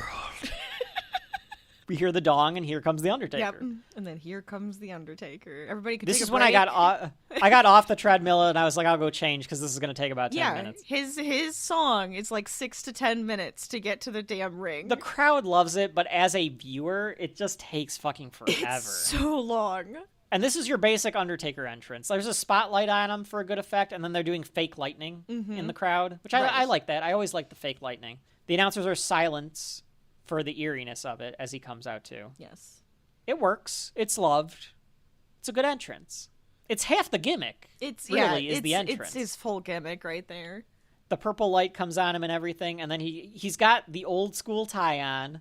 He's got the gray boots and the gray gloves. So he knows he's winning the title tonight. He's paying homage to his rookie self as the Undertaker. We're in Mole Taker territory too. He's got the teardrop mole on his face. So that's the era of Undertaker that we're in. And JR mentions he's never lost at WrestleMania. Keep that in mind. Might become a trend. Sean's at ringside now, and I was like, here he is, folks. The man in charge of NXT. One of the best wrestling bookers in the world is this fucking ham on chain meds. He, like, truly is just a ham, though. Here comes Sycho Sid. Sid's shouting at the fans. JR preps us that this is not going to be a very good match. He says, this is not going to be a technical masterpiece. It's going to be a slobber knocker. They've got the burning letters for Sid. That's a good look. the burning letters. Oh yeah, that's always fun. That spell out his name. Sean goes, well, you know what? Sid beat me at the Garden, and he's got the momentum. So he's betting on Sid to win. And they really greased and, like, watered them up. Because Sid looks just wet. I think Sid always looks wet. I bet Sid just on a normal day just jump looks into a kind of pool? wet. Okay. Yeah. King wants to know why Sean... This is, I think, Rachel, where you were talking about how he wants to fight everybody, because he's he's egging Sean on a lot in this. Sean says that he's not going to take cheap shots at anybody because he respects them. They're trying to frame it like he's the... I know. It's Shawn Michaels. You're full of shit. You're full of shit in character, much less in real life. Yes. And I don't know if that's part of the point, but it's definitely part. It definitely comes across like he's full of shit. But I think they're trying to set him up as the opposite of Bret Hart, because what happens now? Yes, as the antithesis. You're right. That's what felt like that flowery word needed to come out. That is the correct literary term to say. Thank you. They go face to face, Undertaker and Sid do. But before they could do anything, the crowd boos, and I'm like, what? Why are they booing? And here comes Bret. Bret Hart. So Bret comes back out. Yep. And Sean says, sarcastically, I can't believe that Bret Hart would be mad about and resentful about not getting to be in the main event. That doesn't sound like Bret Hart at all. And I was like, is Sean in character now, or is he not in character? It's hard to tell. I can't tell. The sarcasm was just dripping, though. Bret takes the microphone and he goes, listen, you little phony little faker, to Sean. I loved it. I loved it so much. Vince gets up and he's like, oh, come on. Yeah, he's like hovering. Don't get up. Vince tells him don't go in the ring or anything. And Hart goes, why don't you go find your smile, you little puke. Yeah, and Sean is doing these like chewing his gum, like chomping my gum, like. It's what someone does. The other person's making a good point, and you don't have a comeback, so you're just making faces, and being like, whatever. Yeah, you're just stupid. Whatever. Yeah, it's what the Bellas did to AJ. Yeah. 16 years from now, when they kept going, say it to my face! Say it to my face! And it's like, she is saying it to your face. What are you fucking talking about? It's that same energy. Yes. He goes over to Taker and he goes, and as for you, when you slammed that door in my face, you slammed that door on our friendship. So and I was like, why were you friends with the undead wizard? It's a good question. That's a very good question. And then he goes, and you, Sid, I don't even like you. And he goes, Sid, you know that belt belongs to me. As far as I'm concerned, you're nothing but a big fat fraud. And I was like, well, he's not really wrong. Sid is a fraud. Everyone in the ring's a fraud. You're a bunch of fakes. You're phonies. You're wrestlers. But in a different way. It just reminded me of the Ned Flanders bit where he like snaps because of the hurricane. So like I just picture Bret going, when the crowd turns on, I'm just going, okay, diddly diddly diddly diddly. Oh yeah, it's gonna be all right, Natalie diddly doodly doodly. Oh, diddly ding dong crap. You know what, Sean, you phony little faker. I wanted him to turn toward the referee. And he's like actually freaking out, about to have a mental breakdown. I wanted him to turn to somebody, like a cameraman or something, and be like, and as for you, I don't know who you are, but I bet you're a jerk. Just like... All of you are jerks. A lot of references to... All of you. Ned Flanders is in spirit at this WrestleMania 13 tonight. Sid punches him, and the crowd cheers. And then he powerbombs Bret Hart, and the crowd cheers, and I was like, okay, heel turn complete, because the crowd is happy. So they're kind of making it seem like everyone hates Bret. It like does. That's yes. Yeah, like Bret is the ultimate. Bret is now hated. Sid grabs the microphone, and is like, get back there, cry, baby. As soon as I'm done with him, I'm gonna drag your ass back here. And then Taker starts to fight Sid, shuts him up, he's knock it off. Yeah. I just thought of this, like when Sid was turned around, his hair looks like ramen noodles. Sorry, I just had to mention it. Yes. Look, I just had to point it out. He has for a ramen second. noodle hair. Yeah. Yes. Mm-hmm. Come over to Sid's walk. well, you can get my Sid Justice ramen bowl. Oh, do you think it would be really spicy? It'd be the spiciest bowl. Very the spicy. Sycho Sid ramen. The Sycho Sid's ramen That sounds noodles? delicious. I kind of want that. I kind of want it. Folks at home that have like a ramen shop, you Just get for a me a Sycho Sid ramen noodle. I'll eat that. Eat it. I will promote the fuck out of Hell that. yeah. We will promote your product on the podcast if you have a Sid Justice or Sycho Sid's ramen bowl. A limited time special. Give it to me. Let's go. Now, unfortunately, we have to talk about the main event. So let's get through this so that we can be done. Punches in the corner by Taker, a boot to Sid. Throws him in with the gloves and the punches. He's got the gray look on. Looks great. Taker with a splash in the corner, taken from Sting. Thank you very much. Sean says that if anybody, Taker has been given the shaft more than Bret because he hasn't been given enough opportunities to win the title. And I kind of wondered if that was part out of character. Like if Shawn Michael Hickenbottom thinks that. Maybe. That Mark maybe Calloway hasn't been given enough shots to be the main event guy. Maybe I don't know. Maybe that's true. Maybe he does think that way. It was just the way that Sean said it was slightly more real or something. Taker goes for old school. He hits it. Sean says that it may be different for both since they can't be the bigger man. So he's saying that like he's been in the ring with both these guys and they always get to be the big man in the match and like get to overpower their opponent, but they are the same size. So they're not, neither one of them is going to get to do the power moves and be like the big man. Mm-hmm. Like that psychology there. He's a good booker. Sean won't say which, if the tombstone or the power bomb hurts worse. He just goes, it all hurts. It all hurts. It all hurts. And I was like, Sean, one of them lands you on your fucking head. Right. It would legitimately break your neck. I think it's you. Okay to say the tombstone is worse. Right. A bear hug. It's why it's called the tombstone. It's supposed to put you in the ground. That's right. Rest in peace. Mm-hmm. Sid puts Undertaker in a bear hug because he's not very good at wrestling. And neither is Taker at this point. And an RIP chant from the crowd. It's fucking forever. It goes, like, we just had 2 fun matches. Yes. And now we go back to this bullshit. Of this slow movement. A split screen with Sean, who's getting interviewed, basically. Sean says he kind of likes being out here. It's a lot easier. And he says, maybe I'll do this when I retire. And King says he can have his announcer job over his dead body. Sean goes, that can be arranged. So they're antagonizing each other. See, King wants to fight. JR gets back. He's like, can we call the fucking match here, please? Can we call the fucking match? Can we do our job? But they're still in this bear hug, so they haven't missed anything. No, they haven't. Yeah. Sid tries to clothesline Taker over the top rope, but he lands on his feet on the outside. But a baseball slide by Sid takes Taker over the announce table. That's like far.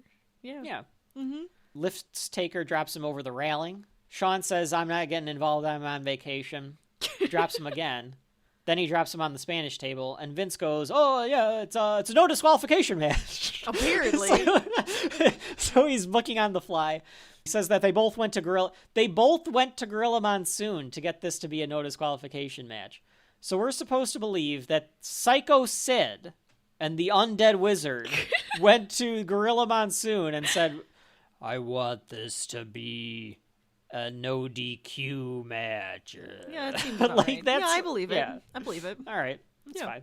They want to be able to do whatever they want, you know? That's right. If he wants to bury him alive, he could bury him alive. It's fine. Sid's beating Undertaker down in the ring now. He puts him in a camel clutch. Mm-hmm. He goes to the second rope, and he waits for Taker to get up after this, and then does the double hammer axe handle. I think it might be the same move that ended up being the end of Sid's career, because in WCW, Sid goes off the top rope, and it's the gnarliest thing you'll ever fucking see. Oh. He breaks his leg. He lands on his leg, and it breaks. Oh, God. Oh, that sounds horrifying. That sounds absolutely horrifying. And I've seen, like, when stuff happens you can in watch football, it. Folks, where, you like, can their Google legs, it. like, you could see their bone. It's around that. It's kind of like that Dak Prescott, Nick Chubb injury. I think that's the one I'm thinking of, because that was just, like, horrifying. Dak at least was wearing the socks, so you couldn't see the bone sticking through the leg, but you could see the bone was not in the skin. Yeah. Vince, it's not normal. let's see what happens. That's not normal. Was that an Earl Sinclair callback? See our previous horror episode? That's not normal. He spits out some boogers on the cameraman. Sid does. Did. He comes back and Taker hits him from his knees with some punches, and then he gets to his feet with some headbutts now. Takes him to the corner. Very slow pace with this match. A reversal and a power slam by Sid. Big dudes, though. That's why. Yeah, and they're like lumbering guys. Yes. They never did do a ton. You can hear them calling spots. So Rachel, I didn't even. I think I missed it. I wasn't really paying attention.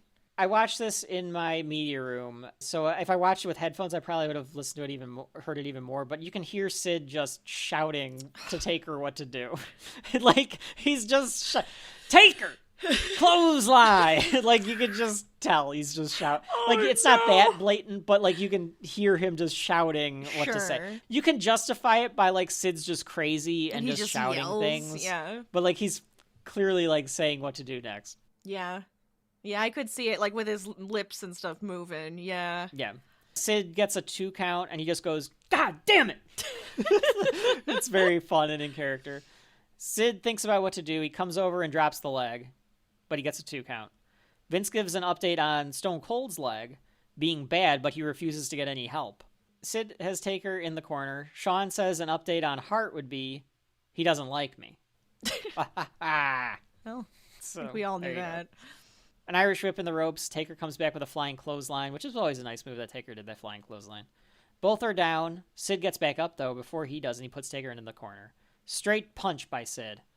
Taker fights back, flings Sid to the outside again. Taker slides out and grabs Sid. They go over the railing again, and they slug it out with one in the crowd and one not in the crowd. Not a bad little spot. That's kind of fine. Yeah. Taker gains some steam, but he misses an elbow. King asks Shawn why he's being nice, and Shaw says, well, I'm objective. I don't have anything like against either of them right now. JR talks about the crowd as Sid has a chin lock on Taker. Taker tries to get the crowd into it with some big stomps on the mat. He's like, stomping his boot on the mat to get them to cheer. Some claps, so the crowd knows what to do. They know for they Taker. like him. Yeah. Sid starts looking around all crazy like, what the fuck are you people doing? You're gonna wake him up!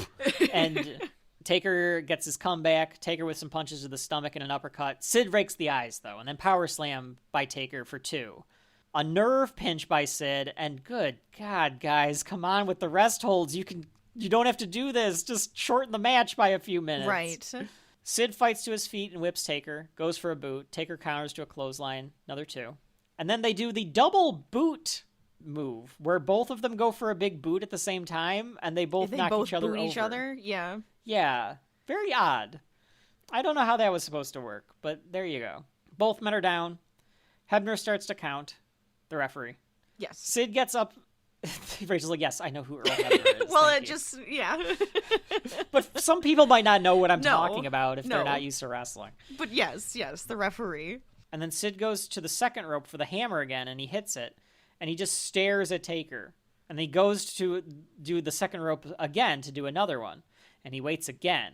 And he just pushes his face this time and shoves Taker over. And that was a weird move. It was like, it felt like he didn't know what he wanted to do, so he was just like, shove you over. Like, he didn't know exactly what he was supposed to do. It did seem that way.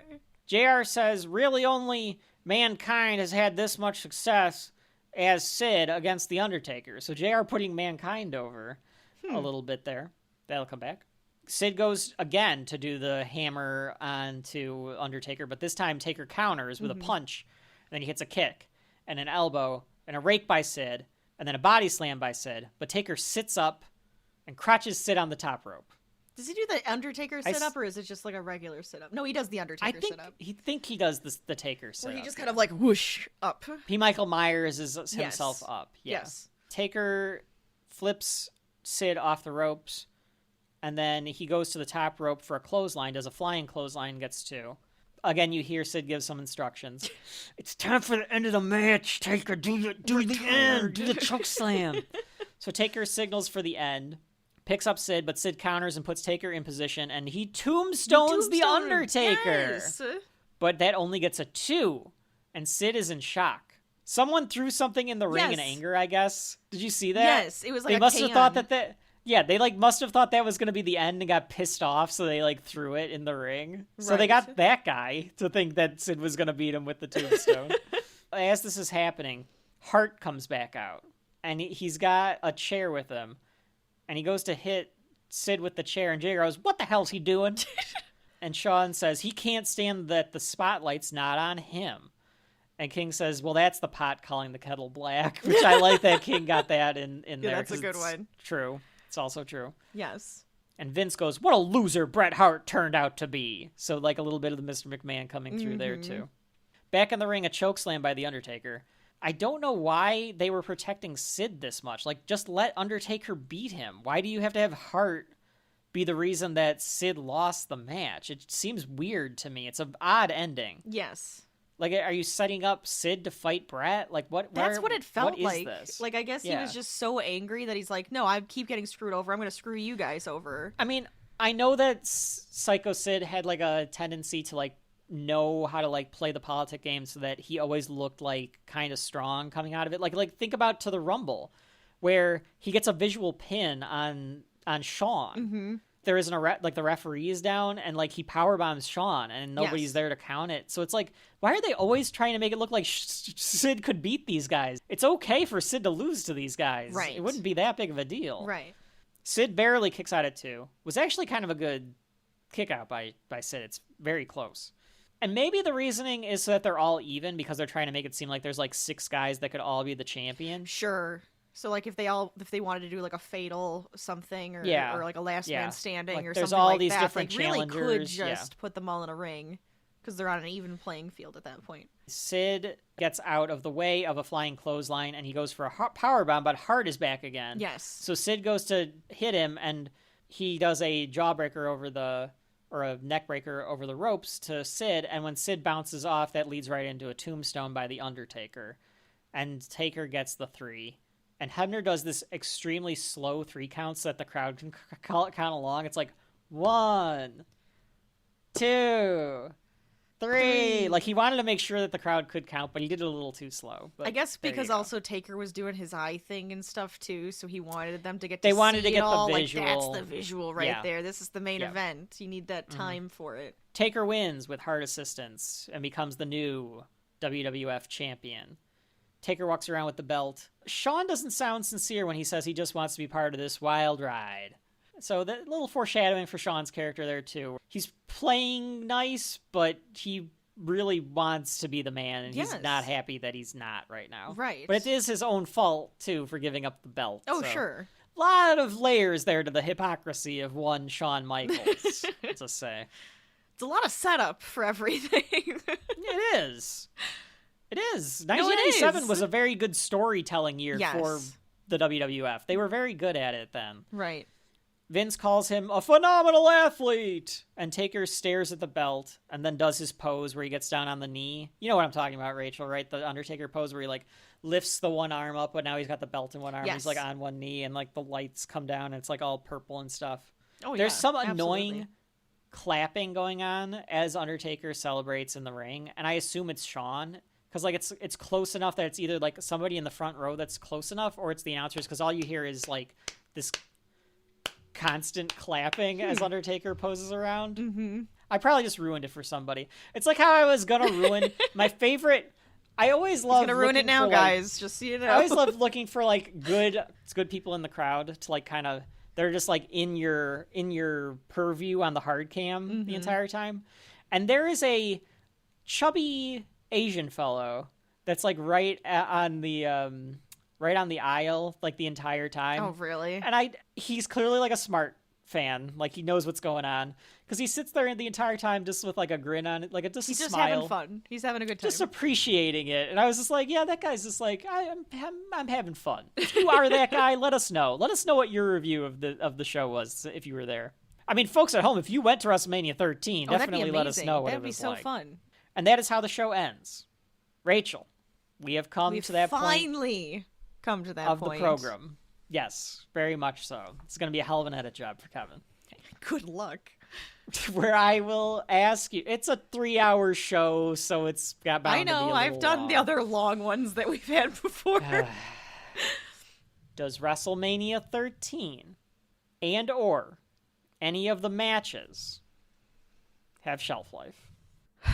Well, I think I've said it many times that it felt like this WrestleMania was just dragging and was very blah, and there was too many clotheslines, and it was just kind of like, okay, can we get to something? The match with Bret Hart and Stone Cold Steve Austin, fantastic. It was very fun.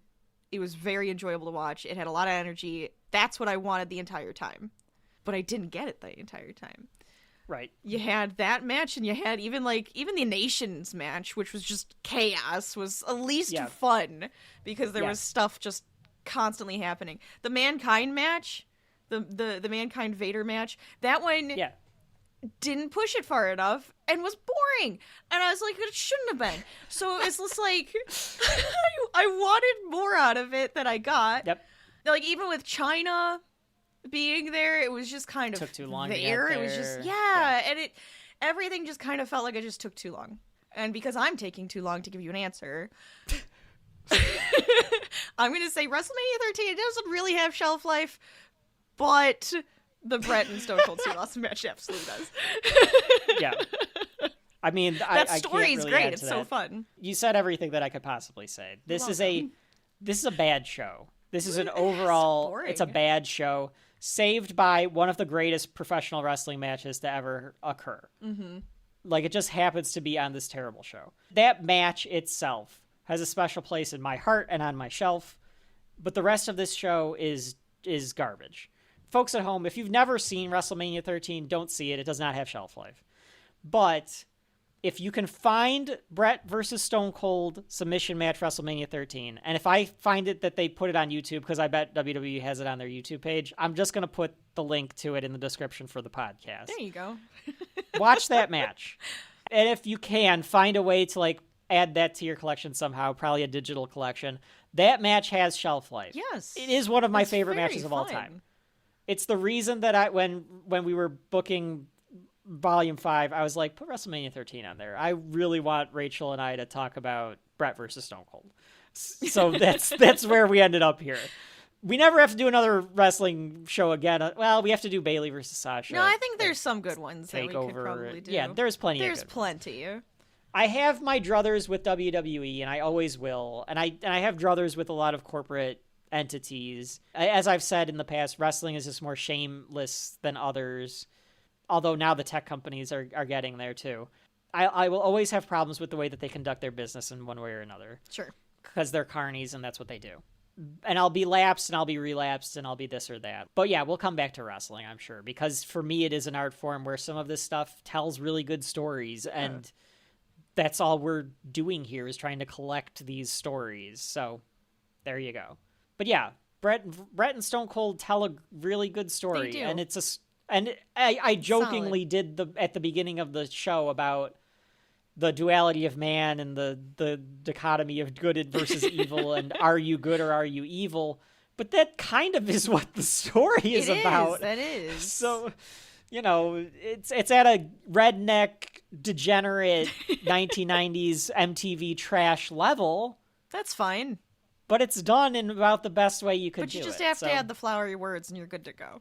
So, Rachel, cross that one off the list. That was WrestleMania 13 from 1997. It is not on the shelf, but the submission match definitely is. So, with that being said, we will get into... Well, actually, we have to go stretch because we have a match coming up tonight. That's so true. We actually have to... Yeah. So we have to actually take off the things here. And yeah. Take off my stuff. All right, so until next time. Yeah, okay, yeah, hang on, I gotta get in character. Okay, here we go. Because I have been Kevin. And I'm Rachel. I'm crazy, Kevin. And this has been Shelf Life. We'll see you next time. If you survive. Well, I've also been Rachel, even though Kevin didn't let me say it. I'm Rachel. Oh, I'm sorry. And this is Shelf Life.